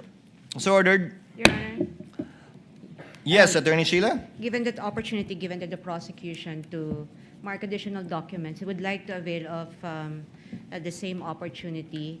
And if the situation calls for it, we will ask for an additional setting for conference to mark on additional documents in preparation for our presentation, so that in the interest of time, we can take advantage of these additional settings ordered by the court. Let it so be granted without Thank you, need Your of Honor. an order being issued by the court, subject to the availability of the parties and the clerk of court. Thank you, Your Honor. So ordered. Finally, we are in receipt of a prosecution's request for supplemental subpoena for other banks and financial institutions. I presume, Attorney Sheila, you got a copy of the subpoena? We did, Your Honor. The chair will simply adopt and apply its ruling last July 20, 2026 concerning the subpoena issued to certain banking institutions involving the same subject matter, and the same limitations will apply accordingly. The request for subpoena directed to the concerned banking institutions, I won't specify anymore because both parties have a copy, and financial institutions covering the respondent, her spouse, Attorney Manasseh Carpio, as well as 20 entities allowed by this court in which the spouses hold an interest, is hereby granted. It is clear that the subpoena does not include foreign currency, is limited only to peso-denominated accounts and not to foreign currency deposits, as these are excluded without the written consent of the depositor. The clerk of court is directed to cause the issuance and service of the subpoenas to the entities requested to so submit, who shall produce the required documents before the clerk of court in 7 calendar days from today, or on September 2, Wednesday, next week, 2026. So ordered. Your Honor, Yes, Attorney Sheila. given the position that we had articulated on this matter of the subpoena with respect to bank records and other materials subject of that subpoena, we will just want to place it on record that we will be, or we are reserving our right to comment and to put our appropriate objections at the proper time. Thank you. On the record, Attorney On the Sheila. record, Your Honor. Yes. Your Honor, please. And or seek further remedies as is available to you. That's correct, Your Honor. Outside of this court. Yes, Honorable Istro. We would like to respectfully manifest to the Honorable Impeachment Court that almost simultaneously to the reading of the ruling of the Honorable Impeachment Court on the issue of sub judice rule, the respondent Vice President made a public statement I which know is where you're leading at, Counsel. Naunahan mo lang ako. I thought you were going to take up another matter, so let me cut you short. Yes. While the presiding officer was delivering its ruling on the applicability, limitation, and who is covered by Rule 18, a statement was issued by the impeached official, the respondent, the Vice President, which clearly is covered by what the ruling earlier given by the presiding officer issued. So, given that it was done while the ruling was being issued, prospectivity would still apply. However, the presiding officer would like to remind, through the lead counsel for the respondent, her client, to kindly observe the ruling of the presiding officer as well as the rules of the impeachment court, specifically Article or Rule 18 on the subject matter in regard to making comments on the merits of the case, because henceforth, again, given the prospectivity of the ruling, the necessary actions will be taken against her not only by the court, but also, given that she's a lawyer, via what the presiding officer earlier mentioned in relation to CIPRA and in relation to the Office of the Bar Confidant. Kindly inform her, Attorney Sheila. We take note of that reminder, Your Honor. Thank you, Attorney So Sheila. just, it will form part of the record, Your Honor. May I be allowed to read that portion of the statement of the I think this respondent is Vice unnecessary, President? Your Honor. No need, no need. Again, I find it unacceptable and it will be commenting on the merits and no need to read it in the records. The court can take, in fact, judicial notice of that, should it so desire. Senator Judge Aquino. Mr. President, for the benefit of everyone, may I be clarified again, what are the possible penalties for breaking or not following your decision po earlier? Kapag Senator Judge, it goes to the Committee on Ethics. Tama po, no? Yes? Yes. Kapag mga miyembro po ng councils, ano po yung mga posibleng penalty? Kapag respondent or complainant, ano po yung mga posibleng penalty? Kapag ibang tao po, kasama po ba sila sa saklaw ng inyong ruling kanina? We will issue the corresponding guidelines, Senator Judge Bam, for the information of Senator Judges, so that it will be in a clear table form. But to answer your question, reprimand and admonition, followed by a fine for the second offense, and fine subsequently thereafter without prejudice to referring the matter should it violate their obligations as a member, as an officer of the court, without prejudice to referring the matter to the Supreme Court, the IBP, and or the Office of the Bar Confidant, if any violation may have been committed by them. But we will issue the guidelines in relation to that. Yes, Honorable Luistro, anything else? We have no other manifestation, Your Honor. Attorney Sheila?